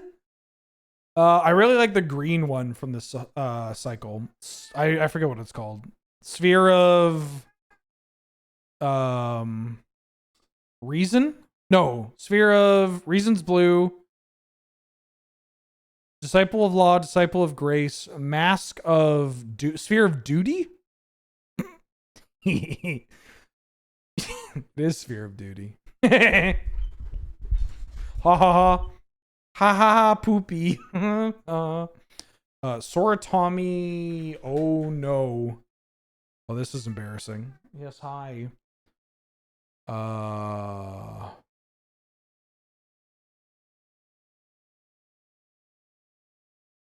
Oh my god.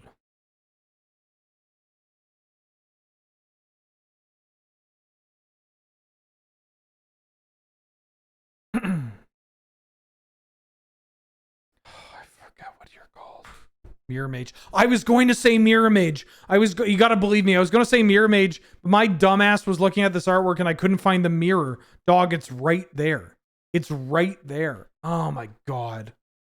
I'm so fucking mad. This card stinks, but I play in my Moonfolk deck. You know why I probably forgot its names? Because I only look at this card in German. It's no Soratomi. Why? Savant. That's the one that's really good. This card's cracked. 4 mana, 2/2 Moonfolk Wizard, flying. Pay 3 generic, return a land, counterspell unless they pay 3. Big Patron Wizard vibes. You're never resolving a spell, I'm sorry. This is Gwydlian Hedge Mage.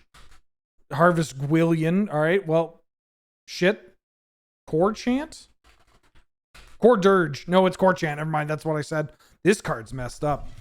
I don't know how many people out here have played Tempest Block Limited. But I've only played it once. Oh, this card was in Conspiracy? Yeah, this card's not okay.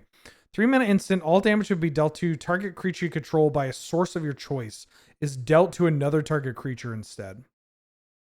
Save my best thing, kill your best thing. 3 mana. They had core in Conspiracy? Well, I mean, Conspiracy had whatever they wanted, right?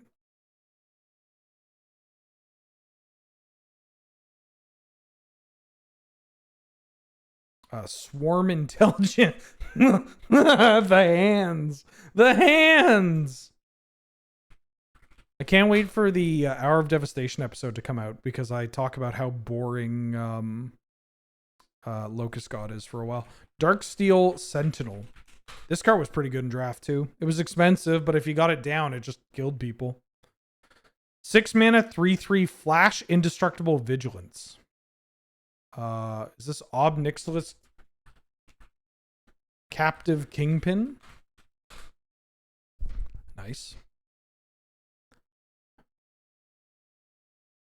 Slime Molding. This card was pretty good. X and a green make an XX ooze. And you get to then populate your big ooze. Stoneybrook Banneret. Fun fact, you know who owns the original artwork for this card?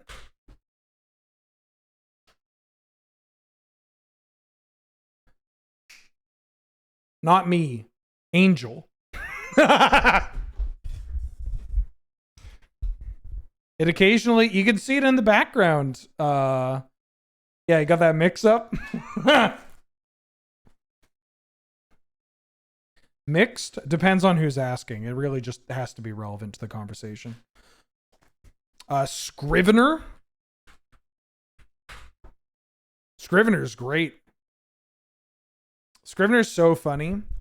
A couple of things. One, did you know that this is kind of a cycle?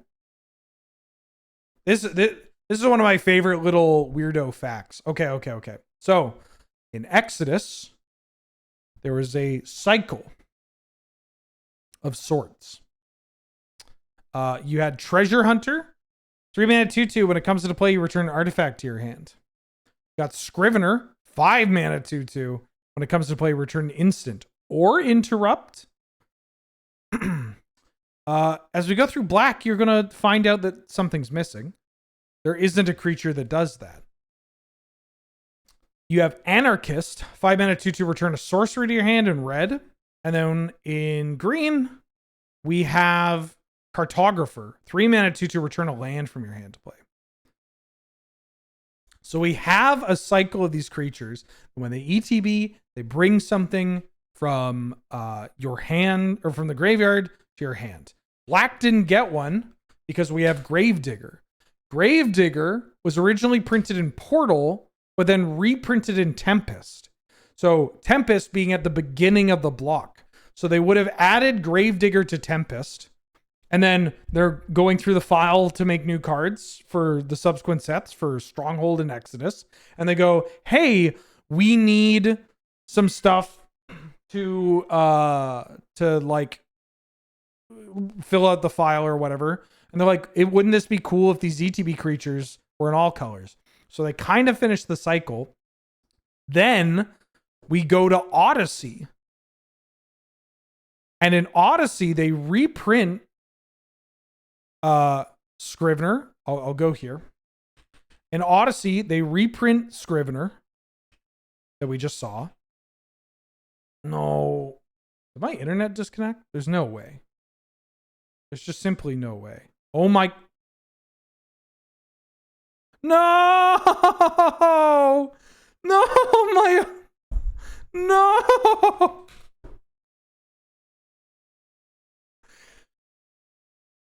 Okay, well, it's still recording, so only the VOD watchers are going to see this. But that's... Oh, I'm still live? Wait, I'm still live? You can hear me? What happened? What happened? All right.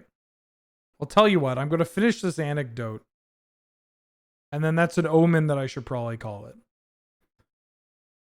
Okay. Scrivener was reprinted in Odyssey.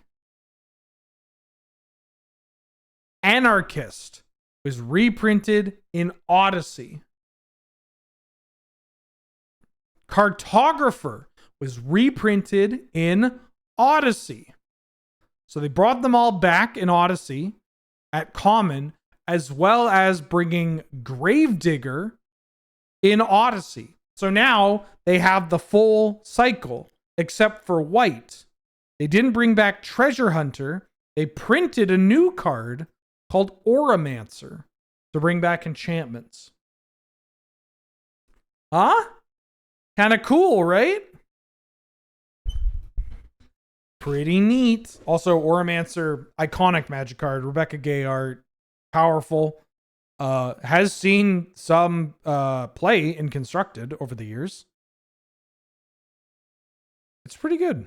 This art is so iconic that aside from this promo with Wayne Reynolds art, which is not actually that bad for what it's worth, They've just used the same art for 24 years. Big cartography. Remember big cartography? Remember when we used to have fun? Night market lookout? Alder, did you eat all your food? Is that why you're screaming at me?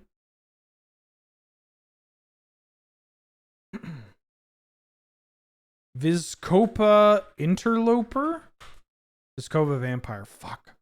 Spirit loop? Tell you what, I'll keep going until my food arrives. Apes of Wrath. Ooh. Glimmer Void. Love Glimmer Void. I actually picked up a German foil Glimmer Void that I'll grab at Atlanta. Ghoul Caller's Bell.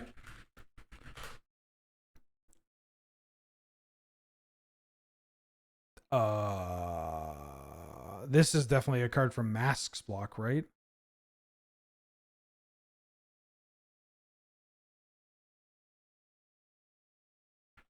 Strong Arm Mercenary.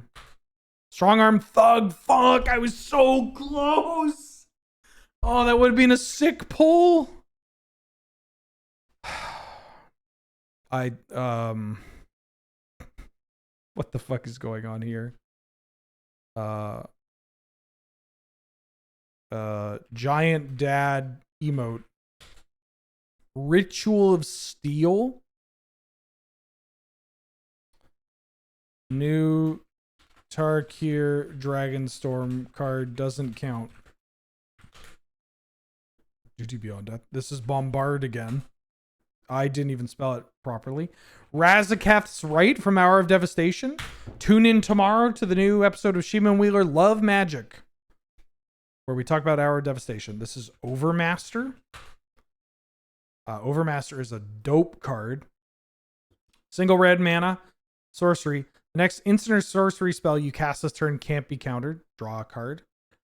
They have done a couple of versions of this card. Mostly across green and white, I think. Does Scout's Warning make it uncounterable? No, it just says Flash. Insist. Right. It's Insist and Overmaster. This one's pretty good though, because you can find it off Burning Wish.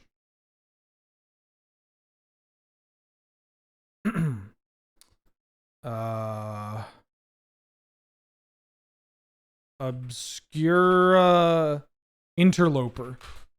Echo Inspector. Fuck, one of these cards is going to be called Interloper. Books Galore.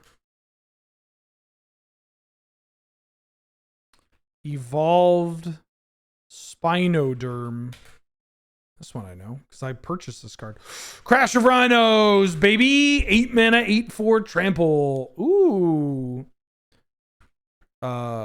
Mirror Matrix. Memnarch always wanted it to be a trans analogy. This is an LCI card. LCI card I don't know. Malamet Scythe. The Boots. Lightning Greaves.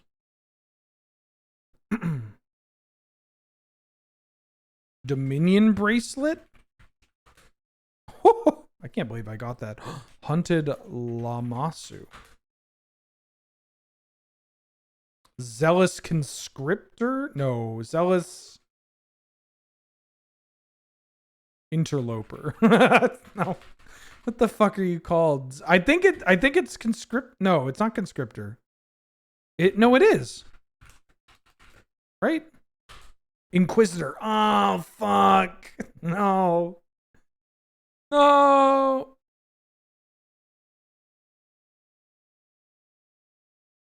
What? Oh, this is an axe from Dominaria United. Vanquisher's Axe. I'm older. Oh, Loud Lady. Come on up. Pride Alliance. Oh, Pride of Clouds. Pride of the Clouds. I tried making this card work in Canlander for a long time. Zia Tora, Big Lady, the Incinerator. Me, when I pay 2 mana, deal 3 damage at instant speed. Cartography.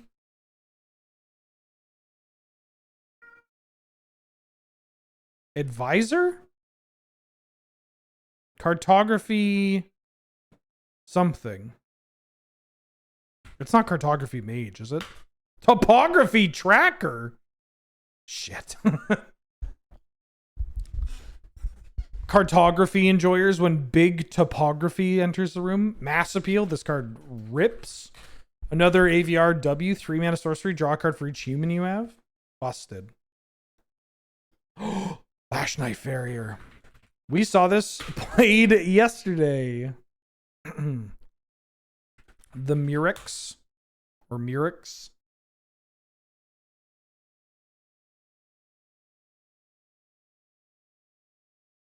Dog, I don't know. That enchantment that landfall makes 2/2s, but also has warp.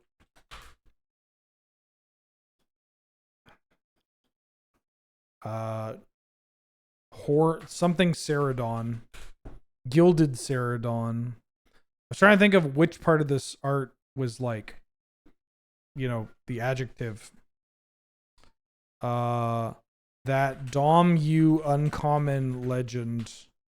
That was pretty good. Mulder, why are you screaming? Hey.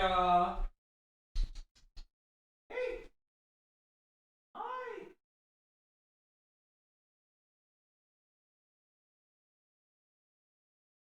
What are you screaming about?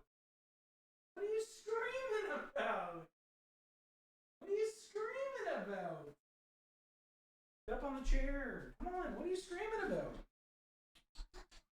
Oh, she's got poop zoom. Psionic Sliver? That's not how you spell it. I think they should make more slivers. I'm kind of surprised they don't. Ooh, what the fuck are you called? Hi. I think it's Shape Stealer.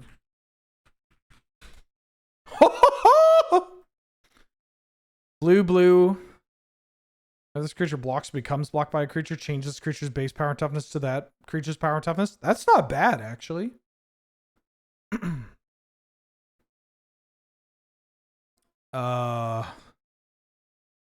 This is the other Dom U uncommon.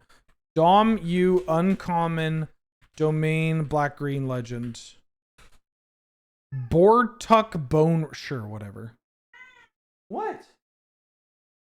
Don't yell at me. Play with fire. Meow. Frillback. Orazka Frillback. Sure, why not? Egg Cab. Patrolling Peacemaker. Aquatex. Nope. Text? Will? Aquatex Will. High Priest of Penitence. Nope, that's not how you spell it. Doesn't matter. Arcane Laboratory. Hi. This is a Sultai card. Sibsig Acquisitioner?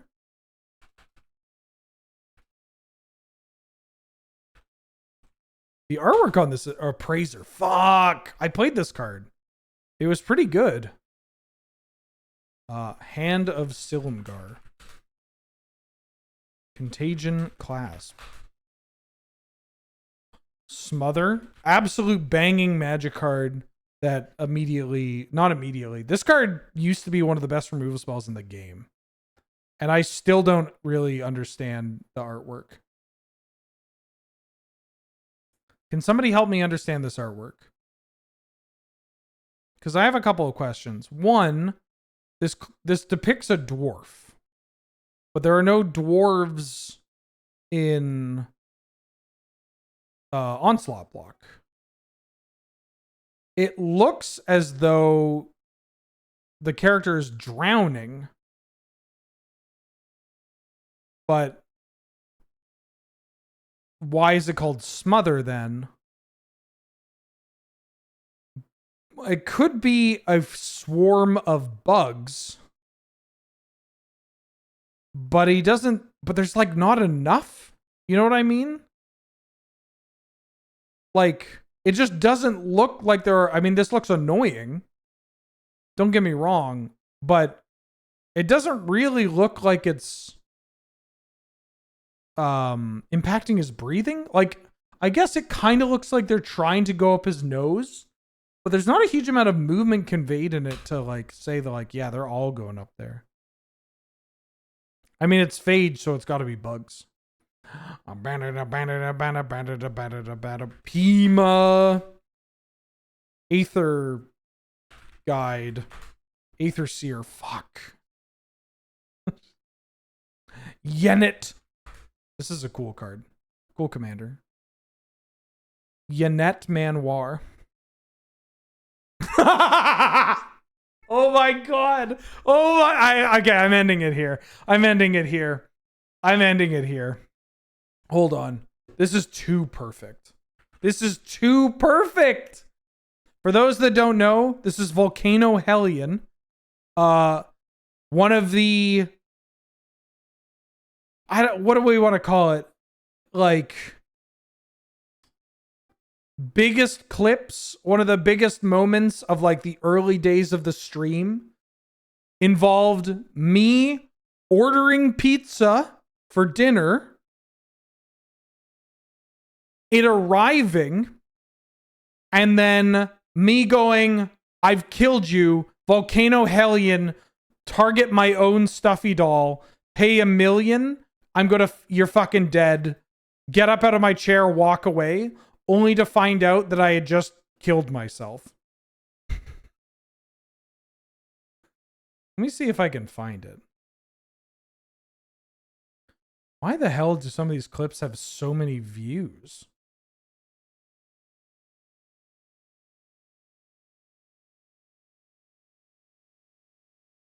I don't know if I can find it. It's going to be a little too hard. Jesus, the stream looked like shit. Anyways, the point being, I am now ending on this card as the pizza arrives.